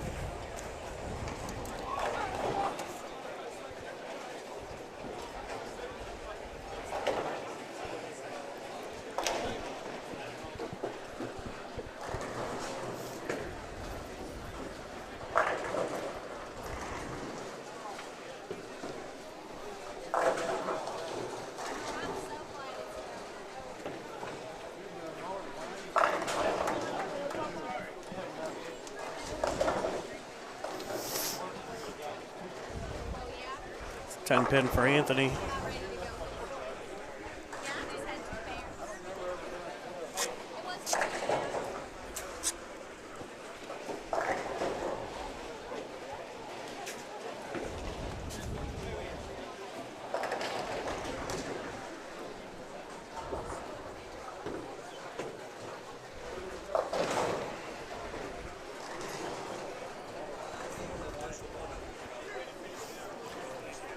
Anthony spares it up nicely. Here is, excuse me, here's Logan. Logan Joyner.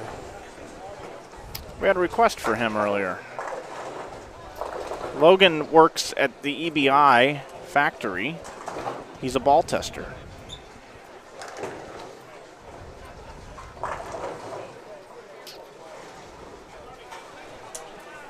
He and Matt Gasson both have done ball testing.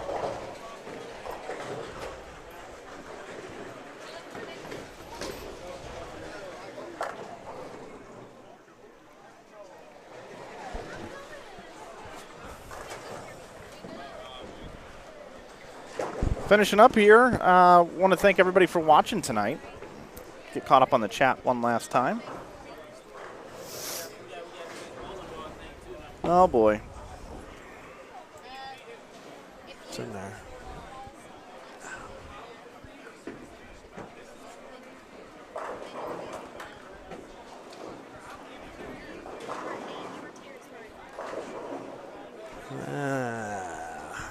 Some vileness in the chat. It's going to start 9 a.m. tomorrow. Eastern time. Yep, Eastern time zone.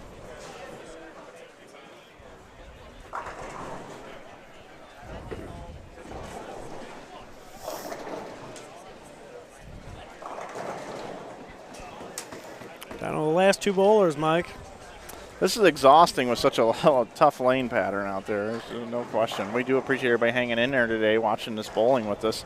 It's going to make tomorrow that much more worth it because we're going to be awarding $10,000 to someone that has grinded through this for 2 days.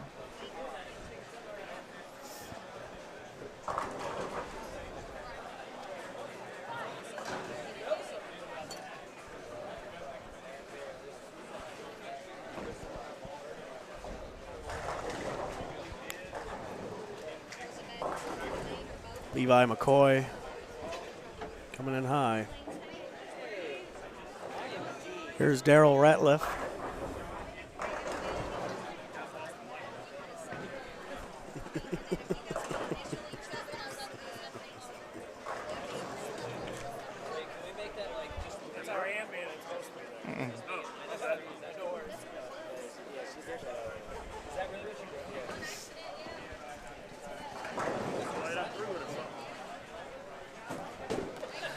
All right, Matt, just about finished here. Gonna have a nice double out there. It's a good way to finish. Sure is, and Daryl there's the Ratliff. numbers.